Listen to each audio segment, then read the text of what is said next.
Hello, good morning students. ਅੱਜ ਅਸੀਂ ਕਰਾਂਗੇ ਬੁੱਕ ਇੰਡੀਅਨ ਪੋਲੀਟੀਕਲ ਸਿਸਟਮ।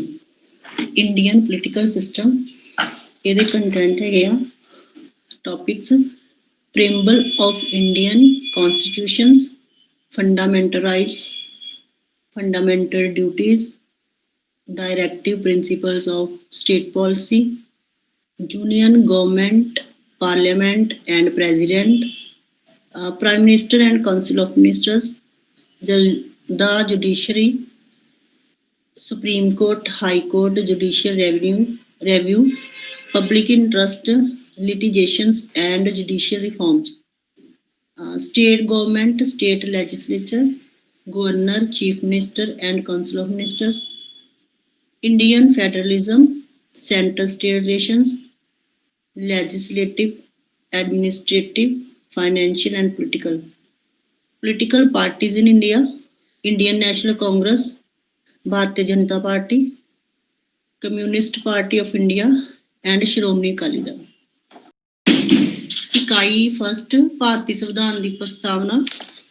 ਇਹਦੇ ਵਿੱਚ 2 ਮਾਰਕਸ ਦਾ ਕੁਐਸਚਨ ਹੁੰਦਾ ਹੈ। ਭਾਰਤੀ ਸੰਵਿਧਾਨ ਦੀ ਪ੍ਰਸਤਾਵਨਾ ਤੋਂ ਕੀ ਭਾਵ ਆ?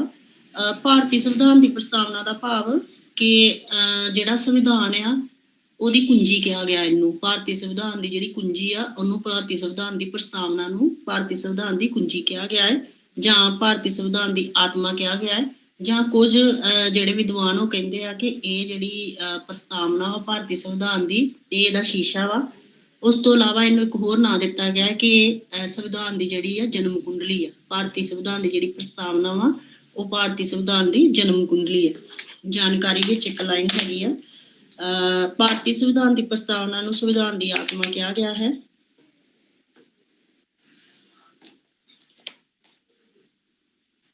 ਭਾਰਤੀ ਸੰਵਿਧਾਨ ਦੀ ਪ੍ਰਸਤਾਵਨਾ ਪੈਰਾ ਥੋੜਾ ਜਿਹਾ ਰੀਡ ਕਰ ਲਾਂਗੇ। ਓਵਰਵਿਊ ਚ ਵੈਸੇ ਮੈਂ ਤੁਹਾਨੂੰ ਦੱਸ ਦਿੱਤਾ। ਕਹਿੰਦਾ ਕਿ ਜਿਹੜੀ ਭਾਰਤੀ ਸੰਵਿਧਾਨ ਦੀ ਪ੍ਰਸਤਾਵਨਾ ਉਸਦੀ ਭਾਵਨਾ ਤੇ ਅਰਥ ਨੂੰ ਖੋਲਣ ਦੀ ਇੱਕ ਕੁੰਜੀ ਹੈ। ਇਹ ਗੱਲ ਭਾਰਤ ਦੇ ਸੰਵਿਧਾਨ ਦੀ ਪ੍ਰਸਤਾਵਨਾ ਸੰਬੰਧੀ ਵੀ ਸੱਚ ਹੈ। ਇੱਕ KSM ਮੁੰਸ਼ੀ ਆ, ਉਹਨੇ ਕਿਹਾ ਸੀ ਕਿ ਇਹ ਸੰਵਿਧਾਨ ਦੀ ਰਾਜਨੀਤਿਕ ਜਨਮ ਪੱਤਰੀ ਇਹਨੂੰ ਕਿਹਾ ਗਿਆ ਵਾ, ਕਿਉਂਕਿ ਇਹਦੇ ਵਿੱਚ ਸੰਵਿਧਾਨ ਦੀਆਂ ਮੌਲਿਕ ਵਿਸ਼ੇਸ਼ਤਾਵਾਂ, ਦਰਸ਼ਨ, ਭਾਰਤੀ ਰਾਜ ਦੀ ਪ੍ਰਕਿਰਤੀ ਪ੍ਰਗਟ ਕੀਤੀ ਗਈ ਆ। ਜਿਵੇਂ ਕਿਸੇ ਬੁੱਕ ਦਾ ਇੰਡੈਕਸ ਪੇਜ ਨਹੀਂ ਹੁੰਦਾ, ਉਸੇ ਤਰ੍ਹਾਂ ਸੰਵਿਧਾਨ ਦਾ ਜਿਹੜਾ ਫਸਟ ਪੇਜ ਹੁੰਦਾ ਜਿੱਥੇ ਸੰਵਿਧਾਨ ਦੇ ਜਿਹੜੇ ਉਦੇਸ਼ ਨਿਰਦੇਸ਼ ਜੋ ਵੀ ਲਿਖੇ ਆ ਉਹਦੀ ਜਿਹੜੀ ਇੰਡੈਕਸ ਪੇਜ ਵਿੱਚ ਥੋੜੇ ਜਿਹੇ ਜਿਸ ਤਰ੍ਹਾਂ ਟੌਪਿਕ ਦੇ ਨਾਮ ਲਿਖੇ ਹੁੰਦੇ, ਉਸ ਤਰ੍ਹਾਂ ਹੀ ਪ੍ਰਸਤਾਵਨਾ ਜਿਹੜੀ ਬਾਹਰਲਾ ਉਹਦਾ ਫਸਟ ਪੇਜ ਆ ਸੰਵਿਧਾਨ ਦਾ, ਜਿਹਦੇ ਤੋਂ ਸਾਨੂੰ ਪੜ੍ਹ ਕੇ ਪਤਾ ਲੱਗ ਜਾਂਦਾ ਹੈ ਕਿ ਸੰਵਿਧਾਨ ਦੇ ਵਿੱਚ ਕੀ ਕਿਹੜੇ ਉਦੇਸ਼ ਆ ਜਾਂ ਕਿਹੜੇ ਕਾਨੂੰਨ ਬਣੇ ਹੋਏ ਆ। ਅੱਗੇ ਹੈਗਾ ਵਾ ਪ੍ਰਸਤਾਵਨਾ ਦੀਆਂ ਮੁੱਖ ਵਿਸ਼ੇਸ਼ਤਾਵਾਂ। 10 ਮਾਰਕਸ ਦਾ ਕੁਐਸਚਨ 2 and 10 ਦਾ ਕਿ ਭਾਰਤੀ ਸੰਵਿਧਾਨ ਦੀ ਪ੍ਰਸਤਾਵਨਾ ਦੱਸੋ ਔਰ ਉਹਦੀਆਂ ਮੁੱਖ ਵਿਸ਼ੇਸ਼ਤਾਵਾਂ ਦੱਸੋ। ਪਹਿਲੀ ਵਿਸ਼ੇਸ਼ਤਾ ਹੈਗੀ ਆ ਸੱਤਾ ਦਾ ਸਰੋਤ, ਲੋਕਪ੍ਰਿਯ ਪ੍ਰਭੂ ਸੱਤਾ। ਕਹਿੰਦਾ ਪ੍ਰਸਤਾਵਨਾ ਦੇ ਵਿੱਚ ਇਹ ਸਪਸ਼ਟ ਰੂਪ ਵਿੱਚ ਦੱਸਿਆ ਗਿਆ ਕਿ ਜਨਤਾ ਹੀ ਪ੍ਰਭੂ ਸੱਤਾ ਦਾ ਸਿਧਾਂਤ ਹੈ, ਯਾਨੀ ਕਿ ਅਸਲੀ ਜਿਹੜੀ ਪ੍ਰਭੂ ਸੱਤਾ ਵਾ ਉਹ ਜਨਤਾ ਕੋਲ ਆ, ਕਿਸੇ ਰਾਜਨੀਤਿਕ ਪਾਰਟੀ ਜਾਂ ਕਿਸੇ ਪ੍ਰਧਾਨ ਮੰਤਰੀ ਜਾਂ ਕਿਸੇ ਪ੍ਰੈਜ਼ੀਡੈਂਟ ਕੋਲ ਨਹੀਂ ਆ, ਕਿਉਂਕਿ ਜਨਤਾ ਹੀ ਉਹਨਾਂ ਨੇ ਸਾਰੇ ਜਿੰਨੇ ਵੀ ਪ੍ਰੈਜ਼ੀਡੈਂਟ ਜਾਂ ਪ੍ਰਧਾਨ ਮੰਤਰੀ ਜਾਂ ਕੋਈ ਵੀ ਪਾਰਟੀ ਨੂੰ ਜਨਤਾ ਹੀ ਬਹੁਮਤ ਦੇ ਕੇ ਜਿਤਾਉਂਦੀ ਆ। ਇਸ ਕਰਕੇ ਜਿਹੜੀ ਸੱਤਾ ਦਾ ਸਰੋਤ ਆ ਉਹ ਲੋਕਪ੍ਰਿਯ ਪ੍ਰਭੂ ਸੱਤਾ ਜਿਹੜੀ ਕਿ ਲੋਕਾਂ ਦੇ ਵਿੱਚ ਆ। ਕਹਿੰਦਾ ਕਿ ਸਰਕਾਰ ਆਪਣੀ ਸ਼ਕਤੀ ਜਿਹੜੀ ਆ ਉਹ ਜਨਤਾ ਤੋਂ ਹੀ ਪ੍ਰਾਪਤ ਕਰਦੀ ਆ। ਸੰਵਿਧਾਨ ਦਾ ਆਧਾਰ ਅਤੇ ਪ੍ਰਭੂ ਸੱਤਾ ਲੋਕਾਂ ਵਿੱਚ ਅਤੇ ਇਹ ਆਪਣੀ ਪ੍ਰਭੂ ਸੱਤਾ ਲੋਕਾਂ ਤੋਂ ਪ੍ਰਾਪਤ ਕਰਦੀ ਹੈ। ਨੈਕਸਟ ਹੈਗਾ ਵਾ ਰਾਜ ਦੀ ਪ੍ਰਕਿਰਤੀ, ਕਿ ਇਹ ਵੀ ਇੱਕ ਪ੍ਰਸਤਾਵਨਾ ਦੀ ਵਿਸ਼ੇਸ਼ਤਾ ਵਾ ਕਿ ਪ੍ਰਸਤਾਵਨਾ ਦੇ ਵਿੱਚ ਰਾਜ ਦੀ ਪ੍ਰਕਿਰਤੀ ਬਾਰੇ ਦੱਸਿਆ ਗਿਆ ਵਾ ਕਿ ਰਾਜ ਕਿਵੇਂ ਦਾ ਵਾ। ਜਿਵੇਂ ਕਿ ਰਾਜ ਇੱਕ ਪ੍ਰਭੂ ਸੱਤਾ ਸੰਪੰਨ ਆ। ਪ੍ਰਭੂ ਸੱਤਾ ਸੰਪੰਨ ਹੁੰਦਾ ਕਿ ਰਾਜ ਦੀ ਆਪਣੀ ਪ੍ਰਭੂ ਸੱਤਾ, ਕਿਉਂਕਿ ਰਾਜ ਜਿਹੜਾ ਹੈਗਾ ਵਾ ਉਹ ਆਜ਼ਾਦ ਆ। ਸਮਾਜਵਾਦੀ ਆ, ਸਮਾਜਵਾਦੀ ਦਾ ਭਾਵ ਕਿ ਲੋਕਾਂ ਦਾ ਕਲਿਆਣਕਾਰੀ ਰਾਜ ਆ ਸਾਡਾ। ਧਰਮ ਨਿਰਪੱਖ, ਯਾਨੀ ਕਿ ਕਿਸੇ ਵੀ ਧਰਮ ਵਿੱਚ ਇਹਦਾ ਭੇਦਭਾਵ ਨਹੀਂ ਆ। ਲੋਕਤੰਤਰੀ, ਗਣਰਾਜ ਐਲਾਨਦੀ ਆ, ਯਾਨੀ ਕਿ ਜਿਹੜੀ ਪ੍ਰਸਤਾਵਨਾ ਵਾ ਉਹਦੇ ਵਿੱਚ ਭਾਰਤ ਨੂੰ ਇਹਨਾਂ ਚੀਜ਼ਾਂ ਨਾਲ ਐਲਾਨਦੀ ਆ। ਉਸ ਤੋਂ ਬਾਅਦ ਇਹ ਜਿਹੜੇ ਇਹਨਾਂ ਨੇ ਪੁਆਇੰਟ ਦਿੱਤੇ ਇਹਨਾਂ ਦੇ ਸਿਰਫ ਆਪਾਂ ਨਾਮ ਹੀ ਲਿਖਾਂਗੇ। ਭਾਰਤ ਇੱਕ ਪ੍ਰਭੂ ਸੱਤਾ ਸੰਪੰਨ ਰਾਜ, ਭਾਰਤ ਇੱਕ ਧਰਮ ਨਿਰਪੱਖ ਰਾਜ, ਭਾਰਤ ਇੱਕ ਸਾਮਵਾਦੀ ਰਾਜ, ਸਮਾਜਵਾਦੀ ਰਾਜ, ਭਾਰਤ ਇੱਕ ਲੋਕਤੰਤਰਿਕ ਰਾਜ। ਹਾਂ, ਭਾਰਤ ਇੱਕ ਲੋਕਤੰਤਰੀ ਆ ਕਿਉਂਕਿ ਇਹਦੇ ਵਿੱਚ ਲੋਕਤੰਤਰੀ ਸਰਕਾਰ ਹੁੰਦੀ ਆ। ਇਸ ਕਰਕੇ ਜਿਹੜਾ ਭਾਰਤ ਹੈ ਇੱਕ ਲੋਕਤੰਤਰੀ ਰਾਜ ਆ। ਨੈਕਸਟ ਆ ਗਿਆ ਭਾਰਤ ਇੱਕ ਗਣਰਾਜ। ਇਹਦਾ ਮੀਨਿੰਗ ਇਹ ਹੈ ਕਿ ਭਾਰਤ ਸਾਰੇ ਗਣਾਂ ਨੂੰ ਰਲਾ ਕੇ, ਸਾਰੇ ਪ੍ਰਾਂਤਾਂ ਨੂੰ ਰਲਾ ਕੇ ਇਹਦਾ ਇੱਕ ਕੇਂਦਰੀ ਗਣਰਾਜ ਆ, ਜਿੱਥੇ ਕਿ ਕੇਂਦਰੀ ਸਰਕਾਰ ਵੀ ਹੈਗੀ ਆ। ਭਾਵੇਂ ਕਿ ਭਾਰਤ ਜਿਹੜਾ ਵੱਖ-ਵੱਖ ਪ੍ਰਾਂਤਾਂ ਵਿੱਚ ਵੰਡਿਆ ਆ, ਬਟ ਇੱਕ ਗਣਰਾਜ ਆ। ਨੈਕਸਟ ਹੈਗਾ ਵਾ ਰਾਜ ਦੇ ਉਦੇਸ਼ ਕੀ ਆ। ਪਹਿਲੋਂ ਰਾਜ ਦੀ ਪ੍ਰਕਿਰਤੀ ਦੱਸੀ ਸੀ, ਹੁਣ ਉਦੇਸ਼ ਕੀ ਆ। ਜਿਹੜਾ ਰਾਜ ਆ, ਭਾਰਤੀ ਰਾਜ ਦਾ ਪਹਿਲਾ ਉਦੇਸ਼ ਹੈਗਾ ਨਿਆਂ, ਕਿ ਲੋਕਾਂ ਨੂੰ ਨਿਆਂ ਦੇਣਾ। ਨਿਆਂ ਇਹਦਾ ਸਭ ਤੋਂ ਉੱਚਾ ਉਦੇਸ਼ ਆ। ਭਾਵੇਂ ਜਿਹੜੇ ਨਾਗਰਿਕ ਆ ਕਿਸੇ ਵੀ ਧਰਮ ਨਾਲ ਰਿਲੇਟਡ ਹੋਣ, ਕਿਸੇ ਵੀ ਲਿੰਗ ਨਾਲ, ਕਿਸੇ ਵੀ ਜਾਤੀ ਨਾਲ, ਤੇ ਉਹਨਾਂ ਨੂੰ ਨਿਆਂ ਜਿਹੜਾ ਸਮਾਜਿਕ, ਆਰਥਿਕ, ਰਾਜਨੀਤਿਕ 3 ਤਰ੍ਹਾਂ ਦੇ ਨਿਆਂ ਮਿਲਦੇ ਆ। ਉਹਦੇ ਵਿੱਚ ਉਹਨਾਂ ਨੇ ਆਰਥਿਕ ਨਿਆਂ ਦਾ ਅਰਥ ਦੱਸ ਦਿੱਤਾ, ਰਾਜਨੀਤਿਕ ਨਿਆਂ ਦਾ ਅਰਥ ਦੱਸਤਾ। ਸੈਕਿੰਡ ਹੈਗਾ ਸੁਤੰਤਰਤਾ। ਭਾਰਤੀ ਨਾਗਰਿਕਾਂ ਨੂੰ ਆਪਣੇ ਰਾਜ ਵਿੱਚ ਕੋਈ ਵੀ ਧੰਦਾ ਕਰਨ ਦੀ ਔਰ ਸੁਤੰਤਰਤਾ ਪੂਰਵਕ ਸਾਰੇ ਦੇਸ਼ ਵਿੱਚ ਘੁੰਮਣ ਦੀ ਔਰ ਸਰਕਾਰ ਦੀ ਆਲੋਚਨਾ ਕਰਨ ਦੀ, ਇਕੱਠੇ ਹੋ ਕੇ ਵਿਚਾਰ ਪ੍ਰਗਟ ਕਰਨ ਦੀ ਪੂਰੀ ਸੁਤੰਤਰਤਾ। ਬਰਾਬਰਤਾ। ਭਾਰਤੀ ਨਾਗਰਿਕਾਂ ਨੂੰ ਭਾਰਤ ਦੇ ਵਿੱਚ ਬਿਨਾਂ ਕਿਸੇ ਨਸਲ, ਧਰਮ, ਲਿੰਗ, ਜਾਤ ਪਾਤ ਦੇ ਬਰਾਬਰਤਾ ਹੈ। ਭਰਾਤਰੀ ਭਾਵ। ਚੌਥਾ ਹੈਗਾ ਵਾ ਕਿ ਰਾਜ ਦਾ ਉਦੇਸ਼ ਕੀ ਹੈ। ਚੌਥਾ ਕਿ ਭਰਾਤਰੀ ਭਾਵ, ਸਾਰੇ ਭਾਰਤ ਦੇ ਜਿੰਨੇ ਵੀ ਲੋਕ ਸਾਰਿਆਂ ਨਾਲ ਇੱਕ ਦੂਜੇ ਨਾਲ ਭਰਾਤਰੀ ਭਾਵ ਰੱਖਣਾ, ਜਾਨੀ ਕਿ ਭਰਾਵਾਂ ਵਾਂਗੂ ਸਮਝਣਾ, ਭਾਵੇਂ ਉਹ ਕਿਸੇ ਵੀ ਧਰਮ ਨਾਲ ਰਿਲੇਟਡ ਹੋਣ, ਭਾਵੇਂ ਹਿੰਦੂ ਹੋਣ, ਸਿੱਖ ਹੋਣ, ਮੁਸਲਮਾਨ ਹੋਣ, ਪਾਰਸੀ ਹੋਣ, ਜੈਨ ਹੋਣ, ਬੋਧੀ ਹੋਣ, ਸਾਰੇ ਇੱਕ ਦੂਜੇ ਨਾਲ ਭਰਾਤਰੀ ਭਾਵ ਰੱਖਣ। ਨੈਕਸਟ ਹੈਗਾ ਸੰਵਿਧਾਨ ਨੂੰ ਅਪਣਾਉਣ ਅਤੇ ਪਾਸ ਕਰਨ ਦੀ ਮਿਤੀ। ਇਹ ਵੀ ਪ੍ਰਸਤਾਵਨਾ ਵਿੱਚ ਸ਼ਾਮਲ ਹੈ ਕਿ ਸੰਵਿਧਾਨ ਨੂੰ ਕਦੋਂ ਬਣਾਇਆ ਗਿਆ ਤੇ ਕਦੋਂ ਪਾਸ ਕੀਤਾ ਗਿਆ। ਸੰਵਿਧਾਨ ਨੂੰ 26 ਨਵੰਬਰ 1949 ਨੂੰ ਸਵੀਕਾਰ ਕੀਤਾ ਗਿਆ ਔਰ ਇਹਦੇ ਉੱਤੇ ਜਿਹੜੇ ਸੀ ਸਭਾ ਦੇ ਪ੍ਰਧਾਨ ਨੇ ਹਸਤਾਖਰ ਕੀਤੇ ਤੇ ਇਸ ਨੂੰ ਲਾਗੂ ਕੀਤਾ ਜਾਣਾ ਘੋਸ਼ਿਤ ਕੀਤਾ। ਔਰ ਬਾਅਦ ਵਿੱਚ ਜਿਹੜਾ 26 ਜਨਵਰੀ ਮਨਾਇਆ ਜਾਂਦਾ, ਉਹਦੇ ਵਿੱਚ ਇਹਨੂੰ ਪ੍ਰਵਾਨਗੀ ਮਿਲੀ ਸੀ ਪੂਰੀ ਤਰ੍ਹਾਂ, ਯਾਨੀ ਕਿ ਲਾਗੂ ਹੋ ਗਿਆ ਸੀ। ਸਵੈ ਨਿਰਮਿਤ ਸੰਵਿਧਾਨ। ਕਹਿੰਦਾ ਕਿ ਜਿਹੜਾ ਸੰਵਿਧਾਨ ਹੈ ਉਹ ਸਵੈ ਨਿਰਮਿਤ ਹੈ। ਇਸ ਨੂੰ ਭਾਰਤ ਦੇ ਲੋਕਾਂ ਵੱਲੋਂ ਚੁਣੀ ਪ੍ਰਤੀਨਿਧੀ ਸੰਸਥਾ ਦੇ ਰੂਪ ਵਿੱਚ ਸੰਵਿਧਾਨ ਨਿਰਮਾਣ ਸਭਾ ਨੇ ਤਿਆਰ ਕੀਤਾ, ਸਵੀਕਾਰ ਅਤੇ ਪਾਸ ਕੀਤਾ, ਯਾਨੀ ਕਿ ਖੁਦ ਬਣਾਇਆ ਹੈ। ਭਾਰਤ ਦੇ ਲੋਕਾਂ ਨੇ ਲੋਕਾਂ ਦੁਆਰਾ ਚੁਣੇ ਗਏ ਜਿਹੜੇ ਪ੍ਰਤੀਨਿਧੀ ਸੀ ਉਹਨਾਂ ਨੇ ਬਣਾਇਆ ਹੈ। ਨੈਕਸਟ ਆ ਗਿਆ, ਜੇਕਰ ਕੁਐਸਚਨ ਆ ਜਾਏ ਕਿ ਜਿਹੜੀ ਪ੍ਰਸਤਾਵਨਾ ਦਾ ਮਹੱਤਵ ਕੀ ਆ। ਵੈਰੀ ਵੈਰੀ ਇੰਪੋਰਟੈਂਟ ਕੁਐਸਚਨ ਆ ਦੋਨੋਂ ਹੀ, ਵਿਸ਼ੇਸ਼ਤਾਵਾਂ ਔਰ ਮਹੱਤਵ। ਪੇਜ ਨੰਬਰ 7 ਕਹਿੰਦਾ ਜਦੋਂ ਅਸੀਂ ਪ੍ਰਸਤਾਵਨਾ ਦੀਆਂ ਵਿਸ਼ੇਸ਼ਤਾਵਾਂ ਦਾ ਵਰਣਨ ਕਰਦੇ, ਜਾਣੀ ਕਿ ਜਿਹੜੀਆਂ ਅਸੀਂ ਪਿੱਛੇ ਪੜ੍ਹੀਆਂ ਹੋਈਆਂ ਵਾ, ਜਦੋਂ ਅਸੀਂ ਉਹਨਾਂ ਦਾ ਵਰਣਨ ਕਰਦੇ ਤੇ ਆਪਣੇ ਆਪ ਹੀ ਮਹੱਤਵ ਜਿਹੜਾ ਨਿਕਲ ਕੇ ਆ ਜਾਂਦਾ ਵਾ ਕਿ ਪ੍ਰਸਤਾਵਨਾ ਦਾ ਕੀ ਮਹੱਤਵ ਹੈ। ਇਹ ਸੰਵਿਧਾਨ ਦੇ ਦਾਰਸ਼ਨਿਕ ਆਧਾਰਾਂ ਨੂੰ ਪੇਸ਼ ਕਰਦੀ ਆ ਔਰ ਸੰਵਿਧਾਨ ਦੇ ਰੂਪ ਵਿੱਚ ਜੋ ਉਦੇਸ਼ ਪ੍ਰਾਪਤ ਕਰਨ ਦਾ ਲਕਸ਼ ਮਾਪਿਆ ਗਿਆ ਹੈ ਉਹ ਇਸ ਦੀ ਪ੍ਰਸਤਾਵਨਾ ਨਾਲ ਪੂਰਨ ਤੌਰ ਤੇ ਸਪਸ਼ਟ ਹੋ ਜਾਂਦਾ ਹੈ। ਯਾਨੀ ਕਿ ਜੇਕਰ ਅਸੀਂ ਪ੍ਰਸਤਾਵਨਾ ਹੀ ਪੜ੍ਹ ਲਈਏ ਇਕੱਲੀ ਸੰਵਿਧਾਨ ਦੀ, ਸਾਨੂੰ ਇੰਨਾ ਅੰਦਾਜ਼ਾ ਹੋ ਜਾਂਦਾ ਕਿ ਸੰਵਿਧਾਨ ਦੇ ਵਿੱਚ ਕੀ ਕੀ ਦਰਜ ਕੀਤਾ ਗਿਆ ਵਾ। ਕੀ ਪ੍ਰਸਤਾਵਨਾ ਸੰਵਿਧਾਨ ਦਾ ਇੱਕ ਅੰਗ ਹੈ? ਇਸ ਤਰ੍ਹਾਂ ਵੀ 2 ਮਾਰਕਸ ਦਾ ਕੁਐਸਚਨ ਆ ਜਾਂਦਾ। ਹਾਂ, ਜਿਹੜੀ ਪ੍ਰਸਤਾਵਨਾ ਸੰਵਿਧਾਨ ਦਾ ਇੱਕ ਅੰਗ ਹੈ। ਇਹਦੇ ਵਿੱਚ ਸੇਮ ਆਪਾਂ ਪ੍ਰਸਤਾਵਨਾ ਦੀ ਜਿਹੜੀ ਡੈਫੀਨੇਸ਼ਨ ਦੇ ਦੇਣੀ ਹੈ। ਨੈਕਸਟ ਆ ਗਿਆ ਵੈਰੀ ਵੈਰੀ ਇੰਪੋਰਟੈਂਟ ਕੁਐਸਚਨ ਆ, ਭਾਰਤ ਦਾ ਸੰਵਿਧਾਨ ਦੀਆਂ ਵਿਸ਼ੇਸ਼ਤਾਵਾਂ 2 ਔਰ 10। ਸਭ ਤੋਂ ਪਹਿਲੇ ਭਾਰਤ ਦਾ ਜਿਹੜਾ ਸੰਵਿਧਾਨ ਆ ਉਹ ਸਾਰੇ ਸੰਸਾਰ ਦੇ ਸੰਵਿਧਾਨਾਂ ਨਾਲੋਂ ਵੱਡਾ ਵਾ ਔਰ ਲਿਖਤੀ ਵੀ ਹੈ ਤੇ ਮੌਖਿਕ ਵੀ ਹੈ। ਵਿਆਪਕ ਆਕਾਰ ਇਹਦਾ ਬਹੁਤ ਵੱਡਾ ਆਕਾਰ ਆ। ਇਕਾਤਮਕ ਸੰਘਵਾਦ ਆ, ਯਾਨੀ ਕਿ ਇਹਦੇ ਵਿੱਚ ਇਕਾਤਮਕ ਸੰਘਵਾਦ ਦਾ ਮਤਲਬ ਕਿ ਦੋਹਰੀ ਨਾਗਰਿਕਤਾ ਨਹੀਂ ਲੈਣੀ ਪੈਂਦੀ। ਸੰਵਿਧਾਨ ਦੇ ਅਨੁਸਾਰ ਕਿਸੇ ਵੀ ਨਾਗਰਿਕ ਨੂੰ ਦੋਹਰੀ ਨਾਗਰਿਕਤਾ ਦੀ ਲੋੜ ਨਹੀਂ ਪੈਂਦੀ। ਲਚਕ ਆ, ਕਠੋਰ ਆ, ਯਾਨੀ ਲਚਕ ਬਹੁਤ ਜ਼ਿਆਦਾ। ਜੇ ਸੁਪਰੀਮ ਕੋਰਟ ਦੇ ਜੱਜ ਜਾਂ ਪ੍ਰਧਾਨ ਮੰਤਰੀ ਜਾਂ ਪ੍ਰੈਜ਼ੀਡੈਂਟ ਜੋ ਬੈਠ ਕੇ ਕੋਈ ਨਵੀਂ ਨੀਤੀ ਤਿਆਰ ਕਰਦੇ ਆ ਤੇ ਉਹਨੂੰ ਸੰਵਿਧਾਨ ਦੀ ਨੀਤੀ, ਕਿਸੇ ਨੀਤੀ ਨੂੰ ਚੇਂਜ ਕਰ ਸਕਦੇ ਆ, ਬਟ ਬਹੁਤ ਜ਼ਿਆਦਾ ਵਿਚਾਰ ਕਰਨ ਨਾਲ। ਔਰ ਕਠੋਰਤਾ ਕਿ ਇੰਨੀ ਜਲਦੀ ਵੀ ਇਹਦੇ ਵਿੱਚ ਕਾਨੂੰਨ ਜਿਹੜੇ ਚੇਂਜ ਨਹੀਂ ਹੁੰਦੇ। ਕਹਿੰਦਾ ਕਿ 1950 ਤੋਂ ਲੈ ਕੇ ਅੱਜ ਤੱਕ ਇਹ ਸੰਵਿਧਾਨ ਜਿਹੜਾ ਸਫਲਤਾਪੂਰਵਕ ਕੰਮ ਕਰ ਰਿਹਾ ਹੈ। ਰਾਸ਼ਟਰ ਦੀ ਏਕਤਾ। ਸੰਵਿਧਾਨ ਜਿਹੜਾ ਵਾ ਉਹ ਕੀ ਪੇਸ਼ ਕਰਦਾ ਵਾ ਕਿ ਰਾਸ਼ਟਰ ਦੀ ਏਕਤਾ ਤੇ ਅਖੰਡਤਾ ਦੇ ਵਿਕਾਸ ਪ੍ਰਾਪਤ ਕਰਨ ਵਿੱਚ ਸਮਰੱਥ ਹੋਵੇ ਅਤੇ ਰਾਸ਼ਟਰ ਨਿਰਮਾਣ ਅਤੇ ਸਮਾਜਿਕ ਪੁਨਰ ਨਿਰਮਾਣ ਨੂੰ ਨਿਸ਼ਚਿਤ ਕਰਨ ਲਈ ਆਧਾਰ ਦੇ ਸਕੇ। ਇਹ ਸੰਵਿਧਾਨ ਦਾ ਜਿਹੜਾ ਨਿਰਮਾਣ ਸੀ, ਲਿਖਿਆ ਸੀਗਾ ਡਾਕਟਰ ਅੰਬੇਦਕਰ ਨੇ ਲਿਖਿਆ ਸੀ। ਉਹਨੇ ਕਿਹਾ ਸੀ ਕਿ ਮੈਂ ਸਮਝਦਾ ਹਾਂ ਸੰਵਿਧਾਨ ਵਿਹਾਰ ਕੁਸ਼ਲ ਹੈ, ਇਹ ਲਚਕੀਲਾ ਹੈ ਅਤੇ ਇਹ ਅਮਨ ਤੇ ਯੁੱਧ ਦੋਨੋਂ ਸਮੇਂ ਤੇ ਦੇਸ਼ ਨੂੰ ਇਕਜੁੱਟ ਰੱਖਣ ਦੀ ਕਾਫੀ ਸ਼ਕਤੀਸ਼ਾਲੀ ਹੈ। ਨੈਕਸਟ ਆ ਗਿਆ ਲਿਖਤੀ ਅਤੇ ਵਿਸਤਾਰਪੂਰਵਕ। ਜਿਹੜਾ ਸੰਵਿਧਾਨ ਹੈ ਉਹ ਲਿਖਤੀ ਆ, ਕਿਉਂਕਿ ਇਹਦੇ ਵਿੱਚ ਔਰ ਬਹੁਤ ਵੱਡਾ ਵਾ। ਇਹਦੇ ਵਿੱਚ 444 ਅਨੁਛੇਦ ਆ ਤੇ 22 ਭਾਗਾਂ ਵਿੱਚ ਵੰਡੇ ਹੋਏ ਆ। 12 ਅਨੁਸੂਚੀਆਂ ਨੇ ਇਹਦੇ ਵਿੱਚ, ਔਰ 103 ਸੰਵਿਧਾਨਿਕ ਸੋਧਾਂ ਵੀ ਸ਼ਾਮਲ ਹੈ। ਯਾਨੀ ਕਿ ਹੁਣ ਤੱਕ ਜਦੋਂ ਦਾ ਇਹ ਸੰਵਿਧਾਨ ਬਣਿਆ ਹੁਣ ਤੱਕ 103 ਸੰਵਿਧਾਨਿਕ ਸੋਧਾਂ ਕੀਤੀਆਂ ਗਈਆਂ ਨੇ। ਜਿਵੇਂ ਇੱਕ ਹੋਰ ਸੋਧ ਹੋਈ ਹੁਣੇ ਲੇਟੈਸਟ 340 ਜਿਹੜੀ ਹੈਗੀ ਸੀ ਧਾਰਾ, ਜਿਹੜੀ ਜੰਮੂ ਕਸ਼ਮੀਰ 'ਚ ਲੱਗੀ ਸੀ, ਉਹਨੂੰ ਇਹਨਾਂ ਨੇ ਸੋਧ ਕੀਤੀ ਸੰਵਿਧਾਨ ਦੇ ਵਿੱਚ, ਔਰ ਜਿਸ ਵਿੱਚ ਵਿਸ਼ਵ ਦਾ ਸਭ ਤੋਂ ਵੱਡਾ ਜਿਹੜਾ ਸਾਡਾ ਜਿਹੜਾ ਸੰਵਿਧਾਨ ਵਿਸ਼ਵ ਵਿੱਚ ਸਭ ਤੋਂ ਵੱਡਾ। ਨੈਕਸਟ ਆ ਗਿਆ ਸਵ ਨਿਰਮਤ ਅਤੇ ਪਾਸ ਹੋਇਆ ਸੰਵਿਧਾਨ। ਕਹਿੰਦਾ ਕਿ ਇਹ ਜਿਹੜਾ ਸਵ ਨਿਰਮਤ ਬਣਾਇਆ, ਯਾਨੀ ਕਿ ਇਹਨੂੰ ਲੋਕਾਂ ਦੁਆਰਾ ਚੁਣੇ ਗਏ ਪ੍ਰਤੀਨਿਧੀਆਂ ਦੁਆਰਾ ਬਣਾਇਆ ਗਿਆ ਵਾ, ਔਰ ਇਹ ਦਸੰਬਰ 1946 ਵਿੱਚ ਕੈਬਨਿਟ ਮਿਸ਼ਨ ਯੋਜਨਾ ਦੇ ਅਧੀਨ ਗਠਿਤ ਕੀਤਾ ਗਿਆ ਸੀ ਤੇ 11 ਨਵੰਬਰ 1949 ਦੇ ਵਿੱਚ ਇਹਨੂੰ ਮਨਜ਼ੂਰੀ ਮਿਲੀ, ਔਰ 26 ਜਨਵਰੀ 1950 ਨੂੰ ਇਹ ਲਾਗੂ ਕੀਤਾ ਗਿਆ। ਸੰਵਿਧਾਨ ਦੀ ਪ੍ਰਸਤਾਵਨਾ। ਹਾਂ, ਸੰਵਿਧਾਨ ਦੀ ਪ੍ਰਸਤਾਵਨਾ ਹੈਗੀ ਹੈ, ਜਿਹਨੂੰ ਕਿ ਸੰਵਿਧਾਨ ਦੀ ਕੁੰਜੀ ਕਿਹਾ ਗਿਆ ਵਾ।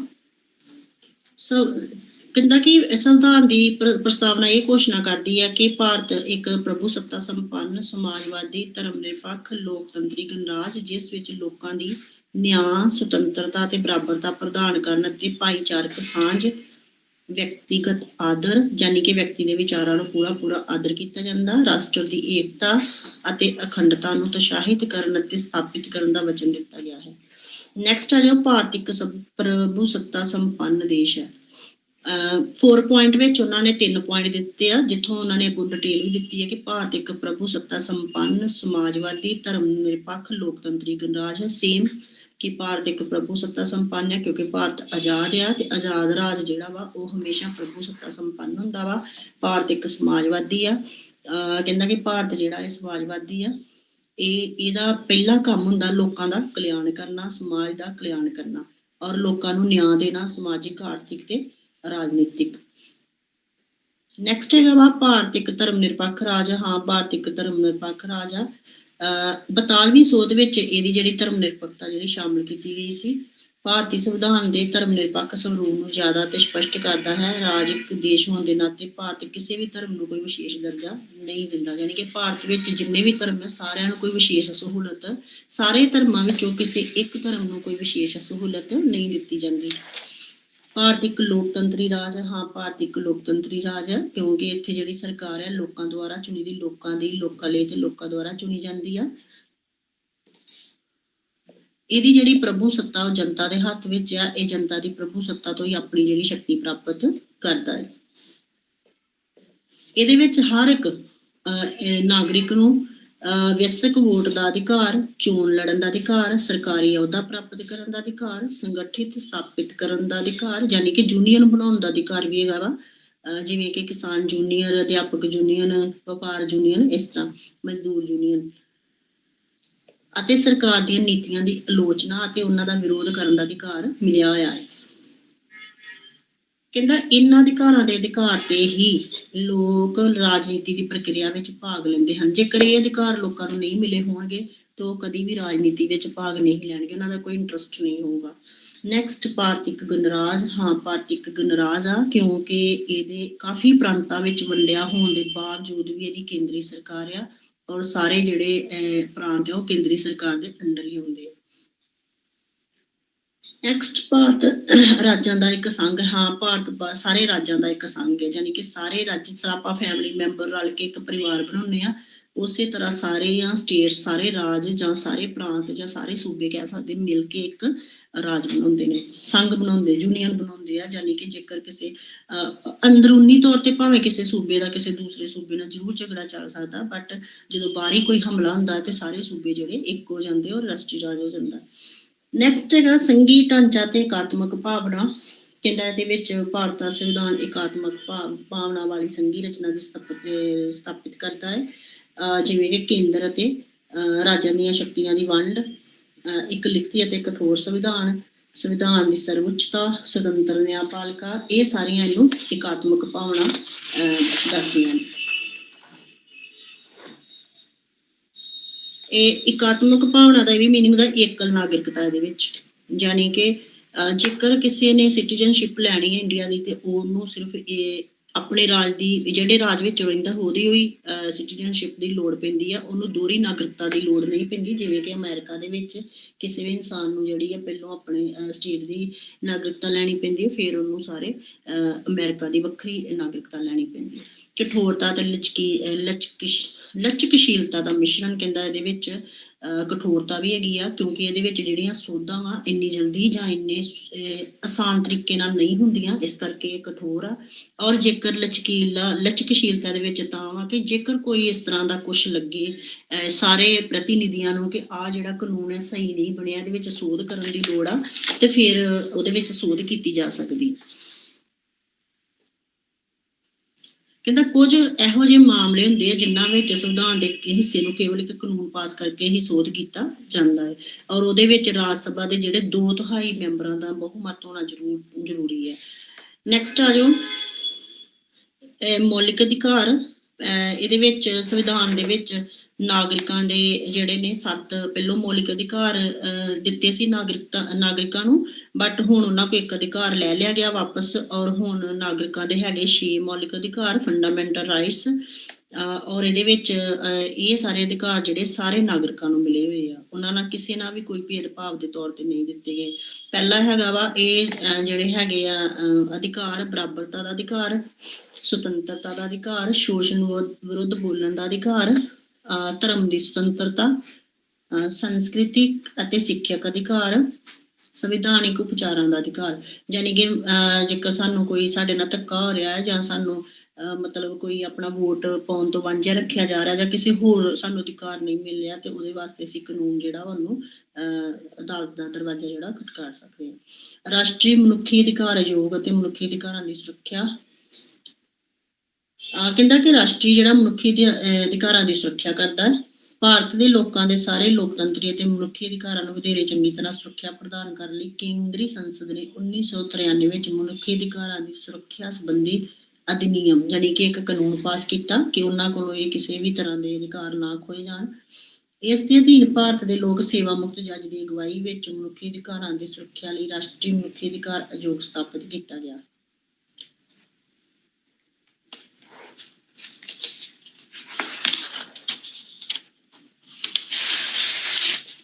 ਨੈਕਸਟ ਹੈਗਾ ਨਾਗਰਿਕਾਂ ਦੇ ਮੌਲਿਕ ਕਰਤੱਵ। ਹੁਣ ਜਿੱਥੇ ਉਹਨਾਂ ਨੂੰ 6 ਜਿਹੜੇ ਨੇ ਅਧਿਕਾਰ ਮਿਲੇ, ਉੱਥੇ ਉਹਨਾਂ ਦੇ ਕੁਝ ਕਰਤੱਵ ਵੀ ਹੈ ਜਿਹੜੇ ਨੇ ਆਪਣੇ ਦੇਸ਼ ਵਾਸਤੇ ਉਹਨਾਂ ਨੇ ਨਿਭਾਉਣੇ ਹੁੰਦੇ ਆ। ਪਹਿਲਾਂ ਉਹਨਾਂ ਨੂੰ 11 ਕਰਤੱਵ ਮਿਲੇ ਆ, ਔਰ 11 ਦੇ ਵਿੱਚੋਂ ਹੁਣ ਉਹਨਾਂ ਦੇ ਇੱਕ ਕਰਤੱਵ ਜਿਹੜਾ ਉਹਨਾਂ ਨੂੰ ਮਾਫ ਕਰ ਦਿੱਤਾ ਗਿਆ। ਹੁਣ 10 ਕਰਤੱਵ ਹੈ ਜਿਹੜੇ ਨਾਗਰਿਕਾਂ ਨੇ ਦੇਸ਼ ਵਾਸਤੇ ਨਿਭਾਉਣੇ ਹੁੰਦੇ ਆ। ਪਹਿਲਾ ਹੈਗਾ ਸੰਵਿਧਾਨ ਨੇ ਰਾਸ਼ਟਰੀ ਝੰਡੇ ਤੇ ਰਾਸ਼ਟਰਗਾਨ ਦਾ ਆਦਰ ਕਰਨਾ। ਸਭ ਤੋਂ ਪਹਿਲਾਂ ਸੰਵਿਧਾਨ, ਉਸ ਤੋਂ ਬਾਅਦ ਰਾਸ਼ਟਰੀ ਝੰਡਾ, ਉਸ ਤੋਂ ਬਾਅਦ ਰਾਸ਼ਟਰੀ ਗਾਨ ਗੀਤ ਜਿਹੜਾ ਹੁੰਦਾ ਜਨ ਗਣ ਮਨ, ਉਹਦਾ ਆਦਰ ਕਰਨਾ। ਸੁਤੰਤਰਤਾ ਦੇ ਸੰਗਰਾਮ ਦੇ ਉੱਚ ਆਦਰਸ਼ਾਂ ਤੇ ਚੱਲਣਾ, ਯਾਨੀ ਕਿ ਜੇਕਰ ਕਿਸੇ ਟਾਈਮ ਦੇਸ਼ ਨੂੰ ਬਲਿਦਾਨ ਦੀ ਲੋੜ ਆ ਜਾਂ ਕੋਈ ਬਾਹਰੀ ਹਮਲਾ ਹੋ ਜਾਂਦਾ ਤੇ ਨਾਗਰਿਕਾਂ ਦੀ ਭਰਤੀ ਦੀ ਲੋੜ ਹੈ, ਤੇ ਸਾਰੇ ਨਾਗਰਿਕ ਜਿਹੜੇ ਨੇ ਉਹ ਆਪਣੇ ਆਪ ਨੂੰ ਦੇਸ਼ ਵਾਸਤੇ ਕੁਰਬਾਨ ਕਰਨ ਲਈ ਹਮੇਸ਼ਾ ਤਿਆਰ ਰਹਿਣਗੇ। ਭਾਰਤ ਦੀ ਪ੍ਰਭੂ ਸੱਤਾ, ਏਕਤਾ ਤੇ ਅਖੰਡਤਾ ਨੂੰ ਬਣਾਈ ਰੱਖਣਾ, ਦੇਸ਼ ਦੀ ਸੁਰੱਖਿਆ ਕਰਨਾ ਤੇ ਜਦ ਵੀ ਜ਼ਰੂਰਤ ਪਏ ਰਾਸ਼ਟਰ ਲਈ ਆਪਣੀ ਸੇਵਾ ਨਿਸ਼ਾਵਰ ਕਰਨਾ। ਭਾਰਤ ਦੇ ਸਾਰੇ ਲੋਕਾਂ ਨੂੰ ਸਾਂਝੇ ਭਰਾਤਰੀ ਭਾਵ ਨੂੰ ਬੜਾਵਾ ਦੇਣ ਅਤੇ ਔਰਤਾਂ ਦੇ ਮਾਨ ਸਨਮਾਨ ਨੂੰ ਠੇਸ ਪਹੁੰਚਾਉਣ ਵਾਲੀ ਹਰੇਕ ਕਾਰਵਾਈ ਦੀ ਨਿੰਦਾ ਕਰਨਾ। ਰਾਸ਼ਟਰ ਦੀ ਸਾਂਝੀ ਸੰਸਕ੍ਰਿਤਿਕ ਵਿਰਾਸਤ ਦੀ ਸੁਰੱਖਿਆ ਕਰਨਾ। ਸਾਂਝੀ ਸੰਸਕ੍ਰਿਤੀ ਕਿ ਹਰ ਇੱਕ ਸੂਬੇ ਦੀ ਆਪਣੀ ਆਪਣੀ ਸੰਸਕ੍ਰਿਤੀ ਹੁੰਦੀ, ਸਾਰਿਆਂ ਦਾ ਧਿਆਨ ਰੱਖਣਾ, ਸੁਰੱਖਿਆ ਪ੍ਰਦਾਨ ਕਰਨੀ। ਪ੍ਰਕਿਰਤਿਕ ਵਾਤਾਵਰਣ ਦੀ ਸੁਰੱਖਿਆ ਤੇ ਜੀਵ ਜੰਤੂਆਂ ਪ੍ਰਤੀ ਦਇਆ ਰੱਖਣਾ। ਵਿਗਿਆਨਿਕ ਸੋਚ, ਮਨੁੱਖਵਾਦ ਤੇ ਗਿਆਨ ਦੀ ਸੋਧ ਦੀ ਭਾਵਨਾ ਨੂੰ ਵਿਕਸਿਤ ਕਰਨਾ। ਸਰਵਜਨਕ ਸੰਪੱਤੀ ਦੀ ਰੱਖਿਆ ਕਰਨਾ, ਯਾਨੀ ਕਿ ਪਬਲਿਕ ਪ੍ਰੋਪਰਟੀਜ਼, ਜਿਵੇਂ ਕਿ ਬੱਸ ਸਟੈਂਡ ਹੋ ਗਏ, ਸੜਕਾਂ ਹੋ ਗਈਆਂ, ਰੇਲਵੇ ਸਟੇਸ਼ਨ ਹੋ ਗਿਆ, ਹਸਪੀਟਲ ਸਰਕਾਰੀ ਹੋ ਗਏ, ਇਹਨਾਂ ਦੀ ਰੱਖਿਆ ਕਰਨੀ, ਯਾਨੀ ਕਿ ਇਹਨਾਂ ਨੂੰ ਨੁਕਸਾਨ ਨਹੀਂ ਪਹੁੰਚਾਉਣਾ। ਸਾਰੀਆਂ ਵਿਅਕਤੀਗਤ ਅਤੇ ਸਮੂਹਿਕ ਗਤੀਵਿਧੀਆਂ ਵਿੱਚ ਸ਼ਾਨਦਾਰ ਪ੍ਰਾਪਤੀਆਂ ਲਈ ਉਤਸੁਕ ਰਹਿਣ ਦਾ ਯਤਨ ਕਰਨਾ। 11 ਹੈਗਾ ਰਾਜਨੀਤੀ ਦੇ ਨਿਰਦੇਸ਼ਕ ਸਿਧਾਂਤ। ਕਹਿੰਦਾ ਕਿ ਸੰਵਿਧਾਨ ਦੀ ਵਿਸ਼ੇਸ਼ਤਾ ਇਹ ਵੀ ਹੈ ਕਿ ਉਹਦੇ ਵਿੱਚ ਰਾਜਨੀਤੀ ਦੇ ਨਿਰਦੇਸ਼ਕ ਸਿਧਾਂਤ ਵੀ ਦਿੱਤੇ ਹੋਏ ਹਨ, ਜਾਣੀ ਕਿ ਰਾਜ ਵਾਸਤੇ ਉਹ ਜਿਹੜੇ ਰਾਜ ਨੂੰ ਚਲਾਉਂਦੇ ਆ ਨਾ ਪ੍ਰਤੀਨਿਧੀ, ਉਹਨਾਂ ਵਾਸਤੇ ਇਹ ਸਿਧਾਂਤ ਹੁੰਦੇ ਨੇ ਕਿ ਉਹਨਾਂ ਨੇ ਕਿਵੇਂ ਆਪਣੇ ਜਿਹੜੀ ਰਾਜ ਦੀ ਜਨਤਾ ਨੂੰ ਖੁਸ਼ ਰੱਖਣਾ ਹੈ। ਜਿਵੇਂ ਕਿ ਲੋਕਾਂ ਦੇ ਜੀਵਨ ਜਿਉਣ ਲਈ ਸਹੀ ਸਾਧਨ ਪ੍ਰਦਾਨ ਕਰਾਉਣੇ ਇਹ ਰਾਜ ਦੀ ਜ਼ਿੰਮੇਵਾਰੀ ਆ। ਸੰਪਤੀ ਦੀ ਨਿਆਂਪੂਰਵਕ ਵੰਡ ਨਿਸ਼ਚਿਤ ਕਰੇ, ਬਰਾਬਰ ਕੰਮ ਲਈ ਬਰਾਬਰ ਤਨਖਾਹ, ਬੱਚਿਆਂ, ਔਰਤਾਂ, ਮਜ਼ਦੂਰਾਂ ਅਤੇ ਨੌਜਵਾਨਾਂ ਦੇ ਹਿੱਤਾਂ ਦੀ ਸੁਰੱਖਿਆ ਕਰੇ। ਬੁਢਾਪਾ ਪੈਨਸ਼ਨ, ਸਮਾਜਿਕ ਬਰਾਬਰਤਾ, ਵਿਸ਼ਵਾਸੀ ਸੰਸਥਾਵਾਂ ਦੀ ਸਥਾਪਨਾ ਕਰੇ, ਸਮਾਜ ਦੇ ਕਮਜ਼ੋਰ ਵਰਗਾਂ ਦੇ ਹਿੱਤਾਂ ਦੀ ਸੁਰੱਖਿਆ ਕਰੇ ਅਤੇ ਘਰੇਲੂ ਉਦਯੋਗ, ਪੇਂਡੂ ਵਿਕਾਸ, ਅੰਤਰਰਾਸ਼ਟਰੀ ਸ਼ਾਂਤੀ, ਦੂਸਰੇ ਦੇਸ਼ਾਂ ਨਾਲ ਮਿੱਤਰਤਾ ਅਤੇ ਸਹਿਯੋਗ ਨੂੰ ਉਤਸ਼ਾਹਿਤ ਕਰੇ। ਇਹ ਰਾਜ ਵਾਸਤੇ ਆ। 2 ਸਦਨੀ ਸੰਘੀ ਸੰਸਦ। ਹੁਣ ਜਿਹੜੀ ਭਾਰਤ ਦੀ ਜਿਹੜੀ ਸੰਸਦ ਆ, ਪਾਰਲੀਮੈਂਟ ਆ, ਇਹਦੇ 2 ਸਦਨ ਨੇ, ਇੱਕ ਹੈਗਾ ਲੋਕ ਸਭਾ, ਇੱਕ ਹੈਗਾ ਵਾ ਰਾਜ ਸਭਾ। ਨੈਕਸਟ ਹੈਗਾ ਸੰਸਦੀ ਪ੍ਰਣਾਲੀ। ਕਹਿੰਦਾ ਕਿ ਭਾਰਤ ਦੇ ਸੰਵਿਧਾਨ ਕੇਂਦਰ ਅਤੇ ਰਾਜਾਂ ਵਿੱਚ ਸੰਸਦੀ ਪ੍ਰਣਾਲੀ ਦੀ ਵਿਵਸਥਾ ਕੀਤੀ ਗਈ, ਜਾਣੀ ਕਿ ਪਾਰਲੀਮੈਂਟ ਸਿਸਟਮ ਹੈਗਾ ਇੱਥੇ। ਅੱਗੇ ਆ ਜਾਓ, ਵਿਅਸਕ ਵੋਟ ਦਾ ਅਧਿਕਾਰ, ਜਾਣੀ ਕਿ ਸਾਰਿਆਂ ਨੂੰ, ਜਿਹੜੇ ਵੀ ਨਾਗਰਿਕ ਅਡਲਟ ਨੇ 18 ਸਾਲ ਦੀ ਉਮਰ ਹੋਣ ਤੇ ਉਹਨਾਂ ਨੂੰ ਵੋਟ ਦੇਣ ਦਾ ਜਾਂ ਚੋਣਾਂ ਵਿੱਚ ਖੜੇ ਹੋਣ ਦਾ ਪੂਰਾ ਅਧਿਕਾਰ ਹੈ। ਇੱਕ ਅਖੰਡਤਾ ਰਾਜ ਦੇ ਨਾਲ ਇਕੱਲੀ ਨਾਗਰਿਕਤਾ ਨਾਲ ਇਕੱਠੇ ਰਾਜ। ਸੰਵਿਧਾਨ ਕਹਿੰਦਾ ਕਿ ਭਾਰਤੀ ਸੰਵਿਧਾਨ ਸਾਰੇ ਰਾਜਾਂ ਨੂੰ ਬਰਾਬਰ ਵਿੱਚ ਭਾਰਤੀ ਸੰਘ ਦਾ ਭਾਗ ਬਣਾਉਂਦਾ ਹੈ ਅਤੇ ਸਾਰੇ ਨਾਗਰਿਕਾਂ ਨੂੰ ਬਰਾਬਰ ਰੱਖ ਕੇ ਪ੍ਰਭੂ ਸੱਤਾ ਦੇ ਮੌਲਿਕ ਸੰਕਲਪ ਦੇ ਆਧਾਰ ਤੇ ਸਥਾਪਿਤ ਕੀਤਾ ਜਾਂਦਾ ਹੈ। ਕਹਿੰਦਾ ਕਿ 26 ਜਨਵਰੀ 1950 ਤੋਂ ਬਾਅਦ ਵਿਦੇਸ਼ਾਂ ਵਿੱਚ ਜਾ ਕੇ ਵੱਸ ਗਏ ਲੋਕ ਜਿਹੜੇ ਸੀ, ਜਿਨ੍ਹਾਂ ਨੇ ਦੂਸਰੇ ਦੇਸ਼ਾਂ ਦੀ ਨਾਗਰਿਕਤਾ ਪ੍ਰਾਪਤ ਕਰ ਲਈ ਹੈ, ਨੂੰ ਹੀ ਭਾਰਤ ਦੀ ਨਾਗਰਿਕਤਾ ਦੇਣ ਦਾ ਫੈਸਲਾ ਲਿਆ ਗਿਆ ਹੈ। ਜਾਣੀ ਕਿ ਹੁਣ ਉਹ ਦੋਹਰੀ ਨਾਗਰਿਕਤਾ ਪ੍ਰਾਪਤ ਕਰ ਸਕਦੇ। ਜਿਹੜੇ ਬਹੁਤ ਟਾਈਮ ਪਹਿਲਾਂ ਭਾਰਤ ਛੱਡ ਕੇ ਚਲੇ ਗਏ ਔਰ ਉਹਨਾਂ ਨੇ ਉੱਥੋਂ ਦੀ ਨਾਗਰਿਕਤਾ ਪ੍ਰਾਪਤ ਕੀਤੀ ਆ, ਫਿਰ ਵੀ ਉਹਨਾਂ ਦੀ ਭਾਰਤ ਵਿੱਚ ਨਾਗਰਿਕਤਾ ਜਿਹੜੀ ਰਹੇਗੀ। ਕਹਿੰਦਾ ਉਹਨਾਂ ਨੂੰ ਆਪਣੀ ਵਰਤਮਾਨ ਨਾਗਰਿਕਤਾ ਦੇ ਨਾਲ ਨਾਲ ਭਾਰਤੀ ਨਾਗਰਿਕਤਾ ਵੀ ਪ੍ਰਾਪਤ ਹੋਵੇਗੀ। ਉਹ ਦੋਹਰੀ ਨਾਗਰਿਕਤਾ ਦੀ ਪ੍ਰਾਪਤੀ ਦੇ ਅਧਿਕਾਰੀ ਹੋ ਜਾਣਗੇ ਅਤੇ ਉਹਨਾਂ ਨੂੰ ਭਾਰਤ ਵਿੱਚ ਨਾਗਰਿਕ ਆਰਥਿਕ ਅਧਿਕਾਰ ਪ੍ਰਾਪਤ ਹੋ ਜਾਣਗੇ, ਪਰ ਉਹਨਾਂ ਨੂੰ ਰਾਜਨੀਤੀ ਅਧਿਕਾਰ ਪ੍ਰਾਪਤ ਨਹੀਂ ਹੋਣਗੇ। ਜਾਣੀ ਕਿ ਸਿਰਫ ਉਹ ਰਾਜਨੀਤੀ ਵਿੱਚ ਵੱਧ ਚੜ ਕੇ ਹਿੱਸਾ ਨਹੀਂ ਲੈ ਸਕਦੇ, ਸਿਰਫ ਆਪਣੇ ਆਰਥਿਕ ਕਾਰੋਬਾਰ ਵਾਸਤੇ ਹੀ ਉਹਨਾਂ ਨੂੰ ਨਾਗਰਿਕਤਾ ਮਿਲੇਗੀ। ਇਹਦੇ ਪੁਆਇੰਟ ਬਹੁਤ ਜ਼ਿਆਦਾ ਨੇ, ਮੈਂ ਸਿੱਧੇ ਪੁਆਇੰਟ ਪੜ੍ਹ ਦਿੰਦੀ ਕਿਉਂਕਿ ਆਪਾਂ 10 ਲਿਖਣੇ ਹੁੰਦੇ ਆ। ਇਕੱਲੀ ਏਕੀਕ੍ਰਿਤ ਨਿਆਂਪਾਲਿਕਾ, ਨਿਆਂਪਾਲਿਕਾ ਦੀ ਸੁਤੰਤਰਤਾ, ਨਿਆਇਕ ਪੁਨਰ ਨਿਰੀਖਣ, ਨਿਆਇਕ ਸਰਗਰਮੀ, ਸੰਕਟ ਕਾਲ ਸਥਿਤੀ ਵਿੱਚ ਸੰਬੰਧਿਤ ਵਿਵਸਥਾਵਾਂ, ਅਨੁਸੂਚਿਤ ਜਾਤੀਆਂ ਤੇ ਅਨੁਸੂਚਿਤ ਜਨਜਾਤੀਆਂ ਲਈ ਵਿਸ਼ੇਸ਼ ਵਿਵਸਥਾਵਾਂ, ਜਾਣੀ ਕਿ SC ਕੋਟਾ ਜਿਹੜਾ ST ਤੇ SC ਕੋਟੇ ਵਾਸਤੇ ਉਹਨਾਂ ਨੂੰ ਵਿਸ਼ੇਸ਼ ਸਹੂਲਤਾਂ, ਭਾਸ਼ਾ ਨਾਲ ਸੰਬੰਧਿਤ ਵਿਵਸਥਾਵਾਂ, ਅਨੇਕਾਂ ਸਰੋਤਾਂ ਤੋਂ ਤਿਆਰ ਕੀਤਾ ਗਿਆ ਸੰਵਿਧਾਨ। ਇਹ ਸੀਗਾ ਸਾਡਾ ਵੈਰੀ ਇੰਪੋਰਟੈਂਟ ਕੁਐਸਚਨ 2 and 10 ਦਾ। ਇੱਥੇ ਇਹ ਜਿਹੜੀ ਇਕਾਈ ਆ ਇੱਥੇ ਖਤਮ ਹੋ ਜਾਂਦੀ ਇਹਦੇ ਇੰਪੋਰਟੈਂਟ ਕੁਐਸਚਨ। ਨੈਕਸਟ ਹੈਗਾ ਵਾ ਇਕਾਈ 2 ਮੌਲਿਕ ਅਧਿਕਾਰ। ਵੈਰੀ ਇੰਪੋਰਟੈਂਟ ਕੁਐਸਚਨ ਹੈ 10 ਮਾਰਕਸ ਦਾ। 2 ਔਰ 10 ਮੌਲਿਕ ਅਧਿਕਾਰ ਕੀ ਹੁੰਦੇ ਨੇ? ਆਪਾਂ ਇਹ ਤੇ ਪੜ੍ਹ ਲਿਆ ਕਿ ਮੌਲਿਕ ਅਧਿਕਾਰ ਜਿਹੜੇ ਨੇ 6 ਹੁੰਦੇ ਨੇ, ਫੰਡਾਮੈਂਟਲ ਰਾਈਟਸ, ਬਟ ਉਹਦੀ ਜਿਹੜਾ ਵੇਰਵਾ ਨਾ ਉਹ ਅਸੀਂ ਉਦੋਂ ਹੀ ਲਿਖਣਾ ਜੇਕਰ ਉਹਨਾਂ ਨੇ 10 ਮਾਰਕਸ ਦਾ ਅਲੱਗ ਕੁਐਸਚਨ ਪੁੱਛਿਆ ਕਿ ਮੌਲਿਕ ਅਧਿਕਾਰਾਂ ਦੀਆਂ ਵਿਸ਼ੇਸ਼ਤਾਵਾਂ ਦੱਸੋ, ਸਾਨੂੰ ਕਿਹੜੇ ਮੌਲਿਕ ਅਧਿਕਾਰ ਮਿਲੇ ਨੇ। ਕਹਿੰਦਾ ਕਿ ਪੇਜ ਨੰਬਰ 22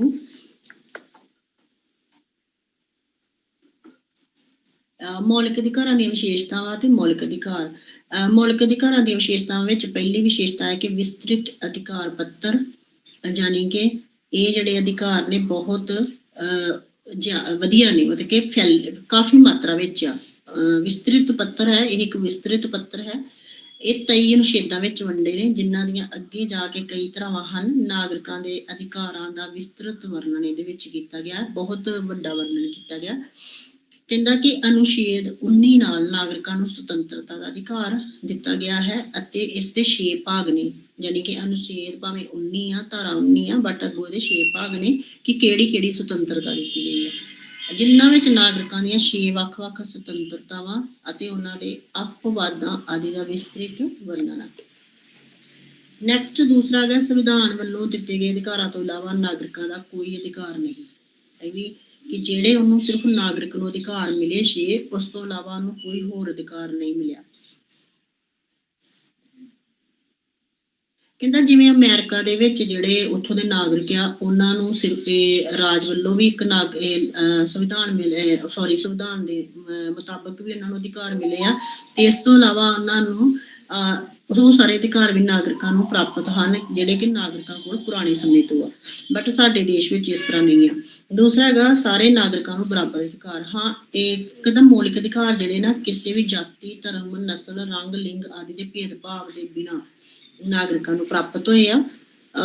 ਬਹੁ ਸੰਖਿਆ ਤੇ ਘੱਟ ਸੰਖਿਆ ਵਿੱਚ ਕੋਈ ਫਰਕ ਨਹੀਂ ਆ, ਭਾਵੇਂ ਨਾਗਰਿਕ ਘੱਟ ਗਿਣਤੀ ਦੇ, ਜਿਸ ਤਰ੍ਹਾਂ ਕਿ ਹੁਣ ਜਿਹੜੇ ਸਿੱਖ ਨੇ ਉਹ ਭਾਰਤ ਦੇ ਵਿੱਚ ਘੱਟ ਗਿਣਤੀ ਦੇ ਆ, ਮੁਸਲਮਾਨ ਘੱਟ ਗਿਣਤੀ ਦੇ, ਇਹਦੇ ਵਿੱਚ ਕੋਈ ਭੇਦਭਾਵ ਨਹੀਂ ਰੱਖਿਆ ਗਿਆ, ਭਾਵੇਂ ਉਹ ਬਹੁ ਗਿਣਤੀ ਦਾ ਕੋਈ ਧਰਮ ਆ, ਭਾਵੇਂ ਘੱਟ ਗਿਣਤੀ ਦਾ, ਸਾਰਿਆਂ ਨੂੰ ਬਰਾਬਰ ਅਧਿਕਾਰ ਮਿਲੇ ਨੇ।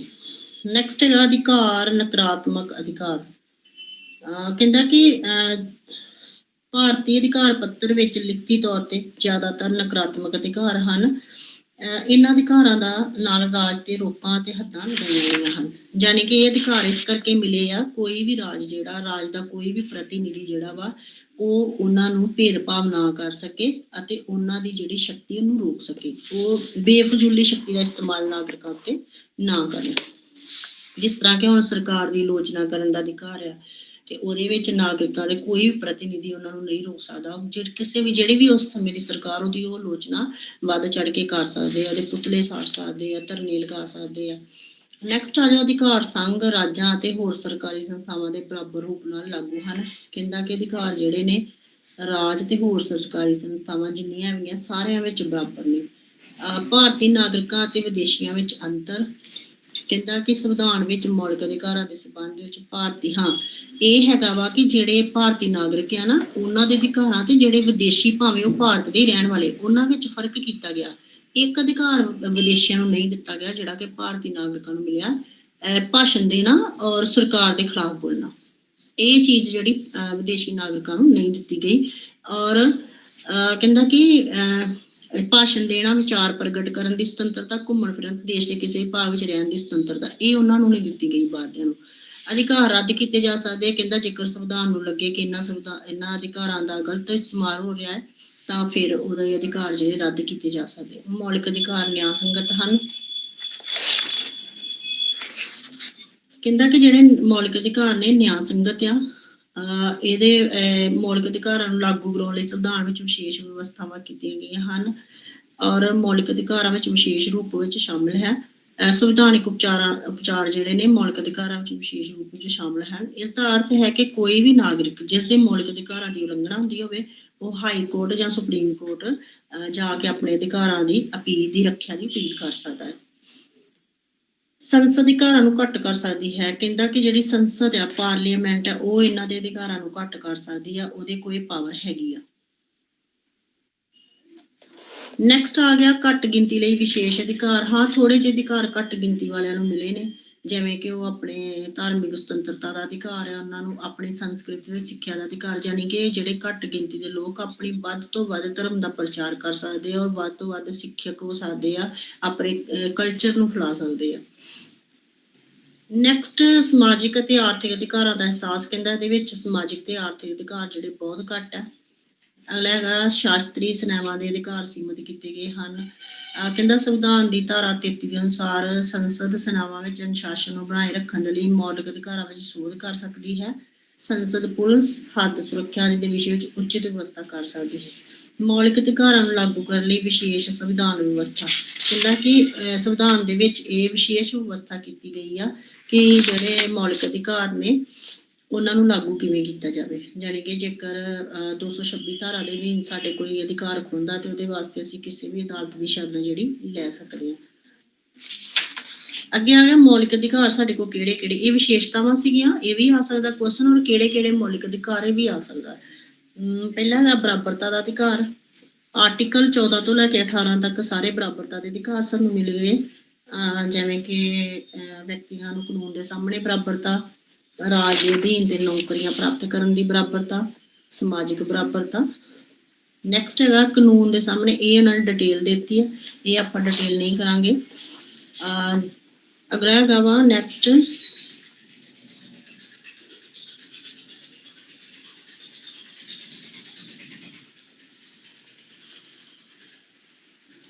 ਸੁਤੰਤਰਤਾ ਦਾ ਅਧਿਕਾਰ। ਦੂਸਰਾ ਜਿਹੜਾ ਨਾਗਰਿਕਾਂ ਕੋਲ ਅਧਿਕਾਰ ਆ ਉਹ ਹੈਗਾ ਸੁਤੰਤਰਤਾ ਦਾ।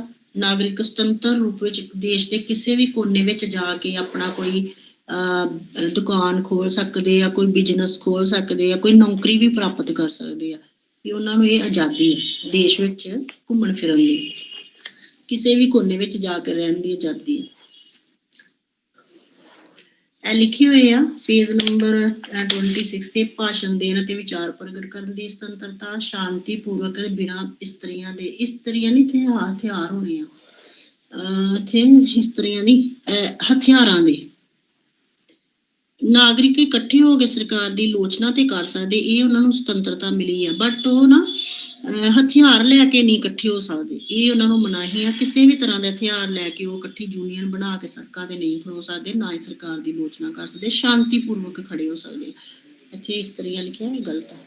ਸੰਘ ਬਣਾਉਣ ਦਾ ਅਧਿਕਾਰ, ਯਾਨੀ ਕਿ ਯੂਨੀਅਨ ਬਣਾਉਣ ਦਾ ਅਧਿਕਾਰ, ਭਾਰਤ ਰਾਜ ਦੇ ਖੇਤਰ ਵਿੱਚ ਘੁੰਮਣ ਦਾ ਅਧਿਕਾਰ, ਭਾਰਤ ਦੇ ਕਿਸੇ ਵੀ ਭਾਗ ਵਿੱਚ ਰਹਿਣ ਜਾਂ ਨਿਵਾਸ ਕਰਨ ਦੀ ਸੁਤੰਤਰਤਾ, ਕੋਈ ਵੀ ਕਾਰੋਬਾਰ, ਪੇਸ਼ਾ ਅਪਣਾਉਣ ਜਾਂ ਵਪਾਰ ਕਰਨ ਦਾ ਅਧਿਕਾਰ।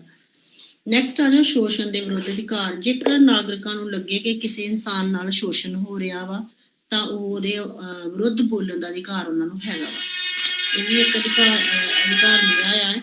ਜੇਕਰ ਕੋਈ ਸਮਾਜ ਵੱਲੋਂ ਕੋਈ ਸ਼ਕਤੀਸ਼ਾਲੀ ਵਿਅਕਤੀ ਕਮਜ਼ੋਰ ਵਿਅਕਤੀਆਂ ਦਾ ਸ਼ੋਸ਼ਣ ਕਰਦਾ ਜਾਂ ਮੰਨ ਲਓ ਕਿ ਲੇਬਰ ਮਜ਼ਦੂਰੀ ਕਰਵਾਉਂਦਾ ਬੱਚਿਆਂ ਕੋਲੋਂ ਜਾਂ ਔਰਤਾਂ ਕੋਲੋਂ, ਜ਼ਬਰਦਸਤੀ ਕੋਈ ਕੰਮ ਕਰਵਾਉਂਦਾ, ਜ਼ਿਆਦਾ ਘੰਟੇ ਬੱਚਿਆਂ ਕੋਲ ਕੰਮ ਕਰਵਾਇਆ ਜਾਂਦਾ, ਇਹਦੇ ਵਾਸਤੇ ਜਿਹੜੇ ਉਹ ਬੋਲ ਸਕਦੇ ਨੇ।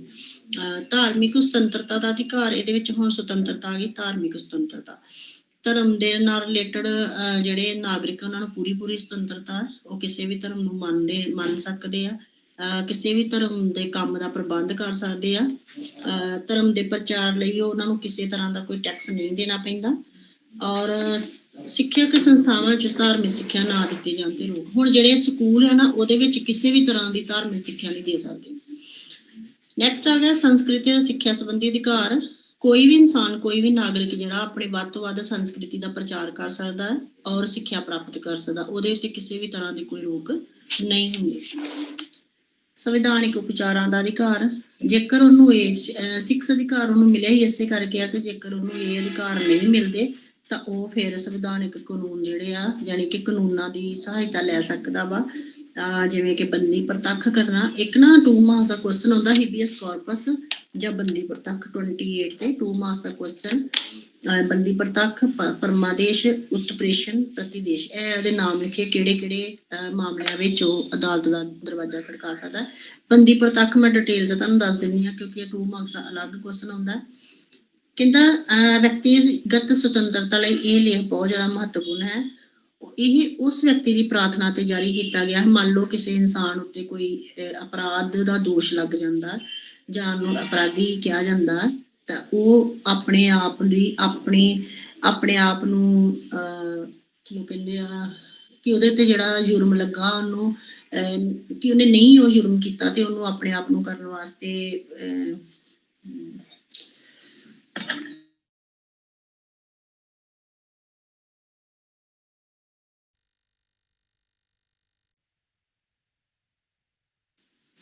ਬੰਦੀ ਪ੍ਰਤੱਖ ਵਿਅਕਤੀਗਤ ਸੁਤੰਤਰ ਲਈ ਇਹ ਲੇਖ ਬਹੁਤ ਜ਼ਿਆਦਾ ਮਹੱਤਵਪੂਰਨ ਹੈ। ਉਹ ਇਸ ਵਿਅਕਤੀ ਦੀ ਪ੍ਰਾਰਥਨਾ ਨਾਲ ਜਾਰੀ ਕੀਤਾ ਗਿਆ ਕਿ ਜੋ ਇਹ ਸਮਝਦਾ ਕਿ ਉਸ ਨੂੰ ਨਜਾਇਜ਼ ਰੂਪ ਵਿੱਚ ਬੰਦੀ ਗਿਆ, ਯਾਨੀ ਕਿ ਉੱਤੇ ਗਲਤ ਇਲਜ਼ਾਮ ਲਾਇਆ ਗਿਆ ਵਾ ਤੇ ਉਹਦੇ ਵੱਲੋਂ ਫਿਰ ਅਦਾਲਤਾਂ ਬੰਦੀ ਕਰਨ ਵਾਲੇ ਅਧਿਕਾਰੀ ਨੂੰ ਆਦੇਸ਼ ਦਿੱਤਾ ਜਾਂਦਾ ਹੈ ਕਿ ਬੰਦੀ ਬਣਾਏ ਗਏ ਵਿਅਕਤੀ ਨੂੰ ਨਿਸ਼ਚਿਤ ਸਮੇਂ ਅਤੇ ਸਥਾਨ ਤੇ ਹਾਜ਼ਰ ਕਰੇ, ਜਿਸ ਨਾਲ ਅਦਾਲਤ ਬੰਦੀ ਬਣਾਏ ਜਾਣ ਵਾਲੇ ਦੇ ਕਾਰਨਾਂ ਤੇ ਵਿਚਾਰ ਕਰ ਸਕੇ। ਦੋਵਾਂ ਪੱਖਾਂ ਦੀ ਗੱਲ ਸੁਣ ਕੇ ਅਦਾਲਤ ਇਸ ਗੱਲ ਦਾ ਫੈਸਲਾ ਕਰਦੀ ਹੈ ਕਿ ਨਜ਼ਰਬੰਦ ਜਾਇਜ਼ ਹੈ ਜਾਂ ਨਜਾਇਜ਼, ਯਾਨੀ ਕਿ ਉਹਦੇ ਤੇ ਅਪਰਾਧ ਜਿਹੜਾ ਵਾ ਜਾਇਜ਼ ਲੱਗਾ ਹੈ ਕਿ ਨਜਾਇਜ਼। ਆਪਣੇ ਆਪ ਨੂੰ ਸੱਚਾ ਸਾਬਤ ਕਰਨ ਵਾਸਤੇ ਉਹ ਅਦਾਲਤ ਵੱਲੋਂ ਉਹਨੂੰ ਇੱਕ ਵਕੀਲ ਮਿਲਦਾ ਜਿਹੜਾ ਕਿ ਉਹਦਾ ਕੇਸ ਲੜਦਾ ਹੈ ਤੇ ਉਹਨੂੰ ਫਿਰ ਫੈਸਲਾ ਅਦਾਲਤ ਹੀ ਸੁਣਾਉਂਦੀ ਆ ਕਿ ਉਹਦੇ ਤੇ ਜਿਹੜਾ ਲੱਗਾ ਅਪਰਾਧ ਆ ਉਹ ਸਹੀ ਆ ਕਿ ਗਲਤ ਆ। ਆਪਣੇ ਆਪ ਨੂੰ ਸਹੀ ਸਾਬਤ ਕਰਨ ਵਾਸਤੇ ਉਹ ਇਹ ਬੰਦੀ ਪ੍ਰਤੱਖ ਕਰਨ ਇਹਨੂੰ ਕਹਿੰਦੇ ਆ ਕਿ ਉਹ ਉਹਨੂੰ ਅਦਾਲਤ ਵਿੱਚ ਪੇਸ਼ ਕੀਤਾ ਜਾਂਦਾ ਹੈ। ਔਰ ਜੇਕਰ ਉਹਦੇ ਤੇ ਅਪਰਾਧ ਨਹੀਂ ਲੱਗਾ, ਅਪਰਾਧ ਨਜਾਇਜ਼ ਹੈ ਤੇ ਉਹਨੂੰ ਫਿਰ ਤੁਰੰਤ ਰਿਹਾ ਕਰ ਦਿੱਤਾ ਜਾਂਦਾ ਵਾ। ਨੈਕਸਟ ਇਹ ਸੀਗੇ ਸਾਡੇ ਮੌਲਿਕ 6 ਅਧਿਕਾਰ ਜਿਹੜੇ ਕਿ ਅਸੀਂ ਪੜ੍ਹੇ ਆ।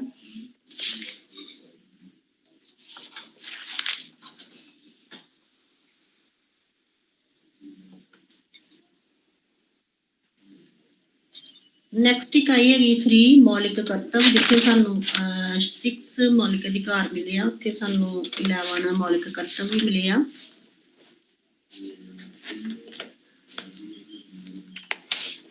ਦੇਸ਼ ਵੱਲੋਂ ਸਾਨੂੰ ਸੰਵਿਧਾਨ ਵੱਲੋਂ 10 ਸਾਨੂੰ ਮੌਲਿਕ ਕਰਤਵ ਮਿਲੇ ਆ। ਪੇਜ ਨੰਬਰ ਆ ਜਾਓ ਤੁਸੀਂ 32। ਪਹਿਲਾ ਹੈਗਾ ਸਾਡਾ ਮੌਲਿਕ ਕਰਤਵ ਕਿ ਅਸੀਂ ਸੰਵਿਧਾਨ ਦਾ ਪਾਲਣ ਕਰਨਾ, ਉਸ ਦੇ ਆਦਰਸ਼ਾਂ, ਸੰਸਥਾਵਾਂ, ਰਾਸ਼ਟਰੀ ਝੰਡਾ, ਰਾਸ਼ਟਰੀ ਗੀਤ ਦਾ ਆਦਰ ਕਰਨਾ, ਯਾਨੀ ਕਿ ਆਦਰ ਕਰੋ। ਸੰਵਿਧਾਨ ਦੇ ਵਿੱਚ ਜਿੰਨੇ ਵੀ ਆਦੇਸ਼ ਜਿੰਨੇ ਕਾਨੂੰਨ ਬਣੇ ਉਹਨਾਂ ਦਾ ਤਾਂ ਆਦਰ ਕਰਨਾ, ਸੰਸਥਾਵਾਂ ਜਿਹੜੀਆਂ ਰਾਜ ਦੀਆਂ ਉਹਨਾਂ ਦਾ ਰਾਸ਼ਟਰੀ ਝੰਡਾ ਤੇ ਰਾਸ਼ਟਰੀ ਗੀਤ ਦਾ ਆਦਰ ਕਰਨਾ। ਦੂਸਰਾ ਹੈਗਾ ਭਾਰਤ ਦੀ ਪ੍ਰਭੂ ਸੱਤਾ, ਏਕਤਾ ਅਤੇ ਅਖੰਡਤਾ ਨੂੰ ਕਾਇਮ ਰੱਖਣਾ ਤੇ ਰੱਖਿਆ। ਹਾਂ, ਸਾਡਾ ਇਹ ਪਹਿਲਾ ਫਰਜ਼ ਆ ਕਿ ਸਾਨੂੰ ਇਹ ਸਾਡਾ ਇਹ ਕਰਤੱਵ ਹੈ ਦੇਸ਼ ਵਾਸਤੇ ਕਿ ਅਸੀਂ ਭਾਰਤ ਦੀ ਜਿਹੜੀ ਪ੍ਰਭੂ ਸੱਤਾ ਉਹਨੂੰ ਨੁਕਸਾਨ ਨਹੀਂ ਪਹੁੰਚਾਉਣਾ, ਉਹਦੀ ਏਕਤਾ ਬਣਾ ਕੇ ਰੱਖਣੀ ਆ ਔਰ ਉਹਦੀ ਅਖੰਡਤਾ ਨੂੰ ਕਾਇਮ ਕਰਨਾ, ਯਾਨੀ ਕਿ ਉਹਨੂੰ ਭਾਰਤ ਦੇ ਜਿੱਥੇ ਲੱਗੇ ਕਿ ਭਾਰਤ ਜਿਹੜਾ ਬਿਖਰ ਰਿਹਾ ਵਾ ਉਹ ਜਿਹੜਾ ਟੁੱਟ ਸਕਦੇ ਉਹਦੇ ਪ੍ਰਾਂਤ, ਉੱਥੇ ਮਤਲਬ ਕਿ ਆਪਣੀ ਉਹਦੀ ਰੱਖਿਆ ਕਰਨੀ, ਯਾਨੀ ਕਿ ਉਹਨੂੰ ਬਿਖਰਨ ਨਹੀਂ ਦੇਣਾ। ਦੇਸ਼ ਦੀ ਰੱਖਿਆ ਕਰੋ ਤੇ ਨਿਸ਼ਚਾ ਕੀਤੇ ਜਾਣ ਤੇ ਰਾਸ਼ਟਰ ਦੀ ਸੇਵਾ। ਕਹਿੰਦਾ ਰਾਸ਼ਟਰ ਤੇ ਖਤਰਾ ਹੋਣ ਤੇ ਨਾਗਰਿਕਾਂ ਨੂੰ ਆਪਣੇ ਨਿੱਜੀ ਸਵਾਰਥਾਂ ਨੂੰ ਭੁਲਾ ਕੇ ਰਾਸ਼ਟਰ ਦੀ ਰੱਖਿਆ ਕਰਨੀ ਚਾਹੀਦੀ ਹੈ। ਜੇਕਰ ਦੇਸ਼ ਨੂੰ ਸੈਨਿਕਾਂ ਦੀ ਜ਼ਰੂਰਤ ਹੋਵੇ ਤਾਂ ਨਾਗਰਿਕਾਂ ਨੂੰ ਸਵੈ ਇੱਛਾ ਨਾਲ ਸੈਨਾ ਵਿੱਚ ਭਰਤੀ ਹੋ ਜਾਣਾ ਚਾਹੀਦਾ ਹੈ। ਨੈਕਸਟ, ਸੁਤੰਤਰਤਾ ਲਈ ਸਾਡੇ ਰਾਸ਼ਟਰੀ ਅੰਦੋਲਨ ਨੂੰ ਪ੍ਰੇਰਿਤ ਕਰਨ ਵਾਲੇ ਉੱਚ ਆਦਰਸ਼ਾਂ ਨੂੰ ਦਿਲ ਵਿੱਚ ਸੰਜੋਈ ਰੱਖੋ ਅਤੇ ਉਹਨਾਂ ਦਾ ਪਾਲਣ ਕਰੋ। ਇਹਨਾਂ ਦਾ ਕਹਿਣ ਦਾ ਭਾਵ ਕਿ ਸੁਤੰਤਰਤਾ ਸੰਗਰਾਮ ਵੇਲੇ ਜਿਹੜੇ ਸਾਡੇ ਦੇਸ਼ ਭਗਤਾਂ ਨੇ ਦੇਸ਼ ਨੂੰ ਆਜ਼ਾਦ ਕਰਾਉਣ ਵਾਸਤੇ ਜਿਹੜੀਆਂ ਕੁਰਬਾਨੀਆਂ ਦਿੱਤੀਆਂ ਨੇ, ਉਹਨਾਂ ਦੇ ਜਿਹੜੇ ਉਹਨਾਂ ਦੇ ਆਦਰਸ਼ ਸੀ ਉਸ ਟਾਈਮ ਤੇ ਕੁਰਬਾਨੀ ਦੇਣ, ਉਹਨਾਂ ਨੂੰ ਆਪਣੇ ਮਨ ਵਿੱਚ ਸੰਜੋ ਕੇ ਰੱਖਣਾ ਔਰ ਰੋਜ਼ਾਨਾ ਦੇ ਜੀਵਨ ਵਿੱਚ ਗ੍ਰਹਿਣ ਕਰਨਾ, ਕਿਉਂਕਿ ਉਹਨਾਂ ਦੇ ਇਹ ਜਿਹੜੇ ਰਾਸ਼ਟਰੀ ਅੰਦੋਲਨ ਦੇ ਸਮੇਂ ਜਿਹੜੇ ਹੈਗੇ ਸੀ ਨਾ ਸੁਤੰਤਰਤਾ ਸੰਗਰਾਮੀ, ਉਹਨਾਂ ਦੇ ਜਿਹੜੇ ਹੈਗੇ ਪ੍ਰੇਰਿਤ, ਉਹਨਾਂ ਦੇ ਜਿੰਨੇ ਭਾਸ਼ਣ ਸੀ ਨਾਗਰਿਕਾਂ ਨੂੰ ਪ੍ਰੇਰਿਤ ਕਰਨ ਵਾਲੇ ਸੀ। ਨੰਬਰ 5, ਭਾਰਤ ਦੇ ਸਾਰੇ ਲੋਕਾਂ ਵਿੱਚ ਸਮਰਸਤਾ ਅਤੇ ਬਰਾਬਰ ਭਰਾਤਰੀ ਭਾਵ ਦੀ ਭਾਵਨਾ ਨਿਰਮਾਣ ਕਰਨੀ। ਕਹਿੰਦਾ ਨਾਗਰਿਕਾਂ ਦਾ ਇਹ ਕਰਤੱਵ ਵੀ ਬਣਦਾ ਹੈ ਕਿ ਉਹ ਭਰਾਤਰੀ ਭਾਵਨਾ ਦਾ ਵਿਕਾਸ ਕਰੇ। ਨਿਆਂ, ਸੁਤੰਤਰਤਾ ਦੇ ਬੰਧੁਤਵ ਦੇ ਆਧਾਰ ਤੇ ਨਵੇਂ ਰਾਸ਼ਟਰ ਦੇ ਸਾਰੇ ਨਾਗਰਿਕ ਇਹ ਮਹਿਸੂਸ ਕਰਨ ਕਿ ਉਹ ਇੱਕ ਧਾਗੇ ਵਿੱਚ ਬੱਝੇ ਹੋਏ ਆ, ਯਾਨੀ ਕਿ ਉਹਨਾਂ ਦੇ ਵਿੱਚ ਭੇਦਭਾਵ ਆਪਸ ਵਿੱਚ ਨਹੀਂ ਕਰਨਾ, ਭਾਵੇਂ ਉਹ ਕਿਸੇ ਵੀ ਧਰਮ ਦਾ, ਉਹਦੇ ਨਾਲ ਭੇਦਭਾਵ ਨਹੀਂ ਕਰਨਾ, ਸਗੋਂ ਭਰਾਵਾਂ ਵਾਂਗੂ ਇੱਕ ਦੂਜੇ ਨੂੰ ਸਮਝਣਾ। ਨੰਬਰ 6, ਸਮਾਜਿਕ ਸੰਸਕ੍ਰਿਤੀ ਦੀ ਗੌਰਵਸ਼ਾਲੀ ਪਰੰਪਰਾ ਦਾ ਮਹੱਤਵ ਸਮਝੋ ਅਤੇ ਉਸ ਨੂੰ ਬਣਾਈ ਰੱਖੋ। ਕਹਿੰਦਾ ਜਿਹੜੀ ਸਾਡੇ ਦੇਸ਼ ਦੀ ਸੰਸਕ੍ਰਿਤੀ ਆ, ਜਿਵੇਂ ਕਿ ਸਾਡੇ ਦੇਸ਼ ਦਾ ਕਲਚਰ ਆ, ਉਹਨੂੰ ਸੰਭਾਲ ਕੇ ਰੱਖਣਾ, ਆਪਣੀ ਸੰਸਕ੍ਰਿਤੀ ਨੂੰ ਬਣਾਏ ਰੱਖਣਾ, ਆਪਣੀਆਂ ਜਿਹੜੀਆਂ ਭਾਸ਼ਾ, ਜਿਸ ਤਰ੍ਹਾਂ ਮਾਤਰ ਭਾਸ਼ਾ ਹੋ ਗਈ, ਰਾਸ਼ਟਰ ਭਾਸ਼ਾ ਹੋ ਗਈ, ਇਹਦਾ ਵਿਕਾਸ ਕਰਨਾ।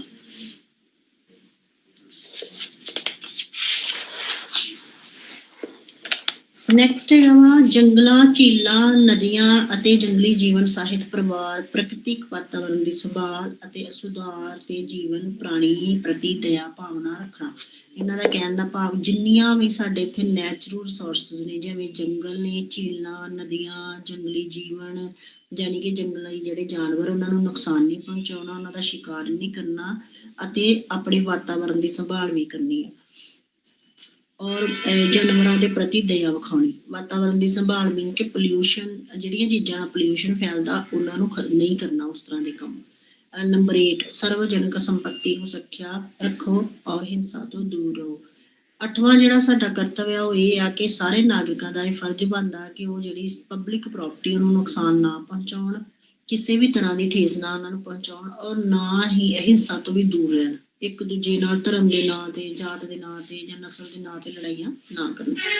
ਨੰਬਰ 9, ਵਿਗਿਆਨਿਕ ਦ੍ਰਿਸ਼ਟੀਕੋਣ ਦਾ ਵਿਕਾਸ ਕਰੋ। ਹਾਂ, ਕਹਿੰਦਾ ਕਿ ਜਿਹੜੀਆਂ ਸਾਡੀਆਂ ਬੁਰਾਈਆਂ ਨਾ ਸਾਡੇ ਦੇਸ਼ ਦੇ ਕਲਚਰ ਵਿੱਚ, ਬਹੁਤ ਸਾਰੇ ਰੀਤੀ ਰਿਵਾਜ ਇਸ ਤਰ੍ਹਾਂ ਦੇ ਆ ਜਿਹੜੇ ਕਿ ਸਾਡੀਆਂ ਬੁਰਾਈਆਂ ਬਣ ਗਏ ਨੇ, ਜਿਵੇਂ ਸਤੀ ਪ੍ਰਥਾ ਸੀਗੀ, ਔਰਤ ਨੂੰ ਪੜ੍ਹਨ ਨਹੀਂ ਸੀ ਦਿੰਦੇ, ਇਸ ਤਰ੍ਹਾਂ ਦੀਆਂ ਬੁਰਾਈਆਂ ਨੂੰ ਦੂਰ ਕਰਨ ਵਿੱਚ ਸਰਕਾਰ ਦੀ ਮਦਦ ਕਰਨੀ, ਸਗੋਂ ਸਰਕਾਰ ਦਾ ਵਿਰੋਧ ਨਹੀਂ ਕਰਨਾ, ਉਹਦੀ ਮਦਦ ਕਰਨੀ ਆ ਔਰ ਇਸ ਤਰ੍ਹਾਂ ਦੇ ਗੁਣ ਪੜ੍ਹ ਲਿਖ ਕੇ ਇਸ ਤਰ੍ਹਾਂ ਦੇ ਗੁਣ ਆਪਣੇ ਵਿੱਚ ਭਰੋ ਕਿ ਤੁਸੀਂ ਵੀ ਆਪਣੇ ਦੇਸ਼ ਦਾ ਨਾਮ ਜਿਹੜਾ ਦੂਸਰੇ ਦੇਸ਼ਾਂ ਵਿੱਚ ਰੋਸ਼ਨ ਕਰੋ।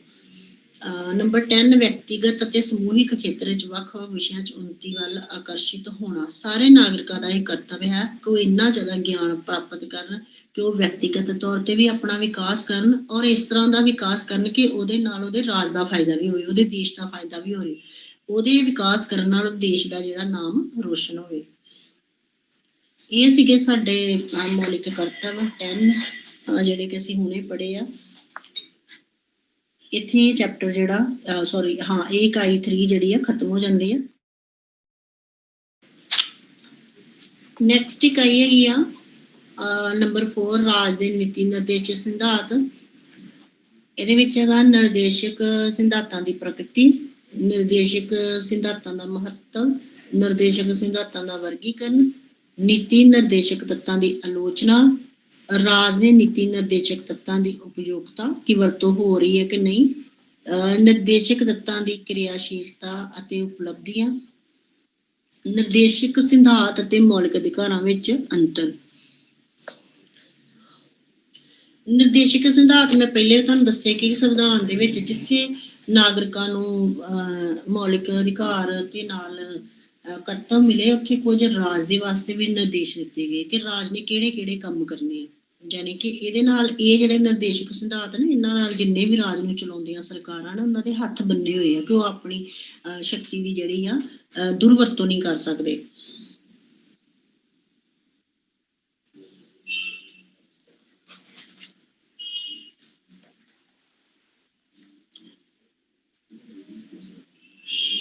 ਕਹਿੰਦਾ ਕਿ ਸਾਡੇ ਜਿਹੜੇ ਰਾਜ ਆ, ਰਾਜ ਦੀ ਨੀਤੀ ਨਿਰਦੇਸ਼ਕ ਤੱਤ ਜਿਹੜੇ ਨੇ ਉਹ ਕਾਰਜਪਾਲਿਕਾ ਦੇ ਨਾਲ ਨਾਲ ਵਿਧਾਨ ਮੰਡਲ ਨੂੰ ਵੀ ਪ੍ਰਭਾਵਿਤ ਕਰਦੇ ਆ। ਨਿਰਦੇਸ਼ਕ ਤੱਤਾਂ ਦਾ ਵਿਧਾਨ ਮੰਡਲਾਂ ਨੂੰ ਕਾਨੂੰਨ ਦੱਸਦੇ ਸਮੇਂ ਅਤੇ ਕਾਰਜਪਾਲਿਕਾ ਨੂੰ ਇਹਨਾਂ ਤੱਤਾਂ ਨੂੰ ਲਾਗੂ ਕਰਦੇ ਸਮੇਂ ਧਿਆਨ ਰੱਖਣਾ ਚਾਹੀਦਾ ਹੈ। ਉਹ ਨੀਤੀ ਵੱਲ ਸੰਕੇਤ ਕਰਦਾ ਹੈ। ਰਾਜਨੀਤੀ ਦੇ ਨਿਰਦੇਸ਼ਕ ਤੱਤ ਭਾਰਤੀ ਸੰਵਿਧਾਨ ਦੀ ਇਕਾਈ ਵਿੱਚ ਨਵੀਂ ਵਿਸ਼ੇਸ਼ਤਾ ਹੈ। ਇਹਨਾਂ ਸਿਧਾਂਤਾਂ ਵਿੱਚ ਉਹਨਾਂ ਦੇਸ਼ਾਂ ਦੀ ਸੂਚੀ ਸ਼ਾਮਲ ਹੈ ਜਿਸ ਦੇ ਅਨੁਸਾਰ ਵਰਤਮਾਨ ਅਤੇ ਭਵਿੱਖ ਦੀਆਂ ਸਰਕਾਰਾਂ ਕੰਮ ਕਰਨਗੀਆਂ। ਉਹ ਕਿਸੇ ਵੀ ਰਾਜਨੀਤਿਕ ਦਲ ਨਾਲ ਸੰਬੰਧਿਤ ਨਾ ਹੋਣ, ਭਾਵੇਂ ਸਰਕਾਰ ਕਿਸੇ ਵੀ ਰਾਜਨੀਤਿਕ ਦਲ ਦੀ ਹੋਵੇ, ਉਹਨਾਂ ਸਾਰੀਆਂ ਸਰਕਾਰਾਂ ਨੂੰ ਇਹ ਨੀਤੀ ਨਿਰਦੇਸ਼ਕ ਸਿਧਾਂਤ ਜਿਹੜੇ ਇਹ ਮੰਨਣੇ ਪੈਂਦੇ ਆ। ਇਹਦਾ ਅਨੁਛੇਦ ਹੈਗਾ 36 ਤੋਂ ਲੈ ਕੇ 51 ਤੱਕ ਔਰ ਇਹ ਸਿਧਾਂਤ ਸੰਵਿਧਾਨ ਨਿਰਮਾਤਾਵਾਂ ਦੀਆਂ ਉਮੀਦਾਂ ਅਤੇ ਇੱਛਾਵਾਂ ਨੂੰ ਜਾਗਰਿਤ ਕਰਦੇ ਹਨ। ਇਹਦੇ ਵਿੱਚ ਰਾਜ ਦਾ ਕੀ ਫਰਜ਼ ਆ ਕਿ ਉਹਨੇ ਇਸ ਤਰ੍ਹਾਂ ਦਾ ਰਾਜ ਕਲਿਆਣਕਾਰੀ ਰਾਜ ਸਥਾਪਿਤ ਕਰਨਾ ਵਾ ਜਿਸ ਵਿੱਚ ਲੋਕਾਂ ਨੂੰ ਸਮਾਜਿਕ, ਰਾਜਨੀਤਿਕ ਅਤੇ ਆਰਥਿਕ ਨਿਆਂ ਪ੍ਰਾਪਤ ਹੋ ਸਕੇ। ਇਹ ਸੀਗਾ ਇਹਦੀ ਪ੍ਰਕਿਰਤੀ। ਹੁਣ ਨਿਰਦੇਸ਼ਕ ਸਿਧਾਂਤਾਂ ਦਾ ਮਹੱਤਵ ਕੀ ਆ? ਮਹੱਤਵ ਵਿੱਚ ਮੈਂ ਤੁਹਾਨੂੰ ਦੇ ਦਿੰਦੀ ਹਾਂ। ਇਹਦਾ ਮਹੱਤਵ ਇਹ ਆ ਕਿ ਜੇਕਰ ਇਹ ਨੀਤੀ ਨਿਰਦੇਸ਼ਕ ਤੱਤਾਂ ਦੇ ਅਨੁਸਾਰ ਕੋਈ ਵੀ ਸਰਕਾਰ ਚੱਲਦੀ, ਕਿਸੇ ਵੀ ਦਲ ਦੀ ਸਰਕਾਰ ਬਣਦੀ ਆ, ਤਾਂ ਉਹ ਆਪਣੀ ਸ਼ਕਤੀ, ਉਹਦੇ ਹੱਥ ਜਿਹੜੇ ਆ ਇਹਨਾਂ ਨਿਰਦੇਸ਼ਕ ਸਿਧਾਂਤਾਂ ਨਾਲ ਬੱਝੇ ਹੋਏ, ਉਹ ਆਪਣੇ ਤਰੀਕੇ ਨਾਲ ਕਿਸੇ ਵੀ ਆਪਣੀ ਸ਼ਕਤੀ ਦਾ ਪ੍ਰਯੋਗ ਜਿਹੜਾ ਗਲਤ ਨਹੀਂ ਕਰ ਸਕਦੀ ਔਰ ਉਹਦਾ ਇਹ ਫਰਜ਼ ਹੋਊਗਾ, ਉਹਦਾ ਇਹ ਕਰਤੱਵ ਹੋਊਗਾ ਕਿ ਉਹ ਲੋਕਾਂ ਦੇ ਕਲਿਆਣ ਨੂੰ ਬੜਾਵਾ ਦੇਵੇ, ਜਾਣੀ ਕਿ ਲੋਕਾਂ ਦਾ ਵੱਧ ਤੋਂ ਵੱਧ ਕਲਿਆਣ ਕਰੇ। ਅੱਗੇ ਹੈਗਾ ਨਿਰਦੇਸ਼ਕ ਸਿਧਾਂਤਾਂ ਦਾ ਵਰਗੀਕਰਨ। ਕਿਹੜੇ ਕਿਹੜੇ ਨੇ? ਪਹਿਲਾ ਹੈਗਾ ਸਮਾਜਵਾਦੀ ਸਿਧਾਂਤ, ਇਹਦੇ ਵਿੱਚ ਧਾਰਾਵਾਂ ਲਿਖੀਆਂ ਹੋਈਆਂ। ਗਾਂਧੀਵਾਦੀ ਸਿਧਾਂਤ, ਉਦਾਰਵਾਦੀ ਸੋਧਾਂ, ਅੰਤਰਰਾਸ਼ਟਰੀ ਸੰਬੰਧਾਂ ਸੰਬੰਧੀ ਸਿਧਾਂਤ ਤੇ ਹੋਰ ਸਿਧਾਂਤ। ਇਹ ਸਾਰੇ ਸਿਧਾਂਤ ਨੇ ਔਰ ਇਹਦੀਆਂ ਧਾਰਾਵਾਂ ਦੇ ਨਾਲ ਨਾਲ ਇਹਨਾਂ ਦਿੱਤੇ ਹੋਏ ਨੇ।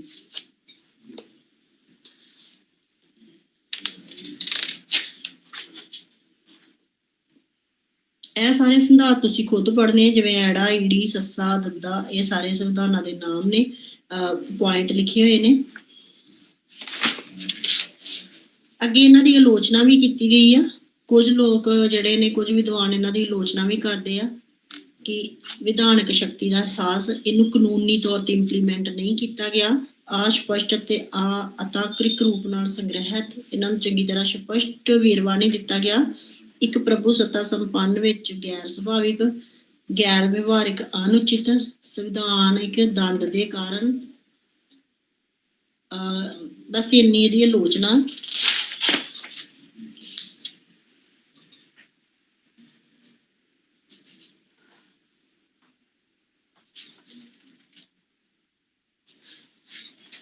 ਜੇਕਰ ਤੁਹਾਨੂੰ ਕੁਐਸਚਨ ਆ ਜਾਏ ਕਿ ਰਾਜ ਦੇ ਨੀਤੀ ਨਿਰਦੇਸ਼ਕ ਤੱਤਾਂ ਦੀ ਉਪਯੋਗਤਾ ਦੱਸੋ, ਫਿਰ ਵੀ ਉਪਯੋਗਤਾ ਦੇ ਪੁਆਇੰਟ ਨੇ। ਨੰਬਰ 1, ਅਸੰਗਤ ਅਤੇ ਅਸਮਾਇਕ ਹੋਣ ਦੇ ਵਿਚਾਰ ਗਲਤ। ਕਹਿੰਦਾ ਕਿ ਕੁਝ ਵਿਦਵਾਨ ਕਹਿੰਦੇ ਨੇ ਕਿ ਇਹ ਅਸੰਗਤ ਤੇ ਅਸਮਾਇਕ ਨੇ, ਜਦ ਕਿ ਇਹ ਗਲਤ ਆ।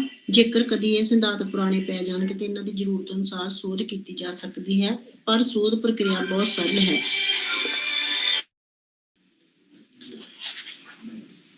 ਨੈਕਸਟ ਹੈਗਾ ਵਾ ਕਹਿੰਦਾ ਕਿ ਪਰ ਸੋਧ ਪ੍ਰਕਿਰਿਆ ਬਹੁਤ ਸਰਲ ਹੈ। ਜਦੋਂ ਤੱਕ ਉਹਨਾਂ ਦੀ ਸੋਧ ਕਰਨ ਦਾ ਸਮਾਂ ਆਵੇਗਾ, ਉਦੋਂ ਤੱਕ ਭਾਰਤ ਇਹਨਾਂ ਦਾ ਪੂਰਾ ਲਾਭ ਉਠਾ ਚੁੱਕਾ ਹੋਵੇਗਾ।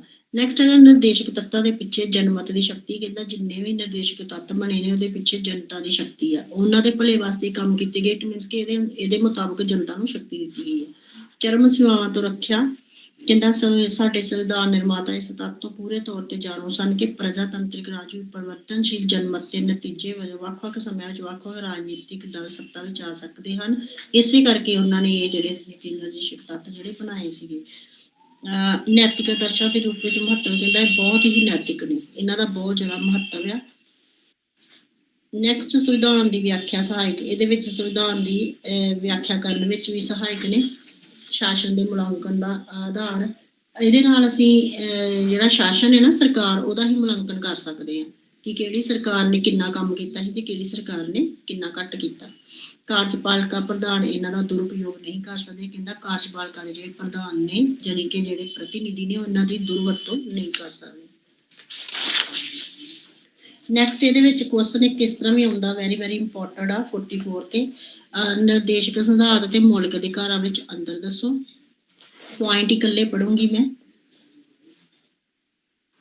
ਸਭ ਤੋਂ ਪਹਿਲਾਂ ਥੋੜਾ ਜਿਹਾ ਪੈਰਾ ਪੜ੍ਹ ਦਿੰਨੀ ਆ। ਭਾਰਤੀ ਸੰਵਿਧਾਨ ਦੇ ਤੀਸਰੇ ਅਧਿਆਇ ਵਿੱਚ ਧਾਰਾ 12 ਤੋਂ ਲੈ ਕੇ 35 ਅਤੇ 6 ਤਰ੍ਹਾਂ ਦੇ ਮੌਲਿਕ ਅਧਿਕਾਰਾਂ ਦੀ ਘੋਸ਼ਣਾ ਕੀਤੀ ਗਈ ਹੈ, ਉਹ ਜਿਨ੍ਹਾਂ ਦਾ ਇਸਤੇਮਾਲ ਕਰਕੇ ਨਾਗਰਿਕ ਆਪਣੇ ਜੀਵਨ ਦਾ ਪੂਰਾ ਵਿਕਾਸ ਕਰਦੇ ਨੇ। ਜਦਕਿ ਸੰਵਿਧਾਨ ਦੇ ਚੌਥੇ ਭਾਗ ਵਿੱਚ 35 ਤੋਂ 51 ਤੱਕ ਰਾਜ ਦੇ ਨੀਤੀ ਨਿਰਦੇਸ਼ਕ ਸਿਧਾਂਤਾਂ ਦੀ ਘੋਸ਼ਣਾ ਕੀਤੀ ਗਈ ਹੈ, ਜਿਨ੍ਹਾਂ ਦਾ ਉਦੇਸ਼ ਭਾਰਤ ਦੇ ਨਾਗਰਿਕਾਂ ਦਾ ਆਰਥਿਕ, ਸਮਾਜਿਕ ਅਤੇ ਨੈਤਿਕ ਵਿਕਾਸ ਅਤੇ ਭਾਰਤ ਵਿੱਚ ਕਲਿਆਣਕਾਰੀ ਰਾਜ ਦੀ ਸਥਾਪਨਾ ਕਰਨਾ ਹੈ। ਇਹ ਇਹਦਾ ਦਾ ਮੋਟਿਵ ਹੈ ਜਿਹੜੇ ਨੀਤੀ ਨਿਰਦੇਸ਼ਕ ਸਿਧਾਂਤ। ਪਹਿਲਾਂ ਦੋਨਾਂ ਵਿੱਚ ਅੰਤਰ ਕੀ ਹੈ? ਕਹਿੰਦਾ ਨਿਰਦੇਸ਼ਕ ਸਿਧਾਂਤ ਸਕਾਰਾਤਮਕ ਨਿਰਦੇਸ਼ ਹਨ, ਜਦਕਿ ਮੌਲਿਕ ਅਧਿਕਾਰ ਨਕਾਰਾਤਮਕ ਨਿਸ਼ੇਧ ਆਗਿਆਵਾਂ ਹਨ। ਕਹਿੰਦਾ ਨੀਤੀ ਨਿਰਦੇਸ਼ਕ ਸਿਧਾਂਤ ਜਿਹੜੇ ਉਹ ਜਿਹੜੇ ਨਾਗਰਿਕ ਉਹਨਾਂ ਵਾਸਤੇ ਇੱਕ ਸਕਾਰਾਤਮਕ ਆ, ਕਿਉਂਕਿ ਉਹਨਾਂ ਦੇ ਭਲੇ ਦਾ ਕੰਮ ਹੋਣਾ ਉਹਨਾਂ ਵਾਸਤੇ ਸਕਾਰਾਤਮਕ ਆ। ਔਰ ਜਿਹੜੇ ਮੌਲਿਕ ਅਧਿਕਾਰ ਨੇ ਉਹ ਨਕਾਰਾਤਮਕ ਆ, ਉਹ ਰਾਜ ਨੂੰ ਨਕਾਰਾਤਮਕ ਬਣਾਉਂਦੇ। ਜਾਨੀ ਕਿ ਨਕਾਰਾਤਮਕ ਇਸ ਕਰਕੇ ਕਹੇ ਗਏ ਕਿ ਇਹਦੇ ਵਿੱਚ ਜਿਹੜੇ ਨਾਗਰਿਕ ਆ ਨਾ, ਉਹਨਾਂ ਵਾਸਤੇ ਫਾਇਦਾ ਹੈ ਤੇ ਸਰਕਾਰ ਵਾਸਤੇ ਨਹੀਂ ਫਾਇਦਾ ਹੈਗਾ। ਕਹਿੰਦਾ ਕਿ ਦੋਵਾਂ ਵਿੱਚ ਫਰਕ ਇਹ ਆ ਕਿ ਜਿਹੜੇ ਨੀਤੀ ਨਿਰਦੇਸ਼ਕ ਸਿਧਾਂਤ ਰਾਜ ਦੇ ਦਿੱਤੇ ਗਏ ਆ, ਉਹ ਨਿਸ਼ਚਿਤ ਆਦੇਸ਼ ਨੇ। ਸਾਨੂੰ ਇਹ ਦੱਸਦੇ ਨੇ ਕਿ ਰਾਜ ਵਿੱਚ ਪੰਚਾਇਤ ਪ੍ਰਣਾਲੀ ਦਾ ਗਠਨ ਕੀਤਾ ਜਾਵੇ, ਬੇਕਾਰੀ ਨੂੰ ਦੂਰ ਕਰਨ ਦੀਆਂ ਯੋਜਨਾਵਾਂ ਬਣਾਈਆਂ ਜਾਣ, ਜਾਣੀ ਕਿ ਸਾਰੇ ਨਾਗਰਿਕਾਂ ਦੇ ਭਲੇ ਵਾਸਤੇ। ਇਸ ਕਰਕੇ ਸਕਾਰਾਤਮਕ। ਗਊ ਹੱਤਿਆ ਨੂੰ ਰੋਕਿਆ ਜਾਵੇ, ਨਿਆਂਪਾਲਿਕਾ ਨੂੰ ਕਾਰਜਪਾਲਿਕਾ ਤੋਂ ਵੱਖ ਕੀਤਾ ਜਾਵੇ, ਜਦ ਕਿ ਜਿਹੜੇ ਅਧਿਕਾਰ ਨੇ ਰਾਜ ਨੂੰ ਜ਼ਿਆਦਾਤਰ ਨਕਾਰਾਤਮਕ ਆਦੇਸ਼ ਦਿੰਦੇ ਨੇ। ਦੂਸਰਾ ਹੈਗਾ ਵਾ ਮੌਲਿਕ ਅਧਿਕਾਰ ਨਿਆਂ ਸੰਗਤ ਨਿਰਦੇਸ਼ਕ ਸਿਧਾਂਤ ਨਹੀਂ। ਕਹਿੰਦਾ ਮੌਲਿਕ ਅਧਿਕਾਰ ਜਿਹੜੇ ਨਿਆਂ ਸੰਗਤ ਆ, ਜਾਨੀ ਕਿ ਜੇਕਰ ਸਾਨੂੰ ਇਹ ਨਹੀਂ ਮਿਲਦੇ ਹੀ ਅਦਾਲਤ ਦਾ ਦਰਵਾਜ਼ਾ ਖੜਕਾ ਲੈਂਦੇ ਆ, ਜਦ ਕਿ ਨਿਰਦੇਸ਼ਕ ਸਿਧਾਂਤ ਨਹੀਂ ਹੈਗੇ। ਕਹਿੰਦਾ ਨਿਰਦੇਸ਼ਕ ਸਿਧਾਂਤ ਸਿਰਫ ਨਿਰਦੇਸ਼ ਨੇ, ਕਾਨੂੰਨੀ ਆਦੇਸ਼ ਨਹੀਂ, ਜਾਨੀ ਕਿ ਇਹਨਾਂ ਵਾਸਤੇ ਕੋਈ ਕਾਨੂੰਨ ਨਹੀਂ ਲਾਗੂ ਕੀਤਾ ਗਿਆ। ਮੌਲਿਕ ਅਧਿਕਾਰਾਂ ਦਾ ਉਦੇਸ਼ ਰਾਜਨੀਤਿਕ ਸੁਤੰਤਰਤਾ, ਨਿਰਦੇਸ਼ਕ ਸਿਧਾਂਤਾਂ ਦਾ ਉਦੇਸ਼ ਆਰਥਿਕ ਸੁਤੰਤਰਤਾ। ਦੋਨਾਂ ਵਿੱਚ ਫਰਕ ਆ। ਮੌਲਿਕ ਅਧਿਕਾਰਾਂ ਦਾ ਉਦੇਸ਼ ਕੀ ਆ? ਵੀ ਨਾਗਰਿਕਾਂ ਨੂੰ ਰਾਜਨੀਤਿਕ ਸੁਤੰਤਰਤਾ, ਤੇ ਨਿਰਦੇਸ਼ਕ ਸਿਧਾਂਤਾਂ ਦਾ ਮਤਲਬ ਹੈ ਆਰਥਿਕ ਸੁਤੰਤਰਤਾ। ਦੋਨੋਂ ਇੱਕ ਦੂਜੇ ਦੇ ਪੂਰਕ। ਕਹਿੰਦਾ ਦੋਨੋਂ ਹੀ ਇੱਕ ਦੂਜੇ ਦੇ ਪਹਿਲੂ ਆ। ਜਿਵੇਂ ਇੱਕ ਸਿੱਕੇ ਦੇ ਦੋ ਪਹਿਲੂ ਹੁੰਦੇ, ਉਸੇ ਤਰ੍ਹਾਂ ਇਹ ਵੀ ਇੱਕ ਦੂਜੇ ਦੇ ਪਹਿਲੂ ਨੇ। ਮੌਲਿਕ ਅਧਿਕਾਰ ਪ੍ਰਾਪਤ ਕੀਤੇ ਜਾ ਚੁੱਕੇ ਹਨ, ਪਰ ਨਿਰਦੇਸ਼ਕ ਸਿਧਾਂਤਾਂ ਨੂੰ ਪ੍ਰਾਪਤ ਕਰਨਾ ਹਾਲੇ ਬਾਕੀ। ਕਹਿੰਦਾ ਭਾਵੇਂ ਸਾਨੂੰ ਮੌਲਿਕ ਅਧਿਕਾਰ ਸਾਨੂੰ ਮਿਲ ਗਏ ਆ, ਬਟ ਨੀਤੀ ਨਿਰਦੇਸ਼ਕ ਸਿਧਾਂਤ ਸਿਰਫ ਲਿਖੇ ਹੀ ਗਏ ਆ, ਮਿਲੇ ਹੀ ਨਹੀਂ। ਸਰਕਾਰ ਕੁਛ ਕਰਦੀ ਨਹੀਂ, ਕੋਈ ਵੀ ਸਰਕਾਰ ਇਹਨਾਂ ਨੀਤੀ ਨਿਰਦੇਸ਼ਕ ਸਿਧਾਂਤਾਂ ਦੇ ਅਨੁਸਾਰ ਨਹੀਂ ਚੱਲਦੀ। ਮੌਲਿਕ ਅਧਿਕਾਰਾਂ ਦਾ ਸੰਬੰਧ ਵਿਅਕਤੀ ਨਾਲ ਆ, ਨਿਰਦੇਸ਼ਕ ਸਿਧਾਂਤਾਂ ਦਾ ਰਾਜ ਨਾਲ। ਕਹਿਣ ਦਾ ਭਾਵ ਕਿ ਜਿਹੜੇ ਮੌਲਿਕ ਅਧਿਕਾਰ ਨੇ ਉਹ ਵਿਅਕਤੀਆਂ ਕੋਲ ਆ, ਤੇ ਜਿਹੜੇ ਨਿਰਦੇਸ਼ਕ ਸਿਧਾਂਤ ਨੇ ਉਹ ਰਾਜ ਕੋਲ ਆ। ਨਿਰਦੇਸ਼ਕ ਸਿਧਾਂਤਾਂ ਦਾ ਮਹੱਤਵ ਮੌਲਿਕ ਅਧਿਕਾਰਾਂ ਨਾਲੋਂ ਜ਼ਿਆਦਾ ਹੈ। ਕਹਿੰਦਾ ਕਿ ਨਿਰਦੇਸ਼ਕ ਸਿਧਾਂਤਾਂ ਦਾ ਮਹੱਤਵ ਮੌਲਿਕ ਅਧਿਕਾਰਾਂ ਨਾਲੋਂ ਜ਼ਿਆਦਾ ਹੈ, ਕਿਉਂਕਿ ਇਹਦੇ ਵਿੱਚ ਜਿਹੜਾ ਰਾਜ ਆ ਉਹਨੂੰ ਜਿਹੜੇ ਨਾਗਰਿਕ ਉਹਨਾਂ ਦੇ ਵੱਧ ਤੋਂ ਵੱਧ ਕਲਿਆਣ ਕਰਨ ਦਾ ਜਿਹੜੀ ਆ ਕਰਤੱਵ ਦਿੱਤੇ ਗਏ ਆ ਕਿ ਤੁਸੀਂ ਕਿਵੇਂ ਆਪਣੇ ਦੇਸ਼ ਦੀ ਤਰੱਕੀ ਵਾਸਤੇ ਨਾਗਰਿਕਾਂ ਨੂੰ ਵੱਧ ਤੋਂ ਵੱਧ ਉਹਨਾਂ ਦਾ ਕਲਿਆਣ ਕਰਨਾ, ਸਮਾਜ ਦਾ ਕਲਿਆਣ ਕਰਨਾ। ਦੋਨਾਂ ਵਿੱਚ ਜੇਕਰ ਅਵਰੋਧ ਹੈ ਤੇ ਕਿਸ ਨੂੰ ਮਹੱਤਵ ਮਿਲੇਗਾ? ਕਹਿੰਦਾ ਜੇਕਰ ਦੋਨਾਂ ਵਿੱਚ ਅਵਰੋਧ ਹੁੰਦਾ ਵਾ ਤੇ ਮੌਲਿਕ ਅਧਿਕਾਰਾਂ ਨੂੰ ਜ਼ਿਆਦਾ ਮਹੱਤਵ ਮਿਲੇਗਾ, ਕਿਉਂਕਿ ਇੱਕ ਮੁਕੱਦਮੇ ਵਿੱਚ ਫੈਸਲਾ ਦਿੰਦੇ ਸਮੇਂ ਸਰਵਉੱਚ ਅਦਾਲਤ ਨੇ ਕਿਹਾ ਸੀ ਕਿ ਰਾਜ ਨੂੰ ਚਾਹੀਦਾ ਹੈ ਕਿ ਉਹ ਨਿਰਦੇਸ਼ਕ ਸਿਧਾਂਤਾਂ ਦੇ ਠੀਕ ਪਾਲਣ ਲਈ ਕਾਨੂੰਨ ਬਣਾਏ ਅਤੇ ਪਰ ਉਸ ਵੱਲੋਂ ਬਣਾਏ ਗਏ ਕਾਨੂੰਨਾਂ ਨਾਲ ਮੌਲਿਕ ਅਧਿਕਾਰਾਂ ਨੂੰ ਹਾਨੀ ਨਹੀਂ ਪਹੁੰਚਣੀ ਚਾਹੀਦੀ। ਇਸ ਕਰਕੇ ਮੌਲਿਕ ਅਧਿਕਾਰ ਜਿਹੜੇ ਨੇ ਉਹ ਮਹੱਤਵ ਰੱਖਦੇ ਨੇ। ਇਹ ਸੀਗਾ ਮੌਲਿਕ ਅਧਿਕਾਰਾਂ ਤੇ ਜਿਹੜੇ ਹੈਗੇ ਜੀ ਨੀਤੀ ਨਿਰਦੇਸ਼ਕ ਸਿਧਾਂਤਾਂ ਵਿੱਚ ਅੰਤਰ। ਨੈਕਸਟ ਇਕਾਈ ਹੈਗੀ ਆ ਸਾਡੀ ਸੰਘੀ ਸਰਕਾਰ, ਰਾਸ਼ਟਰਪਤੀ ਔਰ ਉਪ ਰਾਸ਼ਟਰਪਤੀ। ਰਾਸ਼ਟਰਪਤੀ ਚੋਣ ਦਾ ਢੰਗ, ਰਾਸ਼ਟਰਪਤੀ ਦੀ ਚੋਣ ਦੇ ਢੰਗ ਦੀ ਆਲੋਚਨਾ, ਰਾਸ਼ਟਰਪਤੀ ਦੀਆਂ ਸ਼ਕਤੀਆਂ ਅਤੇ ਸਥਿਤੀ, ਰਾਸ਼ਟਰਪਤੀ ਦੀਆਂ ਸੰਕਟਕਾਲੀਨ ਸ਼ਕਤੀਆਂ ਔਰ ਸੰਕਟਕਾਲੀਨ ਵਿਵਸਥਾਵਾਂ ਦਾ ਔਚਿਤਯ, ਭਾਰਤ ਦਾ ਉਪ ਰਾਸ਼ਟਰਪਤੀ।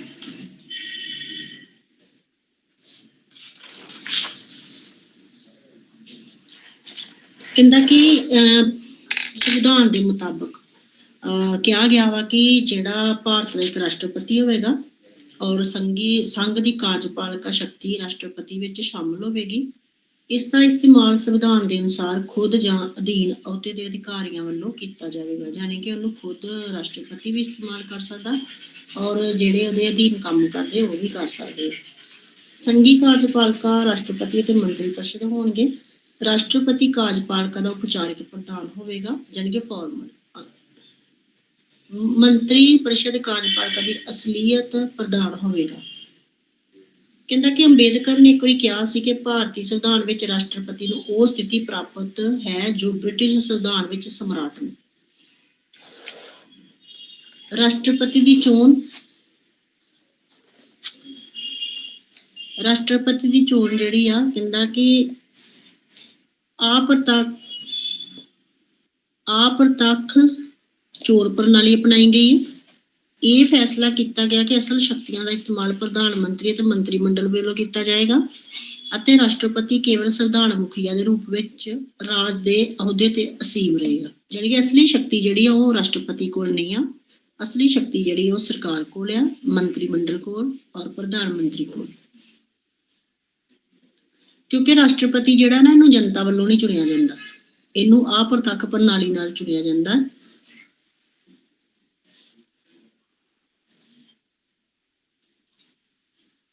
ਅੱਗੇ ਹੈਗਾ ਵਾ ਰਾਸ਼ਟਰਪਤੀ ਨੂੰ ਚੁਣਨ ਦੀਆਂ ਯੋਗਤਾਵਾਂ ਕੀ ਹੋਣੀਆਂ ਚਾਹੀਦੀਆਂ। ਸਭ ਤੋਂ ਪਹਿਲੇ ਰਾਸ਼ਟਰਪਤੀ ਜਿਹੜਾ ਉਹ ਭਾਰਤ ਦਾ ਨਾਗਰਿਕ ਹੋਣਾ ਚਾਹੀਦਾ ਔਰ ਉਹ ਜਨਮਜਾਤ ਨਾਗਰਿਕ ਹੋਣਾ ਚਾਹੀਦਾ। ਕਿਸੇ ਦੇਸ਼ ਚੋਂ ਆ ਕੇ ਉਹਨੇ ਨਾਗਰਿਕਤਾ ਨਾ ਪ੍ਰਾਪਤ ਕੀਤੀ ਹੋਵੇ, ਉਹਦੀ ਉਮਰ 35 ਸਾਲ ਤੋਂ ਉੱਪਰ ਹੋਵੇ ਔਰ ਉਹ ਲੋਕ ਸਭਾ ਦਾ ਲੋਕਾਂ ਦੇ ਸਦਨ ਲੋਕ ਸਭਾ ਦੇ ਮੈਂਬਰ ਵਿੱਚ ਚੁਣੇ ਜਾਣ ਲਈ ਯੋਗਤਾਵਾਂ ਪੂਰੀਆਂ ਕਰਦਾ ਹੋਵੇ। ਉਹਦੇ ਕੋਲ ਕੋਈ ਵੀ ਲਾਭਕਾਰੀ ਸਰਕਾਰੀ ਅਹੁਦਾ ਨਹੀਂ ਹੋਣਾ ਚਾਹੀਦਾ। ਇਹ ਉਹਦੀਆਂ ਯੋਗਤਾਵਾਂ ਸੀਗੀਆਂ। ਔਰ ਕਿਸੇ ਵੀ ਵਿਧਾਨ ਪਾਲਿਕਾ ਦਾ ਮੈਂਬਰ ਵੀ ਨਹੀਂ ਹੋਣਾ ਚਾਹੀਦਾ, ਜਾਂ ਜੇਕਰ ਉਹ ਹੈਗਾ ਤੇ ਉਹਨੂੰ ਪਹਿਲੋਂ ਉਹ ਮੈਂਬਰਸ਼ਿਪ ਤੋਂ ਤਿਆਗ ਪੱਤਰ ਦੇਣਾ ਪਊਗਾ।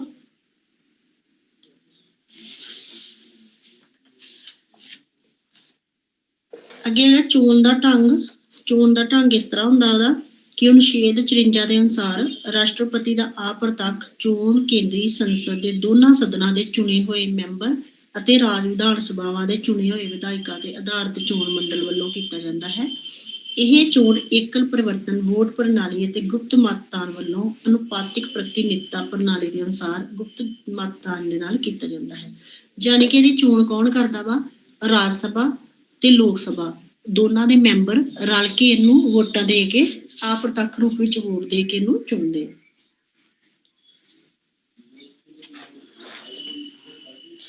ਇਹ ਸੀਗੀ ਇਹਦੀ ਚੋਣ ਦਾ ਢੰਗ ਤਰੀਕਾ ਔਰ ਰਾਸ਼ਟਰਪਤੀ।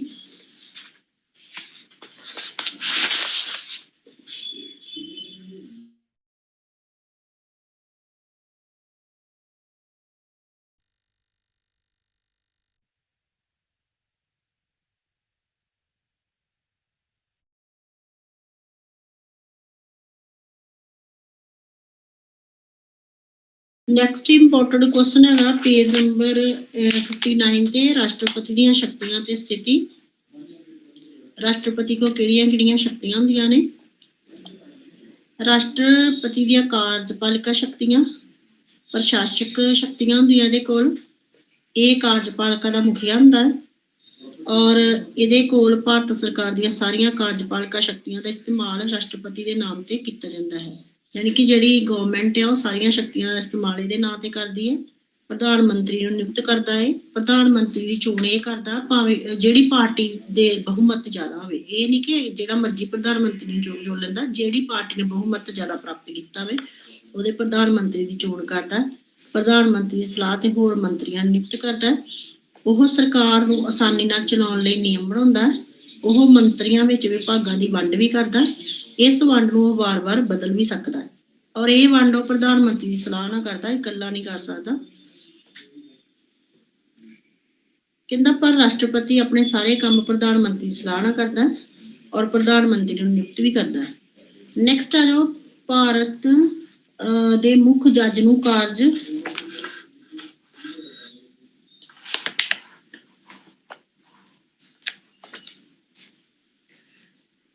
ਕਾਰਜਵਾਹਕ ਰਾਸ਼ਟਰਪਤੀ ਬਣਾਉਣ ਦੀ ਵਿਵਸਥਾ।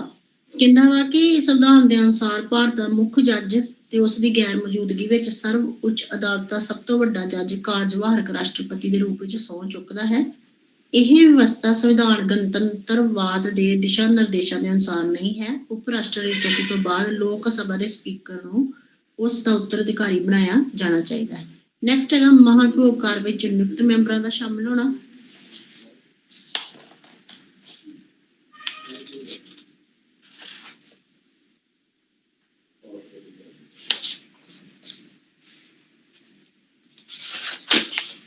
ਨੈਕਸਟ ਉਹਦੇ ਕੋਲ ਸ਼ਕਤੀ ਹੈਗੀ ਆ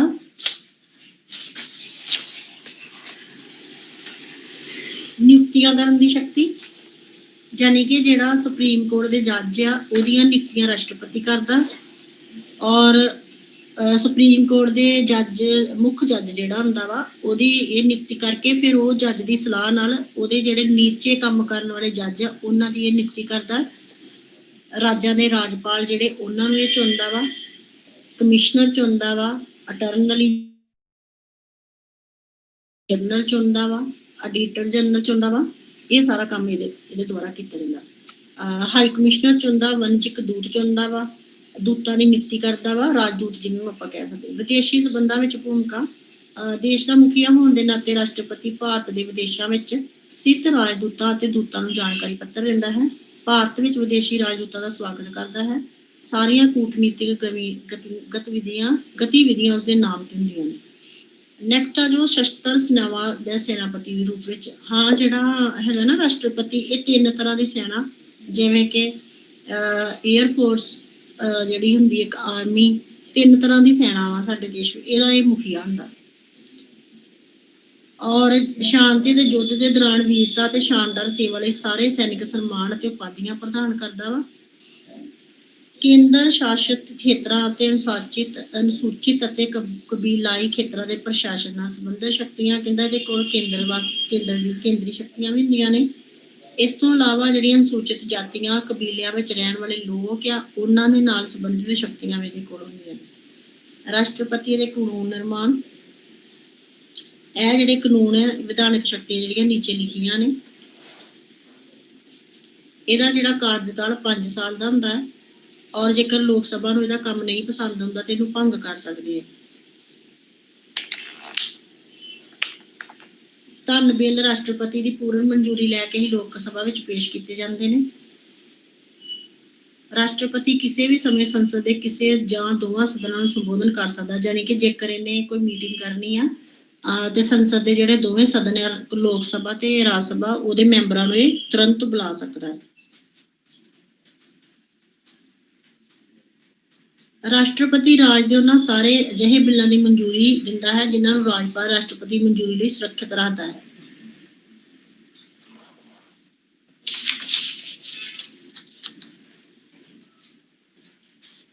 ਅੱਗੇ ਇਹਦੇ ਵਿੱਚ ਜਿਹੜਾ ਕੁਐਸਚਨ ਇਵੇਂ ਹੁੰਦਾ ਕਿ ਰਾਸ਼ਟਰਪਤੀ ਦੀਆਂ ਸੰਕਟਕਾਲੀਨ ਸ਼ਕਤੀਆਂ ਦੱਸੋ। ਰਾਸ਼ਟਰਪਤੀ ਦੀਆਂ ਸੰਕਟਕਾਲੀਨ ਸ਼ਕਤੀਆਂ ਵੈਰੀ ਇੰਪੋਰਟੈਂਟ ਕੁਐਸਚਨ ਆ, 10 ਮਾਰਕਸ ਆ। ਇਹਦੇ ਕੋਲ ਨਾ 3 ਤਰ੍ਹਾਂ ਦੀਆਂ ਸੰਕਟਕਾਲੀਨ ਸ਼ਕਤੀਆਂ ਹੁੰਦੀਆਂ ਨੇ। ਜਿਹਦੀ ਧਾਰਾ 352 ਅਨੁਛੇਦ 352 ਦੇ ਅਧੀਨ ਰਾਸ਼ਟਰੀ ਸੰਕਟ ਕਾਲ ਤੇ ਯੁੱਧ ਜਾਂ ਬਾਹਰੀ ਹਮਲਿਆਂ ਜਾਂ ਦੇਸ਼ ਵਿੱਚ ਅੰਦਰਲੇ ਸ਼ਸਤਰ ਵਿਦਰੋਹ ਕਾਰਨ ਪੈਦਾ ਹੋਏ ਸੰਕਟ ਕਾਲ। ਅਨੁਛੇਦ 356 ਦੇ ਅਧੀਨ ਕਿਸੇ ਰਾਜ ਜਾਂ ਕੁਝ ਰਾਜਾਂ ਵਿੱਚ ਸੰਵਿਧਾਨਿਕ ਸੰਕਟ ਕਾਲ ਤੇ ਰਾਜ ਵਿੱਚ ਸੰਵਿਧਾਨਿਕ ਮਸ਼ੀਨਰੀ ਫੇਲ ਹੋ ਜਾਣ ਕਾਰਨ। ਔਰ ਤੀਸਰਾ 360 ਦੇ ਅੰਦਰ ਵਿੱਤੀ ਸੰਕਟ ਕਾਲ ਤੇ ਦੇਸ਼ ਦੇ ਵਿੱਤੀ ਸੰਕਟ ਦੇ ਰੂਪ ਚ ਪੈਦਾ ਹੋਏ ਸੰਕਟ ਕਾਲ।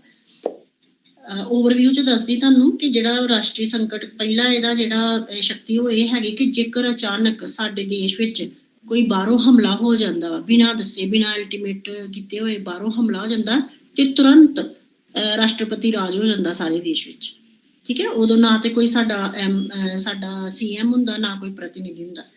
ਨੈਕਸਟ, ਜੇਕਰ ਕਿਸੇ ਰਾਜ ਦੇ ਵਿੱਚ ਸੰਵਿਧਾਨਿਕ ਮਸ਼ੀਨਰੀ ਫੇਲ ਹੋ ਜੇ, ਯਾਨੀ ਕਿ ਲੋਕ ਜਿਹੜੇ ਇੰਨੇ ਜ਼ਿਆਦਾ ਭੜਕ ਉੱਠਣ, ਜਿਵੇਂ ਕਿ ਪੰਜਾਬ ਵਿੱਚ 1984 ਵਿੱਚ ਇਸ ਤਰ੍ਹਾਂ ਹੋਇਆ ਸੀਗਾ, ਲੋਕ ਭੜਕ ਗਏ ਹੀ, ਇੱਕ ਫੈਲ ਗਿਆ ਸੀ ਖਾਲਿਸਤਾਨ ਦਾ, ਜਿਸ ਤਰ੍ਹਾਂ ਉਸ ਮਾਮਲੇ ਵਿੱਚ ਜੇਕਰ ਗੜਬੜ ਫੈਲ ਜਾਂਦੀ ਕਿਸੇ ਸਟੇਟ ਦੇ ਵਿੱਚ ਤੇ ਉਦੋਂ ਵੀ ਰਾਸ਼ਟਰਪਤੀ ਰਾਜ ਹੋ ਜਾਂਦਾ, ਕਿਉਂਕਿ ਉਸ ਟਾਈਮ ਤੇ 4 ਸਾਲ 11 ਮਹੀਨੇ ਰਾਸ਼ਟਰਪਤੀ ਰਾਜ ਰਿਹਾ ਸੀ ਪੰਜਾਬ ਵਿੱਚ।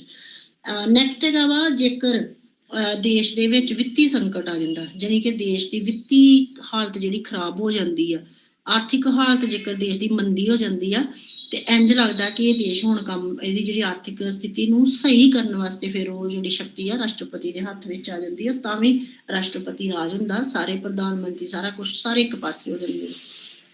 ਇਹ 3 ਸੀਗੇ ਔਰ ਇਹਨਾਂ ਦਾ ਥੋੜਾ ਥੋੜਾ ਮੈਂ ਤੁਹਾਨੂੰ ਪੜ੍ਹ ਕੇ ਦਊਂਗੀ।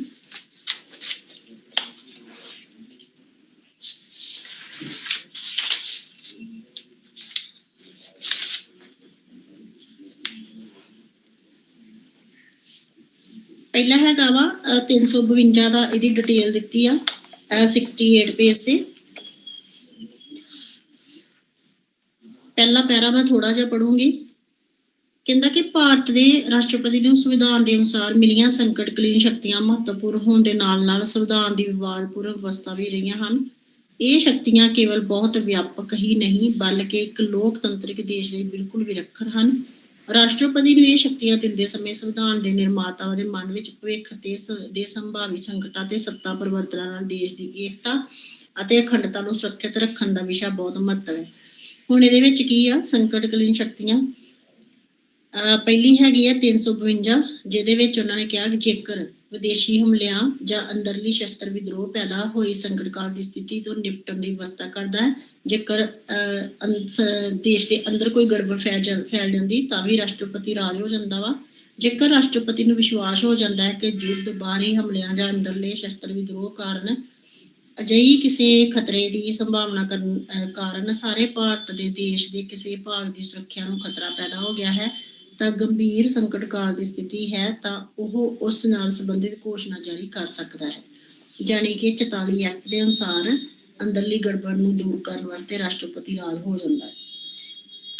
ਬਟ ਇਹ ਰਾਸ਼ਟਰਪਤੀ ਰਾਜ ਜਿਹੜਾ ਉਹ ਖੁਦ ਇਕੱਲਾ ਨਹੀਂ ਕਰ ਸਕਦਾ, ਉਹਨੂੰ ਮੰਤਰੀ ਮੰਡਲ ਦੀ ਸਲਾਹ ਤੇ ਉਹਨਾਂ ਦੀ ਸਲਾਹ ਤੇ ਕਰਨਾ ਪੈਂਦਾ।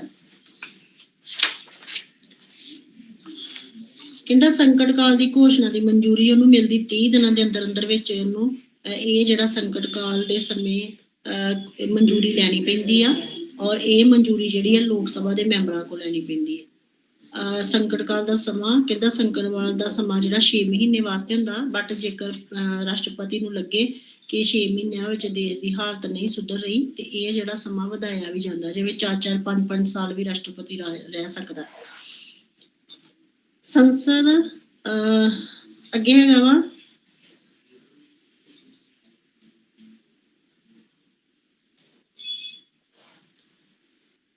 ਦੂਸਰਾ ਹੈਗਾ ਅਨੁਛੇਦ 356 ਦੇ ਵਿੱਚ ਜੇਕਰ ਉਹਨੂੰ ਲੱਗੇ ਕਿ ਸੰਵਿਧਾਨਕ ਮਸ਼ੀਨਰੀ ਫੇਲ ਹੋ ਰਹੀ ਆ, ਯਾਨੀ ਕਿ ਸੰਵਿਧਾਨ ਦੇ ਕਾਨੂੰਨ ਜਿਹੜੇ ਲਾਗੂ ਨਹੀਂ ਹੋ ਰਹੇ ਸਹੀ ਤਰੀਕੇ ਨਾਲ, ਲੋਕ ਉਹਨਾਂ ਤੇ ਨਹੀਂ ਅਮਲ ਕਰ ਰਹੇ ਜਾਂ ਸਰਕਾਰਾਂ ਫੇਲ ਹੋ ਰਹੀਆਂ ਤੇ ਉਸ ਕਾਰਨ ਵੀ ਉਹ ਜਿਹੜਾ ਵਾ ਰਾਸ਼ਟਰਪਤੀ ਰਾਜ ਜਿਹੜਾ ਹੋ ਜਾਂਦਾ ਵਾ।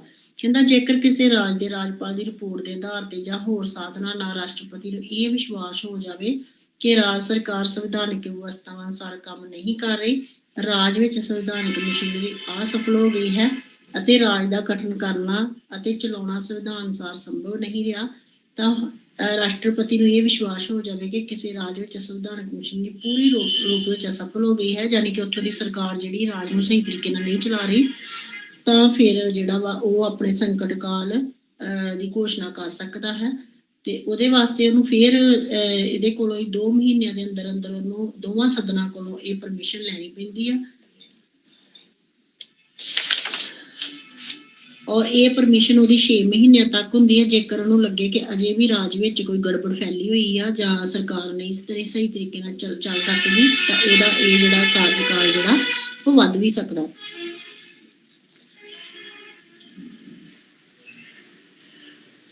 ਅੱਗੇ ਹੈਗਾ ਅਨੁਛੇਦ 360 ਵਿੱਤੀ ਸੰਕਟ ਕਾਲ। ਰਾਸ਼ਟਰਪਤੀ ਨੂੰ ਜੇਕਰ ਵਿਸ਼ਵਾਸ ਹੋ ਜਾਵੇ ਕਿ ਇਸ ਤਰ੍ਹਾਂ ਦੀ ਸਥਿਤੀ ਦਾ ਪੈਦਾ ਹੋ ਗਈ ਹੈ ਜਿਸ ਨਾਲ ਭਾਰਤ ਜਾਂ ਭਾਰਤ ਦੇ ਕਿਸੇ ਭਾਗ ਵਿੱਚ ਵਿੱਤੀ ਸਥਿਰਤਾ ਜਾਂ ਸ਼ਾਖ ਨੂੰ ਖਤਰਾ ਹੈ, ਤਾਂ 360 ਅਧੀਨ ਵਿੱਤੀ ਸੰਕਟ ਕਾਲ ਦੀ ਸਥਿਤੀ ਲਾਗੂ ਹੋ ਜਾਂਦੀ ਹੈ। ਇਹ ਸੰਕਟ ਲਾਗੂ ਕੀਤੇ ਜਾਣ ਨਾਲ 1 ਮਹੀਨੇ ਦੇ ਅੰਦਰ ਅੰਦਰ ਸੰਸਦ ਦੇ ਦੋਵੇਂ ਸਦਨਾਂ ਤੋਂ ਮਨਜ਼ੂਰੀ ਲੈਣੀ ਜ਼ਰੂਰੀ ਹੈ। ਜੇਕਰ ਇਹ ਮਨਜ਼ੂਰੀ ਨਹੀਂ ਲਈ ਜਾਂਦੀ ਤਾਂ ਇਸ ਸਮੇਂ ਦਾ ਵਿੱਤੀ ਸੰਕਟ ਕਾਲ ਖਤਮ ਹੋ ਜਾਂਦਾ ਹੈ। ਸੰਸਦ ਦੇ ਦੋਵਾਂ ਸਦਨਾਂ ਤੋਂ ਇੱਕ ਵਾਰ ਮਨਜ਼ੂਰੀ ਮਿਲਣ ਤੇ 6 ਮਹੀਨੇ ਲਈ ਜਾਰੀ ਰੱਖਿਆ ਜਾ ਸਕਦਾ ਹੈ। ਔਰ ਜੇਕਰ ਫਿਰ ਵੀ ਇਹਦਾ ਹੱਲ ਨਹੀਂ ਨਿਕਲਿਆ ਤੇ ਇਹਦਾ ਫਿਰ ਟਾਈਮ ਜਿਹੜਾ ਵਧਾਇਆ ਵੀ ਜਾਂਦਾ। ਇਹ ਸੀਗਾ ਉਹਦੀਆਂ ਸੰਕਟਕਾਲੀਨ ਸ਼ਕਤੀਆਂ ਜਿਹੜੀਆਂ ਕਿ 3 ਹੁੰਦੀਆਂ ਨੇ। ਵਿੱਤੀ ਸੰਕਟ ਕਾਲ, ਰਾਜ ਵਿੱਚ ਜਿਹੜੀ ਮਸ਼ੀਨਰੀ ਫੇਲ ਹੋ ਜਾਣੀ, ਸੰਵਿਧਾਨਿਕ ਸੰਕਟ ਕਾਲ, ਔਰ ਪਹਿਲਾ ਹੈਗਾ ਸੀ ਬਾਹਰੀ ਹਮਲਿਆਂ ਤੋਂ ਬਚਾਉਣ ਵਾਸਤੇ ਰਾਸ਼ਟਰੀ ਸੰਕਟ ਕਾਲ। ਰਾਸ਼ਟਰੀ ਸੰਕਟ ਕਾਲ ਦਾ ਮੀਨਿੰਗ ਜਦੋਂ ਬਾਹਰੋਂ ਕੋਈ ਹਮਲਾ ਹੋ ਜਾਂਦਾ।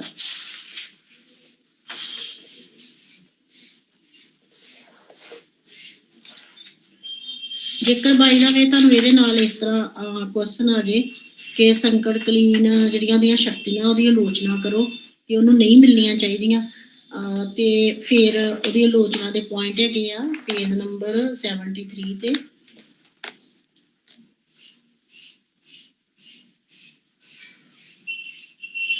ਪਹਿਲੀ ਆਲੋਚਨਾ ਹੈਗਾ ਲੋਕਤੰਤਰੀ ਵਿਰੋਧੀ। ਕਹਿੰਦਾ ਜਦੋਂ ਸਾਡੇ ਦੇਸ਼ ਵਿੱਚ ਲੋਕਤੰਤਰੀ ਸਰਕਾਰ ਆ ਤੇ ਫਿਰ ਰਾਸ਼ਟਰਪਤੀ ਰਾਜ ਦਾ ਤੇ ਮਤਲਬ ਹੀ ਨਹੀਂ। ਰਾਸ਼ਟਰਪਤੀ ਰਾਜ ਕਿਸੇ ਵੀ ਕੀਮਤ ਤੇ ਨਹੀਂ ਹੋਣਾ ਚਾਹੀਦਾ। ਦੂਸਰਾ ਹੈਗਾ ਸੰਘਾਤਮਕਤਾ। ਕਹਿੰਦਾ ਕਿ ਸੰਕਟਕਾਲੀਨ ਅਵਸਥਾ ਦੇ ਵਿਰੁੱਧ ਆਲੋਚਨਾ ਦਾ ਇੱਕ ਦ੍ਰਿੜ ਬਿੰਦੂ ਇਹ ਰਿਹਾ ਕਿ ਆਪਣੇ ਸੁਭਾਅ ਅਤੇ ਖੇਤਰ ਵਿੱਚ ਸੰਘਾਤਮਕਤਾ ਦੇ ਵਿਰੋਧੀ ਹਨ। ਅਨੁਛੇਦ 352-56 ਅਧੀਨ ਸੰਕਟਕਾਲ ਸਥਿਤੀ ਦੀ ਘੋਸ਼ਣਾ ਕਰਕੇ ਰਾਜ ਸੂਚੀ ਦੇ ਵਿਸ਼ਿਆਂ ਤੇ ਪ੍ਰਸ਼ਾਸਨ ਨੂੰ ਆਪਣੇ ਹੱਥਾਂ ਵਿੱਚ ਲੈ ਸਕਦੀ ਹੈ।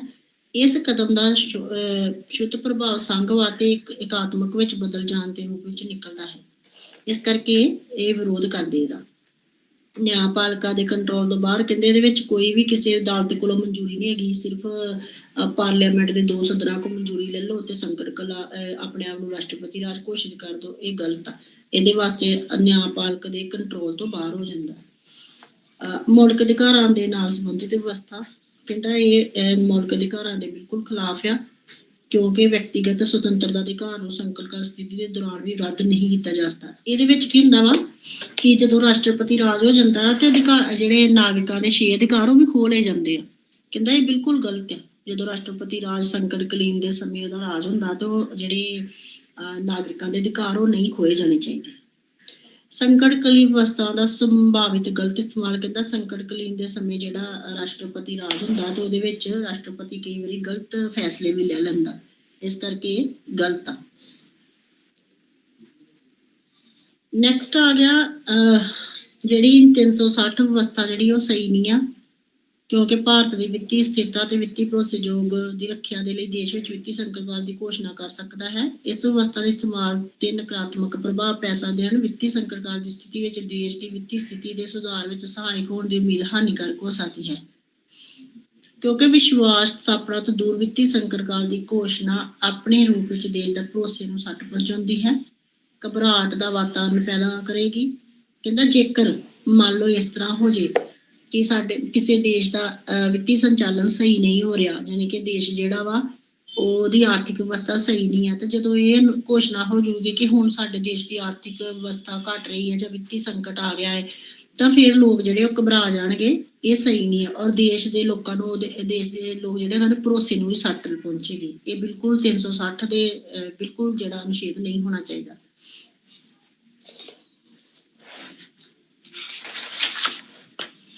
ਇਹ ਸੀਗਾ ਇਹਦਾ ਆਲੋਚਨਾ।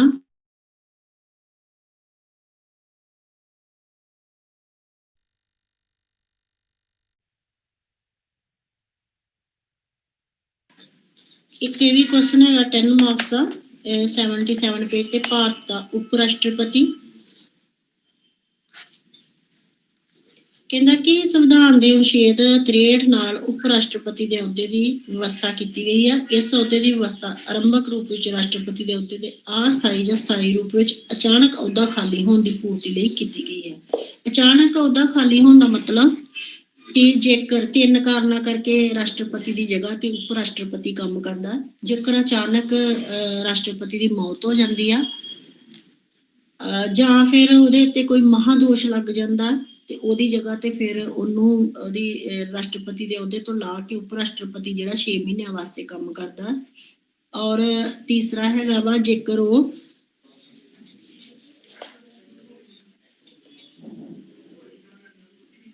ਬਿਮਾਰੀ ਕਾਰਨ, ਜੇਕਰ ਉਹ ਬਿਮਾਰ ਹੋ ਜਾਂਦਾ ਤੇ ਉਹਦੀ ਜਗ੍ਹਾ ਤੇ ਉਪ ਰਾਸ਼ਟਰਪਤੀ ਜਿਹੜਾ ਉਹ ਕੰਮ ਕਰ ਸਕਦਾ। ਅੱਗੇ ਉਹਨਾਂ ਡਿਟੇਲ ਵੀ ਦਿੱਤੀ ਆ। ਜਾਂ ਫਿਰ ਖੁਦ ਰਾਸ਼ਟਰਪਤੀ ਤਿਆਗ ਪੱਤਰ ਦੇ ਦੇ ਉਹਦੇ ਅਹੁਦੇ ਦੀ ਜਗ੍ਹਾ ਤੇ, ਫਿਰ ਉਹਦੀ ਜਗ੍ਹਾ ਤੇ ਜਿਹੜਾ ਉਹਦਾ ਅਹੁਦਾ ਖਾਲੀ ਹੁੰਦਾ ਉਪ ਰਾਸ਼ਟਰਪਤੀ ਜਿਹੜਾ ਕੰਮ ਕਰਦਾ। ਇੱਕ ਮੌਤ, ਤਿਆਗ ਪੱਤਰ ਤੇ ਮਹਾਭਿਯੋਗ ਹੁੰਦਾ ਕੋਈ ਬਹੁਤ ਵੱਡਾ ਦੋਸ਼ ਉਹਦੇ ਤੇ ਲੱਗ ਜਾਵੇ। ਕਹਿੰਦਾ ਉਪ ਰਾਸ਼ਟਰਪਤੀ ਦੇ ਅਹੁਦੇ ਦੀ ਵਿਵਸਥਾ ਕਰਦੇ ਸਮੇਂ ਸੰਵਿਧਾਨ ਨਿਰਮਾਤਾ ਅਮਰੀਕੀ ਸੰਵਿਧਾਨ ਨਾਲ ਪ੍ਰਭਾਵਿਤ ਹੋਏ, ਯਾਨੀ ਕਿ ਇਹ ਚੀਜ਼ ਉਹਨਾਂ ਕਿੱਥੋਂ ਲਈ? ਅਮਰੀਕਾ ਦੇ ਸੰਵਿਧਾਨ ਤੋਂ, ਜਿਸ ਵਿੱਚ ਉਪ ਰਾਸ਼ਟਰਪਤੀ ਦੇ ਅਹੁਦੇ ਦੀ ਵਿਵਸਥਾ ਹੈ ਜੋ ਮੌਤ, ਤਿਆਗ ਪੱਤਰ, ਮਹਾਭਿਯੋਗ ਦੇ ਕਾਰਨ ਰਾਸ਼ਟਰਪਤੀ ਦੇ ਅਹੁਦੇ ਖਾਲੀ ਹੋਣ ਜਾਣ ਦੀ ਸਥਿਤੀ ਵਿੱਚ ਰਾਸ਼ਟਰਪਤੀ ਬਣ ਜਾਂਦਾ ਹੈ। ਮੌਲਿਕ ਰੂਪ ਵਿੱਚ ਇਸੇ ਉਦੇਸ਼ ਲਈ ਭਾਰਤੀ ਸੰਵਿਧਾਨ ਵਿੱਚ ਉਪ ਰਾਸ਼ਟਰਪਤੀ ਦੇ ਅਹੁਦੇ ਦੀ ਵਿਵਸਥਾ ਕੀਤੀ ਗਈ ਹੈ। ਕਹਿੰਦਾ ਕਿ ਅਮਰੀਕਾ ਵਿੱਚ ਜਦੋਂ ਰਾਸ਼ਟਰਪਤੀ ਦਾ ਅਹੁਦਾ ਖਾਲੀ ਹੁੰਦਾ ਤੇ ਉਹਦੀ ਜਗ੍ਹਾ ਤੇ ਉਪ ਰਾਸ਼ਟਰਪਤੀ ਜਿਹੜਾ ਰਾਸ਼ਟਰਪਤੀ ਬਣ ਜਾਂਦਾ। ਕਹਿੰਦਾ ਕਿ ਭਾਰਤ ਵਿੱਚ ਉਪ ਰਾਸ਼ਟਰਪਤੀ ਕੇਵਲ, ਕਹਿੰਦਾ ਅਮਰੀਕਾ ਦੇ ਵਿੱਚ ਤੇ ਉਪ ਰਾਸ਼ਟਰਪਤੀ ਜਿਹੜਾ ਬਾਅਦ ਵਿੱਚ ਰਾਸ਼ਟਰਪਤੀ ਬਣ ਜਾਂਦਾ, ਬਟ ਭਾਰਤ ਵਿੱਚ ਇਸ ਤਰ੍ਹਾਂ ਨਹੀਂ ਆ, ਥੋੜੇ ਟਾਈਮ ਵਾਸਤੇ ਹੁੰਦਾ, ਜਿਵੇਂ 6 ਮਹੀਨਿਆਂ ਵਾਸਤੇ ਉਹ ਕੰਮ ਕਰੂਗਾ ਔਰ 6 ਮਹੀਨੇ ਗੁਜ਼ਰਨ ਤੋਂ ਬਾਅਦ ਫਿਰ ਨਵੇਂ ਰਾਸ਼ਟਰਪਤੀ ਦੀ ਚੋਣ ਕੀਤੀ ਜਾਏਗੀ।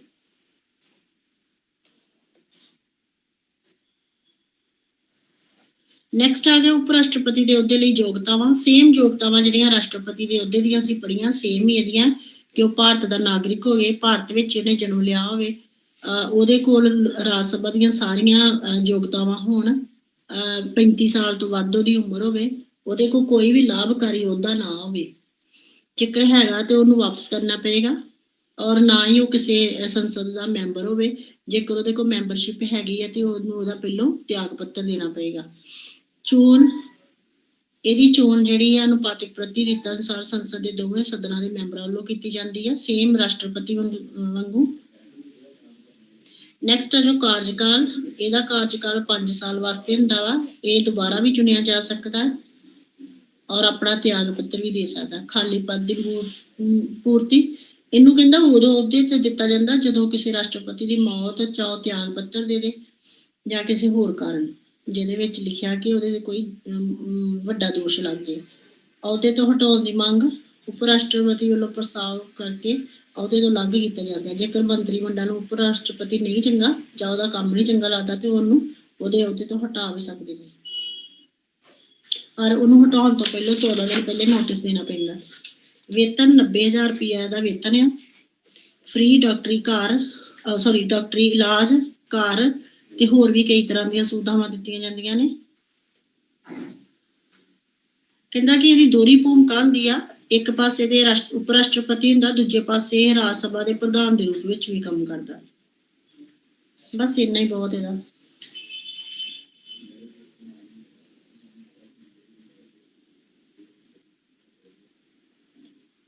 ਕਹਿੰਦਾ ਕਿ ਉਪ ਰਾਸ਼ਟਰ ਦੇ ਰੂਪ ਵਿੱਚ ਇਹਨੂੰ ਉਦੋਂ ਹੀ ਉਪ ਰਾਸ਼ਟਰਪਤੀ ਦਾ ਅਹੁਦਾ ਦਿੱਤਾ ਜਾਂਦਾ ਜਦੋਂ ਕਿ ਉਹ ਜਿਹੜਾ ਰਾਸ਼ਟਰਪਤੀ ਆ ਉਹਦੀ ਮੌਤ ਹੋ ਜਾਏ ਜਾਂ ਤਿਆਗ ਪੱਤਰ ਦੇ ਦੇ, ਜਾਂ ਫਿਰ ਉਹਦੇ ਤੇ ਮਹਾਦੋਸ਼ ਲੱਗ ਜਾਏ। ਜੇ ਉਦੋਂ ਉਹ ਮੰਨ ਲਓ ਜਿਹੜਾ ਰਾਸ਼ਟਰਪਤੀ ਆ ਉਹ ਮੰਨ ਲਓ ਬਿਮਾਰ ਆ ਤਾਂ ਦੁਬਾਰਾ ਆਪਣੇ ਅਹੁਦੇ ਤੇ ਆਉਣਾ ਚਾਹੁੰਦਾ ਤੇ ਫਿਰ ਇਹਨੂੰ ਉਪ ਰਾਸ਼ਟਰਪਤੀ ਦਾ ਅਹੁਦਾ ਜਿਹੜਾ ਉਹ ਛੱਡਣਾ ਪੈਂਦਾ। ਰਾਜ ਸਭਾ ਦੇ ਚੇਅਰਮੈਨ ਦੇ ਰੂਪ ਵਿੱਚ ਇਹ ਕੀ ਕਰਦਾ ਵਾ ਕਿ ਉਹਦੇ ਵਿੱਚ ਅਨੁਸ਼ਾਸਨ ਤੇ ਮਰਿਆਦਾ ਕਾਇਮ ਰੱਖਦਾ ਵਾ।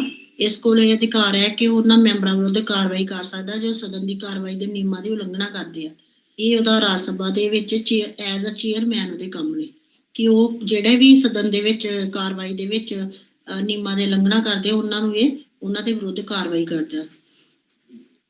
ਔਰ ਜਿਹੜੇ ਉਹ ਮੈਂਬਰ ਨੇ ਦੀ ਆਗਿਆ ਦੇ ਨਾਲ ਹੀ ਬੋਲਦੇ ਨੇ। ਇਹਨੂੰ ਕਹਿੰਦਾ ਕਿ ਸਧਾਰਨ ਸਥਿਤੀ ਵਿੱਚ ਉਸ ਨੂੰ ਰਾਜ ਸਭਾ ਵਿੱਚ ਕਿਸੇ ਵੀ ਬਿੱਲ ਤੇ ਵੋਟ ਪਾਉਣ ਦਾ ਅਧਿਕਾਰ ਨਹੀਂ ਹੁੰਦਾ। ਬਸ ਇੰਨਾ ਹੀ ਇਹਦਾ ਸਥਿਤੀ ਤੁਸੀਂ ਖੁਦ ਕਰ ਲੈਣੀ ਹੈ, ਉਹਨਾਂ ਪੁਆਇੰਟਾਂ ਵਿੱਚੋਂ ਵੀ ਲੈ ਸਕਦੇ ਆਪਾਂ। ਨੈਕਸਟ ਇਕਾਈ ਹੈਗੀ ਆ 6 ਸੰਘੀ ਸੰਸਦ, ਲੋਕ ਸਭਾ ਤੇ ਰਾਜ ਸਭਾ।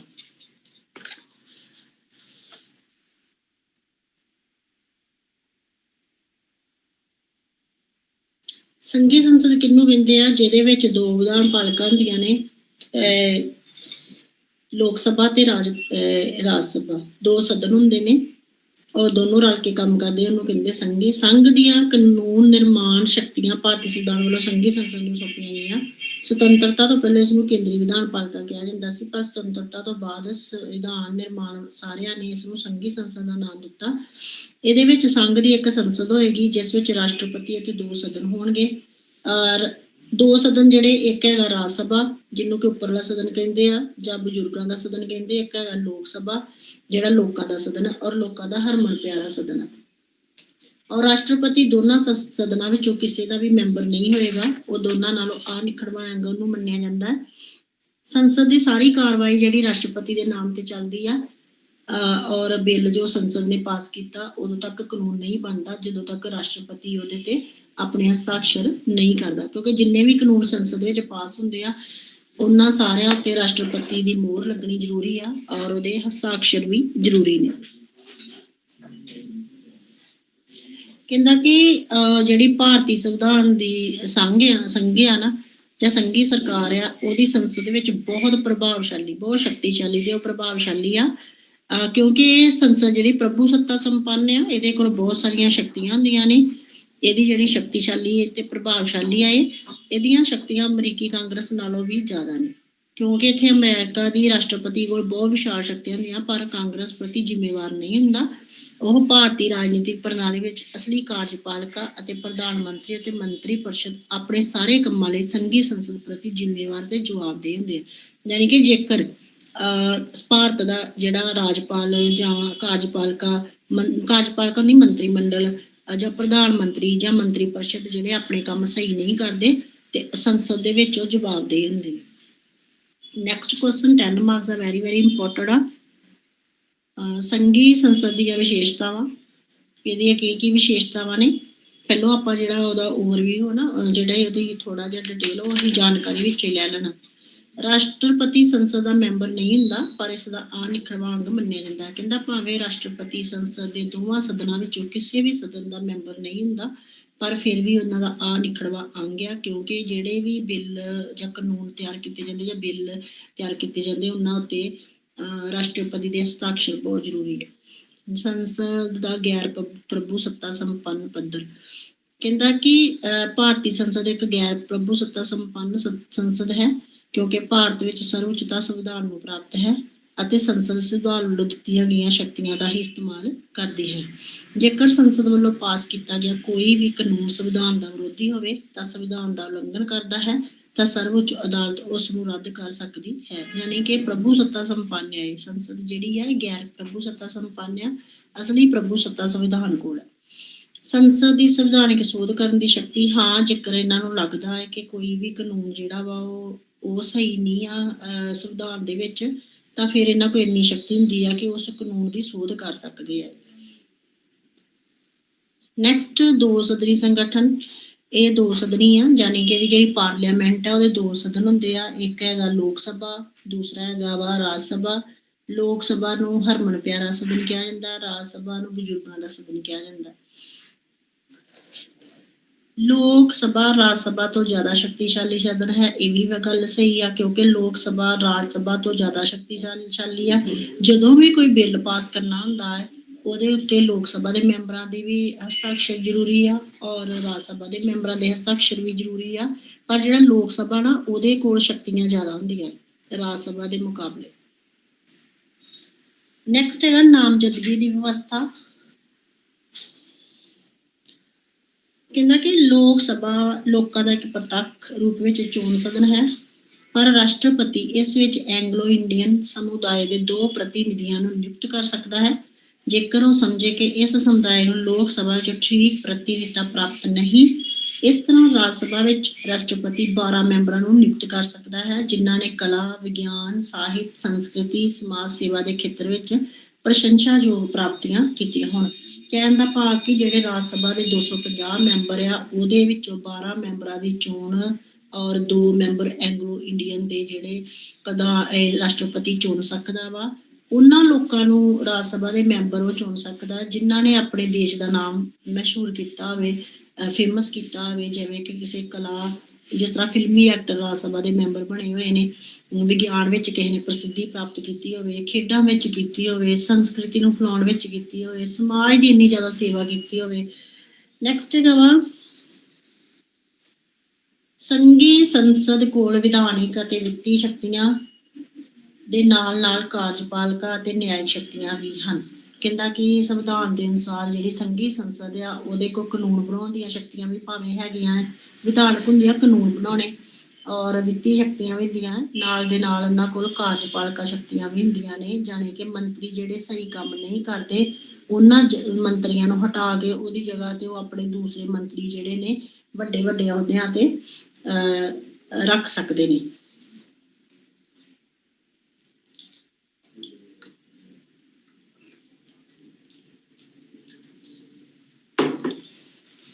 ਨੰਬਰ 8 ਉਪ ਰਾਸ਼ਟਰਪਤੀ ਰਾਜ ਸਭਾ ਦਾ ਪ੍ਰਧਾਨ ਹੁੰਦਾ, ਜਦੋਂ ਕਿ ਸਪੀਕਰ ਲੋਕ ਸਭਾ ਦਾ ਪ੍ਰਧਾਨ। ਕਹਿੰਦਾ ਸੰਸਦ ਦੇ ਵਿੱਚ ਜਿਹੜਾ ਉਪ ਰਾਸ਼ਟਰਪਤੀ ਆ ਉਹ ਰਾਜ ਸਭਾ ਦਾ ਪ੍ਰਧਾਨ ਵੀ ਹੁੰਦਾ ਔਰ ਜਿਹੜਾ ਸਪੀਕਰ ਆ ਉਹ ਲੋਕ ਸਭਾ ਦਾ ਪ੍ਰਧਾਨ ਹੁੰਦਾ।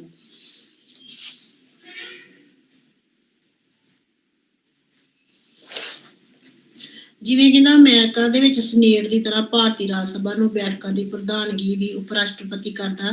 ਭਾਰਤੀ ਉਪ ਰਾਸ਼ਟਰਪਤੀ ਰਾਜ ਸਭਾ ਦਾ ਮੈਂਬਰ ਤਾਂ ਨਹੀਂ ਹੁੰਦਾ, ਪਰ ਉਹ ਰਾਜ ਸਭਾ ਦੇ ਪ੍ਰਧਾਨ ਦੇ ਰੂਪ ਵਿੱਚ ਕੰਮ ਜ਼ਰੂਰ ਕਰਦਾ। ਇਸ ਦੀਆਂ ਬੈਠਕਾਂ ਦੀ ਕਾਰਵਾਈ ਦਾ ਸੰਚਾਲਨ ਵੀ ਕਰਦਾ ਔਰ ਉਹਨੂੰ ਨਿਰਣਾਇਕ ਵੋਟ ਦੇਣ ਦਾ ਅਧਿਕਾਰ ਵੀ ਹੁੰਦਾ ਹੈ। ਔਰ ਲੋਕ ਸਭਾ ਦੀਆਂ ਬੈਠਕਾਂ ਦੀ ਪ੍ਰਧਾਨਗੀ ਜਿਹੜੀ ਉਹ ਸਪੀਕਰ ਕਰਦਾ। ਜੇਕਰ ਸਪੀਕਰ ਗੈਰ ਹਾਜ਼ਰ ਹੋਵੇ ਤਾਂ ਉਪ ਸਪੀਕਰ ਲੋਕ ਸਭਾ ਦੀਆਂ ਬੈਠਕਾਂ ਦੀ ਪ੍ਰਧਾਨਗੀ ਕਰਦਾ ਹੈ। ਸਮਿਤੀ ਵਿਵਸਥਾ ਸੰਸਾਰ ਦੀਆਂ ਵੱਖ-ਵੱਖ ਸੰਸਥਾ ਦੀ ਤਰ੍ਹਾਂ ਭਾਰਤੀ ਸੰਸਦ ਵੀ ਕਈ ਇੱਕ ਸਮਿਤੀਆਂ ਨਾਲ ਆਪਣੀ ਕਾਨੂੰਨੀ ਨਿਰਮਾਣ ਕਾਰਵਾਈ ਅਤੇ ਹੋਰ ਜ਼ਿਆਦਾ ਸ਼ਕਤੀਆਂ ਦਾ ਇਸਤੇਮਾਲ ਕਰਦੀ ਹੈ, ਯਾਨੀ ਕਿ ਸਮਿਤੀਆਂ ਬਣਾਉਂਦੀ ਹੈ।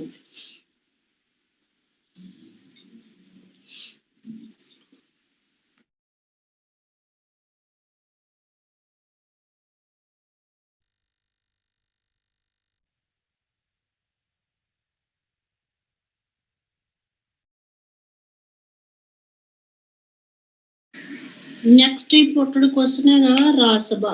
ਰਾਜ ਸਭਾ ਕੀ ਹੁੰਦੀ ਆ? ਸੰਸਦ ਦੇ 2 ਸਦਨ ਹੁੰਦੇ, ਇੱਕ ਰਾਜ ਸਭਾ, ਇੱਕ ਲੋਕ ਸਭਾ। ਰਾਜ ਸਭਾ ਦਾ ਇੱਕ ਸੰਸਦ ਆ ਔਰ ਜਿਹੜਾ ਰਾਜ ਸਭਾ ਵਾ ਉਹਦੇ ਵਿੱਚ ਉਹਦੀ ਰਚਨਾ ਕਿਵੇਂ ਹੁੰਦੀ ਆ? ਰਾਜ ਸਭਾ ਦਾ ਜਿਹੜਾ ਉੱਪਰਲਾ ਸਦਨ ਆ ਉਹਨੂੰ ਸੰਸਦ ਦਾ ਜਿਹੜਾ ਉੱਪਰਲਾ ਸਦਨ ਉਹਨੂੰ ਰਾਜ ਸਭਾ ਕਿਹਾ ਜਾਂਦਾ। ਇਹਦੇ 250 ਮੈਂਬਰ ਹੁੰਦੇ ਨੇ। 238 ਜਿਹੜੇ ਮੈਂਬਰ ਨੇ ਉਹ ਵੱਖ-ਵੱਖ ਰਾਜਾਂ ਦੇ ਪ੍ਰਤੀਨਿਧੀ ਹੁੰਦੇ ਨੇ ਤੇ 12 ਮੈਂਬਰਾਂ ਦੀ ਚੋਣ ਜਿਹੜੀ ਉਹ ਰਾਸ਼ਟਰਪਤੀ ਵੱਲੋਂ ਕੀਤੀ ਜਾਂਦੀ ਆ। ਉਹਨਾਂ ਲੋਕਾਂ ਦੀ ਚੋਣ ਕੀਤੀ ਜਾਂਦੀ ਹੈ ਜਿਨ੍ਹਾਂ ਨੇ ਆਪਣੇ ਦੇਸ਼ ਦਾ ਨਾਮ ਫੇਮਸ ਕੀਤਾ ਹੋਵੇ, ਜਿਵੇਂ ਕਲਾ, ਸਾਹਿਤ, ਵਿਗਿਆਨ ਜਾਂ ਸਮਾਜ ਦੇ ਖੇਤਰਾਂ ਵਿੱਚ ਵਿਸ਼ੇਸ਼ ਉਪਲਬਧੀਆਂ ਪ੍ਰਾਪਤ ਕੀਤੀਆਂ ਹੋਣ। ਔਰ ਮੈਂਬਰਾਂ ਦੀਆਂ ਯੋਗਤਾਵਾਂ ਵੀ ਹੋਣੀਆਂ ਜ਼ਰੂਰੀ ਆ ਕਿ ਉਹਨਾਂ ਵਿੱਚ ਕਿਹੜੀ ਯੋਗਤਾ ਹੋਣੀ ਚਾਹੀਦੀ। ਪਹਿਲੇ ਹੈਗਾ ਚੋਣ ਦੀ ਵਿਧੀ। ਇਹਨੂੰ ਰਾਸ਼ਟਰਪਤੀ 232 ਜਿਹੜੇ ਮੈਂਬਰ ਨੇ ਉਹ ਰਾਜਾਂ ਦੇ ਪ੍ਰਤੀਨਿਧੀ ਹੁੰਦੇ ਆ ਔਰ ਬਾਕੀ 12 ਮੈਂਬਰ ਜਿਹੜੇ ਨੇ ਉਹ ਰਾਸ਼ਟਰਪਤੀ ਵੱਲੋਂ ਚੁਣੇ ਜਾਂਦੇ ਆ। ਔਰ ਜਿਹੜੇ 232 ਮੈਂਬਰ ਉਹਨਾਂ ਨੂੰ ਇਕਹਿਰੀ ਬਦਲਾਅ ਵੋਟ ਪ੍ਰਣਾਲੀ ਦੁਆਰਾ ਚੁਣਿਆ ਜਾਂਦਾ। ਇਹਨਾਂ ਦੀਆਂ ਯੋਗਤਾਵਾਂ ਉਹ ਭਾਰਤ ਦੇ ਨਾਗਰਿਕ ਹੋਣੇ ਚਾਹੀਦੇ ਆ, ਉਹ ਰਾਜ ਵੱਲੋਂ ਚੋਣ ਲੜਨਾ ਚਾਹੁੰਦੇ ਹੋਣ, ਉਹ ਰਾਜ ਦਾ ਘੱਟੋ ਘੱਟ 6 ਮਹੀਨੇ ਤੋਂ ਨਿਵਾਸੀ ਹੋਵੇ, ਯਾਨੀ ਕਿ ਜਿਹੜੇ ਰਾਜ ਵਿੱਚੋਂ ਚੁਣੇ ਜਾਂਦੇ ਉਹ ਰਾਜ ਵਿੱਚ ਉਹ ਰਹਿੰਦਾ ਹੋਵੇ। ਜਿਸ ਤਰ੍ਹਾਂ ਪੰਜਾਬ ਵਿੱਚੋਂ ਜਿਹੜਾ ਚੁਣਿਆ ਜਾਂਦਾ ਤੇ ਉਹ ਪੰਜਾਬ ਵਿੱਚ ਰਹਿੰਦਾ ਹੋਵੇ। ਉਹਦੀ ਉਮਰ 30 ਸਾਲ ਤੋਂ ਜ਼ਿਆਦਾ ਹੋਣੀ ਚਾਹੀਦੀ ਹੈ ਕਿਉਂਕਿ ਇਹ ਰਾਜ ਸਭਾ ਨੂੰ ਬਜ਼ੁਰਗਾਂ ਦੀ ਸਦਨ ਕਿਹਾ ਗਿਆ। ਇਹਦੀਆਂ ਯੋਗਤਾਵਾਂ ਸਾਰੀਆਂ ਸੰਸਦ ਵੱਲੋਂ ਨਿਸ਼ਚਿਤ ਕੀਤੀਆਂ ਗਈਆਂ ਹਨ। ਇਹ ਕਿਸੇ ਲਾਭਕਾਰੀ ਅਹੁਦੇ ਤੇ ਨਹੀਂ ਹੋਣੇ ਚਾਹੀਦੇ, ਇਹ ਪਾਗਲ ਜਾਂ ਦਿਵਾਲੀਏ ਨਹੀਂ ਹੋਣੇ ਚਾਹੀਦੇ ਔਰ ਇਹਨਾਂ ਨੂੰ ਕਿਸੇ ਕਾਨੂੰਨ ਦੇ ਅਧੀਨ ਅਯੋਗ ਕਰਾਰ ਨਾ ਦਿੱਤਾ ਹੋਵੇ। ਕਾਰਜਕਾਲ ਇਹਨਾਂ ਦਾ ਇਹਨਾਂ ਦਾ ਕਾਰਜਕਾਲ ਜਿਹੜਾ ਵਾ ਉਹ 2 ਸਾਲਾਂ ਬਾਅਦ ਹੀ ਚੇਂਜ ਹੋ ਜਾਂਦਾ। 1/3 ਮੈਂਬਰ ਜਿਹੜੇ 2-2 ਸਾਲ ਬਾਅਦ ਬਦਲ ਦਿੱਤੇ ਜਾਂਦੇ ਨੇ। ਵੈਸੇ ਹਰੇਕ ਮੈਂਬਰ ਦਾ ਕਾਰਜਕਾਲ 6 ਸਾਲ ਦਾ ਹੁੰਦਾ। ਅਧਿਵੇਸ਼ਨ ਇਹਨਾਂ ਦੀਆਂ ਮੀਟਿੰਗਾਂ, ਯਾਨੀ ਅਧਿਵੇਸ਼ਨ ਹੁੰਦਾ ਇਹਨਾਂ ਦਾ ਮੀਟਿੰਗਾਂ। ਰਾਸ਼ਟਰਪਤੀ ਇਹਨਾਂ ਦੇ ਅਧਿਵੇਸ਼ਨ ਜਿਹੜੇ ਆ ਰਾਸ਼ਟਰਪਤੀ ਜਦੋਂ ਮਹਿਸੂਸ ਕਰਦਾ ਵਾ ਤਾਂ ਉਹ ਇਹਨਾਂ ਦੇ ਅਧਿਵੇਸ਼ਨ ਬੁਲਾ ਸਕਦਾ ਵਾ। 6 ਮਹੀਨਿਆਂ ਬਾਅਦ ਇਹਨਾਂ ਦਾ ਅਧਿਵੇਸ਼ਨ ਹੁੰਦਾ ਵਾ। ਰਾਜ ਸਭਾ ਦੀਆਂ ਬੈਠਕਾਂ ਦੀ ਗਣਪੂਰਤੀ ਨਹੀਂ, ਇਹ ਪੁਆਇੰਟ ਰਹਿਣ ਦਿਓ। ਮੈਂਬਰਾਂ ਦੇ ਵਿਸ਼ੇਸ਼ ਅਧਿਕਾਰ, ਕਹਿੰਦਾ ਇਹਨਾਂ ਨੂੰ ਕੁਝ ਵਿਸ਼ੇਸ਼ ਅਧਿਕਾਰ ਪ੍ਰਾਪਤ ਹੁੰਦੇ ਨੇ, ਜਿਵੇਂ ਆਪਣੇ ਸਦਨ ਵਿੱਚ ਆਪਣੇ ਵਿਚਾਰ ਪ੍ਰਗਟ ਕਰਨ ਤੇ ਕੋਈ ਰੋਕ ਨਹੀਂ ਹੁੰਦੀ ਇਹਨਾਂ ਉੱਤੇ। ਇਹਨਾਂ ਦੇ ਵਿਰੁੱਧ ਕੋਈ ਕਾਰਵਾਈ ਨਹੀਂ ਕੀਤੀ ਜਾ ਸਕਦੀ। ਅੱਗੇ ਹੈਗਾ ਵਾ ਰਾਜ ਸਭਾ ਦਾ ਪ੍ਰਧਾਨ। ਜਿਹੜੀ ਰਾਜ ਸਭਾ ਦਾ ਪ੍ਰਧਾਨ ਵੀ ਇੱਕ ਹੁੰਦਾ, ਰਾਸ਼ਟਰਪਤੀ ਜਿਹੜਾ ਉਹ ਰਾਜ ਸਭਾ ਦਾ ਪ੍ਰਧਾਨ ਹੁੰਦਾ। ਉਹ ਇਹਨਾਂ ਦੀਆਂ ਬੈਠਕਾਂ ਕਰਦਾ ਤੇ ਇਹਨਾਂ ਨੂੰ ਸੰਚਾਲਨ ਕਰਦਾ। ਅੱਗੇ ਹੈਗਾ ਰਾਜ ਸਭਾ ਦੀਆਂ ਸ਼ਕਤੀਆਂ। ਵੈਰੀ ਵੈਰੀ ਇੰਪੋਰਟੈਂਟ ਕੁਐਸਚਨ ਜੀ। ਕੁਐਸਚਨ ਐਵੇਂ ਹੁੰਦਾ, ਰਾਜ ਸਭਾ ਕੀ ਹੁੰਦੀ ਹੈ ਔਰ ਇਹਦੀਆਂ ਸ਼ਕਤੀਆਂ ਦੱਸੋ। ਸਭ ਤੋਂ ਪਹਿਲੇ ਦੀਆਂ ਵਿਧਾਨਿਕ ਸ਼ਕਤੀਆਂ। ਨੈਕਸਟ ਹੈਗਾ ਵਿੱਤੀ ਸ਼ਕਤੀਆਂ, ਕਾਰਜਪਾਲਕ ਸ਼ਕਤੀਆਂ, ਸੋਧ ਸ਼ਕਤੀਆਂ, ਚੋਣ ਨਾਲ ਸੰਬੰਧਿਤ ਸ਼ਕਤੀਆਂ, ਨਿਆਇਕ ਸ਼ਕਤੀਆਂ, ਫੁਟਕਲ ਸ਼ਕਤੀਆਂ।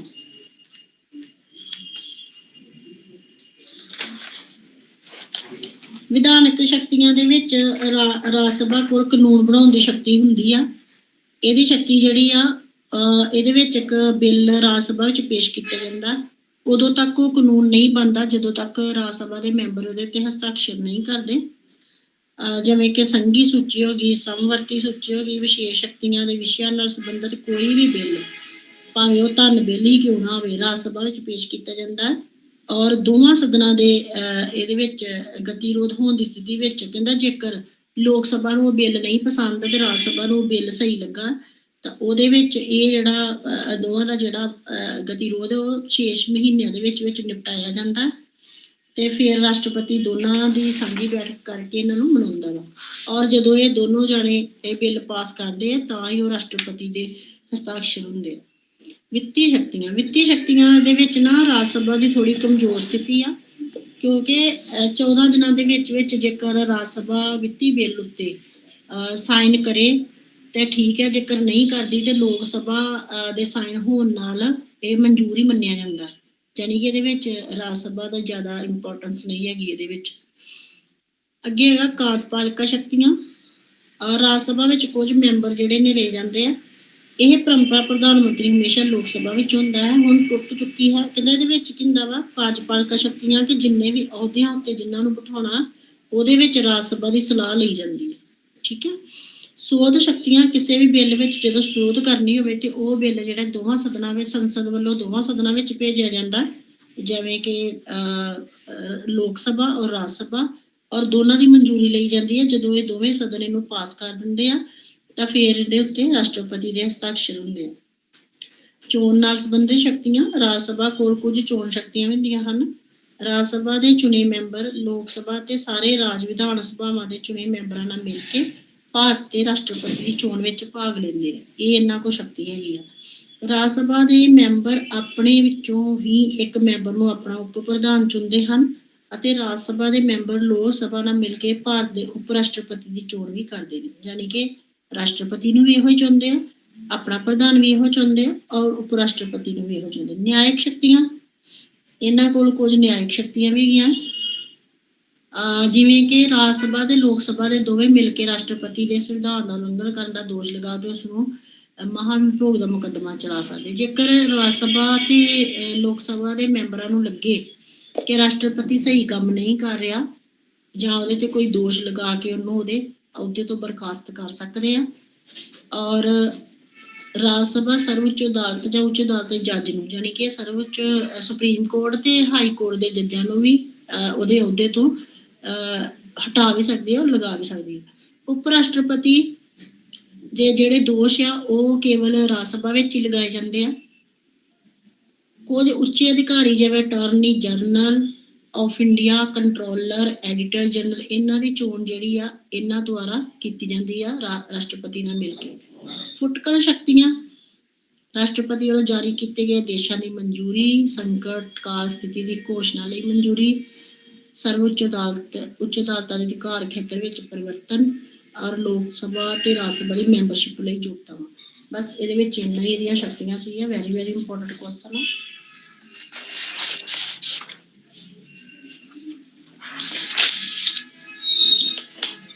ਨੈਕਸਟ ਇੰਪੋਰਟੈਂਟ ਕੁਐਸਚਨ ਹੈਗਾ 93 ਲੋਕ ਸਭਾ ਜਾਂ ਲੋਕਾਂ ਦਾ ਸਦਨ।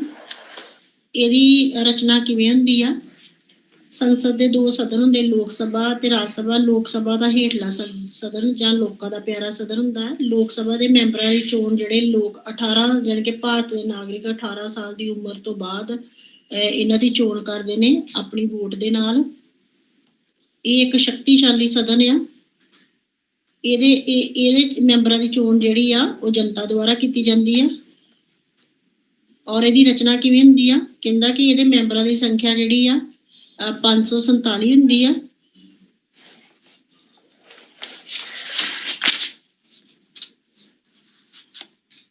ਇਹਨਾਂ ਦੀ ਚੋਣ ਦਾ ਢੰਗ ਕਿਵੇਂ ਆ? ਸਰਵਭੌਮਿਕ ਵਿਅਸਕ ਵੋਟ, ਸਾਰਿਆਂ ਨੂੰ ਵੋਟ ਦੇਣ ਦਾ ਅਧਿਕਾਰ ਹੁੰਦਾ ਹੈ। ਸਾਰੇ ਵਿਅਕਤੀ ਜਿਹੜੇ 18 ਸਾਲ ਦੀ ਉਮਰ ਤੋਂ ਬਾਅਦ ਇਹਨਾਂ ਨੂੰ ਵੋਟ ਪਾ ਕੇ ਚੁਣਦੇ ਨੇ। ਸੰਯੁਕਤ ਚੋਣ ਮੰਡਲ ਹੁੰਦਾ ਇਹਨਾਂ ਦਾ। ਇੱਕ ਮੈਂਬਰ ਚੋਣ ਖੇਤਰ, ਇੱਕ ਖੇਤਰ ਵਿੱਚ ਇੱਕ ਹੀ ਮੈਂਬਰ ਜਿੱਤਦਾ। ਥੈਂਕ ਯੂ ਜੀ।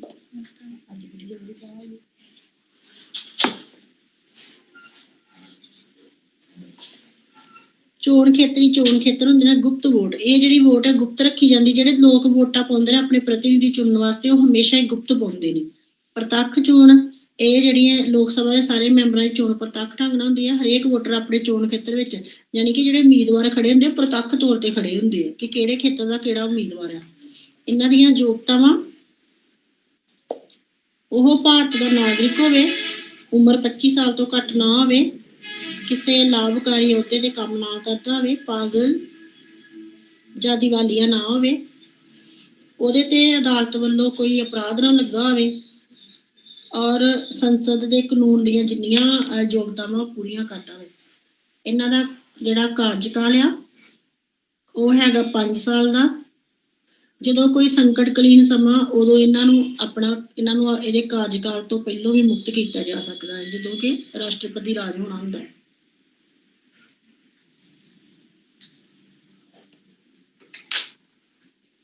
ਇਹਨਾਂ ਦੀਆਂ ਬੈਠਕਾਂ ਸਾਲ ਵਿੱਚ 2 ਬੈਠਕਾਂ ਹੁੰਦੀਆਂ ਇਹਨਾਂ ਦੀਆਂ ਜਾਣੀ ਕਿ ਮੀਟਿੰਗਾਂ। ਇਹਨਾਂ ਦੇ ਜਿਹੜੇ ਭੱਤੇ ਜਿਹੜਾ ਤਨਖਾਹ ਵਾ ਉਹ ਨਿਸ਼ਚਿਤ ਕੀਤੀ ਜਾਂਦੀ ਆ। ਉਹਨਾਂ ਨੇ ਤਨਖਾਹ ਦੀ ਕੋਈ ਗਿਣਤੀ ਨਹੀਂ ਦੱਸੀ। ਇਹਨਾਂ ਕੋਲ ਵਿਸ਼ੇਸ਼ ਅਧਿਕਾਰ ਹੁੰਦੇ ਨੇ, ਆਪਣੇ ਵਿਚਾਰ ਜਿਹੜੇ ਪੇਸ਼ ਕਰ ਸਕਦੇ ਨੇ।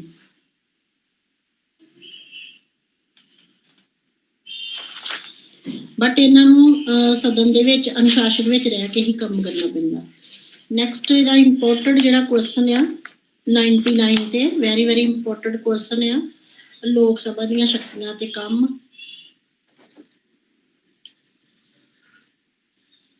ਲੋਕ ਸਭਾ ਦੀਆਂ ਸ਼ਕਤੀਆਂ ਜਿਹੜੀਆਂ ਨੇ ਸੇਮ ਰਾਜ ਸਭਾ ਦੀਆਂ ਸ਼ਕਤੀਆਂ ਵਾਲੀਆਂ ਨੇ। ਦੋਨਾਂ ਦੇ ਪੁਆਇੰਟ ਸੇਮ ਸੀਗੇ।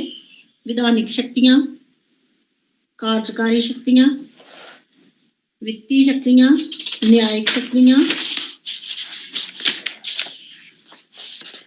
ਚੋਣ ਕੰਮ, ਸੋਧ ਸ਼ਕਤੀਆਂ, ਸੰਕਟ ਕਾਲ ਦੀ ਸਥਿਤੀ ਦੀ ਘੋਸ਼ਣਾ ਦੀ ਮਨਜ਼ੂਰੀ, ਲੋਕ ਸਭਾ ਦੀਆਂ ਕੁਝ ਹੋਰ ਸ਼ਕਤੀਆਂ ਔਰ ਲੋਕ ਸਭਾ ਦੀ ਸਥਿਤੀ ਕਿਹੋ ਜਿਹੀ ਹੈ। ਜਦੋਂ ਉਹਨਾਂ ਨੇ ਰਾਜ ਸਭਾ ਤੇ ਲੋਕ ਸਭਾ ਦੀ ਸਥਿਤੀ ਦੀ ਗੱਲ ਕਰਨੀ ਨਾ, ਜਿਹੜੀ ਰਾਜ ਸਭਾ ਦੇ ਮੈਂਬਰਾਂ ਦੀ ਸਥਿਤੀ ਆ ਉਹ ਲੋਕ ਸਭਾ ਦੇ ਮੈਂਬਰਾਂ ਦੀ ਸਥਿਤੀ ਨਾਲੋਂ ਮਾੜੀ ਆ।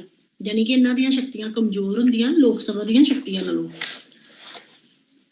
ਵਿਧਾਨਕ ਸ਼ਕਤੀਆਂ ਵਿੱਚ ਸੇਮ ਜਿਹੜਾ ਜਿਸ ਤਰ੍ਹਾਂ ਆਪਾਂ ਰਾਜ ਦੀਆਂ ਸ਼ਕਤੀਆਂ ਪੜ੍ਹੀਆਂ ਸੀਗੇ, ਉਹਦੇ ਵਿੱਚ ਜਿਹੜਾ ਬਿੱਲ ਆ ਵਿਧਾਨਕ ਕਾਨੂੰਨ ਦੇ ਜਿੰਨੇ ਬਿੱਲ ਬਣਾਏ ਜਾਂਦੇ ਨੇ ਉਹਨਾਂ ਉੱਤੇ ਲੋਕ ਸਭਾ ਤੇ ਰਾਜ ਸਭਾ ਦੇ ਮੈਂਬਰਾਂ ਦੀ ਮਨਜ਼ੂਰੀ ਲਈ ਜਾਂਦੀ ਆ ਔਰ ਉਹਨਾਂ ਦੀ ਮਨਜ਼ੂਰੀ ਤੋਂ ਬਾਅਦ ਹੀ ਰਾਸ਼ਟਰਪਤੀ ਇਹਦੇ ਤੇ ਹਸਤਾਖਰ ਕਰਕੇ ਇਹਨੂੰ ਕਾਨੂੰਨ ਬਣਾਉਂਦਾ ਹੈ। ਕਾਰਜਕਾਰੀ ਸ਼ਕਤੀਆਂ, ਮੰਤਰੀ ਪਰਿਸ਼ਦ ਦੇ ਵਿੱਚ ਜਿੰਨੇ ਵੱਡੇ ਵੱਡੇ ਅਹੁਦੇ ਜਿਹੜੇ ਨੇ ਉਹ ਲੋਕ ਸਭਾ ਦੇ ਮੈਂਬਰ ਹੀ ਦਿੰਦੇ ਨੇ ਆਪਣੇ ਪ੍ਰਤੀਨਿਧੀਆਂ ਨੂੰ। ਜਿਵੇਂ ਕੈਬਨਿਟ ਮੰਤਰੀ ਹੋ ਗਏ, ਪ੍ਰਧਾਨ ਮੰਤਰੀ। ਜੇਕਰ ਮੰਨ ਲਓ ਲੱਗੇ ਕੋਈ ਕੈਬਨਿਟ ਮੰਤਰੀ ਸਹੀ ਨਹੀਂ ਕੰਮ ਕਰ ਰਿਹਾ ਤੇ ਉਹਨੂੰ ਬਦਲ ਕੇ ਦੂਸਰੇ ਨੂੰ ਲਗਾਇਆ ਜਾ ਸਕਦਾ। ਵਿੱਤੀ ਸ਼ਕਤੀਆਂ, ਜਿਹੜਾ ਬਿੱਲ ਪਾਸ ਹੁੰਦਾ ਵਾ ਸਦਨ ਦੇ ਵਿੱਚ ਉਹਦੀ ਸ਼ਕਤੀ ਜਿਹੜੀ ਆ ਉਹ ਲੋਕ ਸਭਾ ਕੋਲ ਜ਼ਿਆਦਾ ਹੁੰਦੀ ਹੈ। ਰਾਜ ਸਭਾ ਭਾਵੇਂ ਉਹਦੇ ਤੇ ਸਾਈਨ ਕਰੇ ਜਾਂ ਨਾ ਕਰੇ ਬਟ ਲੋਕ ਸਭਾ ਦੇ ਜੇਕਰ ਇੱਕ ਵਾਰੀ ਸਾਈਨ ਹੋ ਗਏ ਆ ਤੇ ਰਾਸ਼ਟਰਪਤੀ ਨੂੰ ਉਹਦੇ ਉੱਤੇ ਸਾਈਨ ਕਰਨੇ ਪੈਂਦੇ ਆ 14 ਦਿਨਾਂ ਦੇ ਅੰਦਰ ਅੰਦਰ। ਨਿਆਇਕ ਸ਼ਕਤੀਆਂ, ਜੇਕਰ ਲੋਕ ਸਭਾ ਨੂੰ ਇੰਜ ਲੱਗਦਾ ਕਿ ਰਾਸ਼ਟਰਪਤੀ ਸਹੀ ਕੰਮ ਨਹੀਂ ਕਰ ਰਿਹਾ ਤੇ ਉਹਦੇ ਉੱਤੇ ਦੋਸ਼ ਲਗਾ ਕੇ ਉਹਨੂੰ ਉਹਦੇ ਅਹੁਦੇ ਤੋਂ ਬਰਖਾਸਤ ਕਰ ਸਕਦੇ ਆ। ਔਰ ਰਾਜ ਸਭਾ ਦੇ ਨਾਲ ਮਿਲ ਕੇ ਸਰਵਉੱਚ ਅਦਾਲਤਾਂ ਜਿਵੇਂ ਕਿ ਸੁਪਰੀਮ ਕੋਰਟ ਔਰ ਹਾਈ ਕੋਰਟ ਦੇ ਜੱਜਾਂ ਦੀ ਜਿਹੜੀ ਨਿਯੁਕਤੀ ਕਰਦੇ ਨੇ।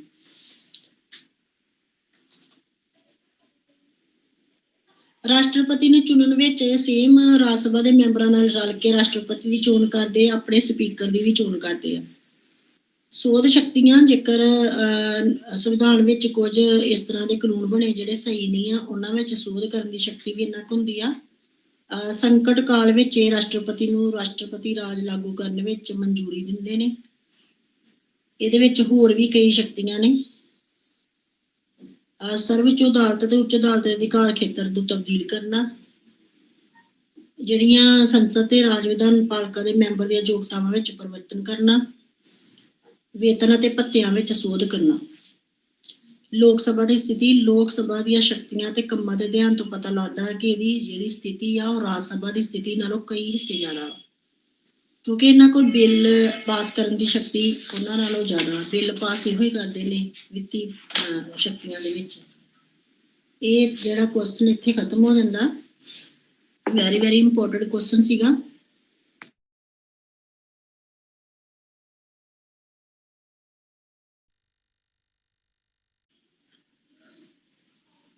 ਨੈਕਸਟ ਹੈਗਾ ਲੋਕ ਸਭਾ ਦਾ ਸਪੀਕਰ। ਕਈ ਵਾਰੀ ਕੁਐਸਚਨ 2 ਦਾ ਹੁੰਦਾ ਹੈ। ਲੋਕ ਸਭਾ ਵਿੱਚ ਸਪੀਕਰ ਬਹੁਤ ਸ਼ਕਤੀਸ਼ਾਲੀ ਵਿਅਕਤੀ ਹੁੰਦਾ ਹੈ। ਉਹ ਸਦਨ ਅੰਦਰ ਸਰਵਉੱਚ ਸੱਤਾਧਾਰੀ ਹੁੰਦਾ ਹੈ। ਦੇਸ਼ ਦੇ ਸਰਵਉੱਚ ਵਿਅਕਤੀਆਂ ਵਿੱਚ ਉਸ ਦਾ 7ਵਾਂ ਸਥਾਨ ਹੈ। ਉਸ ਨੂੰ ਭਾਰਤ ਦੇ ਮੁੱਖ ਜੱਜ ਬਰਾਬਰ ਪੱਧਰ ਪ੍ਰਾਪਤ ਹੈ, ਜਾਣੀ ਕਿ ਜਿਵੇਂ ਸੁਪਰੀਮ ਕੋਰਟ ਦਾ ਜੱਜ ਨਹੀਂ ਹੁੰਦਾ ਉਸ ਤਰ੍ਹਾਂ ਹੀ ਇਹ ਹੁੰਦਾ। ਸਪੀਕਰ ਸਭਾ ਦੇ ਸਰਵਉੱਚਤਾ ਦੀ ਪ੍ਰਤੀਨਿਧੀ ਕਰਤਾ ਹੈ। ਉਸ ਦਾ ਅਹੁਦਾ ਬਹੁਤਾ ਗੌਰਵ ਵਾਲਾ ਹੁੰਦਾ ਹੈ, ਜਿਸ ਨੂੰ ਸਾਰੇ ਮੈਂਬਰਾਂ ਵੱਲੋਂ ਕਿਸੇ ਹੱਦ ਤੱਕ ਸਵੀਕਾਰ ਕੀਤਾ ਜਾਂਦਾ ਹੈ। ਜਦ ਸਪੀਕਰ ਸਦਨ ਵਿੱਚ ਖੜਾ ਹੁੰਦਾ ਤੇ ਹੋਰ ਕੋਈ ਵੀ ਮੈਂਬਰ ਸਦਨ ਵਿੱਚ ਖੜਾ ਨਹੀਂ ਹੁੰਦਾ। ਜਦੋਂ ਬੋਲਦਾ ਹੈ ਤਾਂ ਹੋਰ ਕੋਈ ਨਹੀਂ ਬੋਲਦਾ, ਸਾਰੇ ਉਸ ਨੂੰ ਸੁਣਦੇ ਨੇ। ਜਦੋਂ ਵੀ ਸਪੀਕਰ ਬੋਲਦਾ ਵਾ ਕਿਸੇ ਹੋਰ ਦਾ ਨਹੀਂ ਵਿੱਚ ਬੋਲਿਆ ਜਾਣਾ ਸਹੀ ਨਹੀਂ ਹੁੰਦਾ, ਨਹੀਂ ਬੋਲਣ ਦਿੰਦੇ। ਜਦੋਂ ਇਹਨੇ ਬੋਲਣਾ ਬਾਕੀ ਸਾਰੇ ਸੁਣਦੇ। ਸਪੀਕਰ ਦੀ ਚੋਣ, ਕਹਿੰਦਾ ਕਿ ਲੋਕ ਸਭਾ ਦੇ ਮੈਂਬਰ ਆਪਸ ਵਿੱਚ ਸਲਾਹ ਮਸ਼ਵਰਾ ਕਰਕੇ ਇਹਨੂੰ ਚੁਣਦੇ।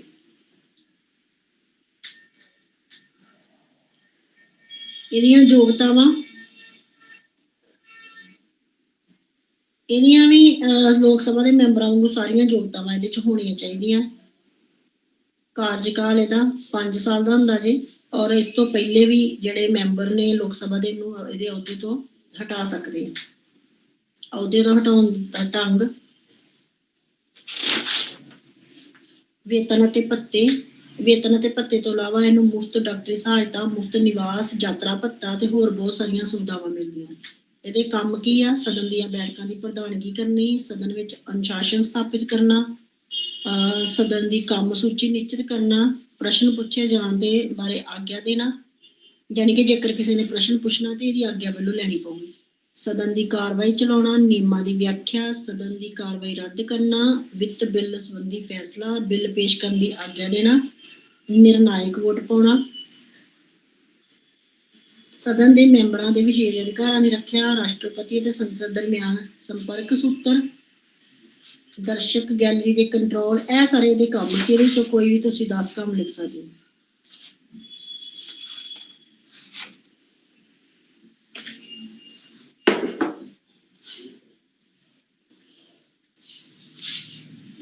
ਅੱਗੇ ਨਾ ਕੁਐਸਚਨ ਕਈ ਵਾਰੀ ਇੰਝ ਵੀ ਪਾਉਂਦੇ ਹੁੰਦੇ ਕਿ ਲੋਕ ਸਭਾ ਤੇ ਰਾਜ ਸਭਾ ਦੇ ਵਿੱਚ ਸੰਬੰਧ ਦੱਸੋ। ਇਹਨਾਂ ਦਾ ਸੰਬੰਧ ਹੀ ਇਹਨਾਂ ਦੀਆਂ ਸ਼ਕਤੀਆਂ ਦੱਸ ਕੇ ਦੱਸ ਦੇਣਾ।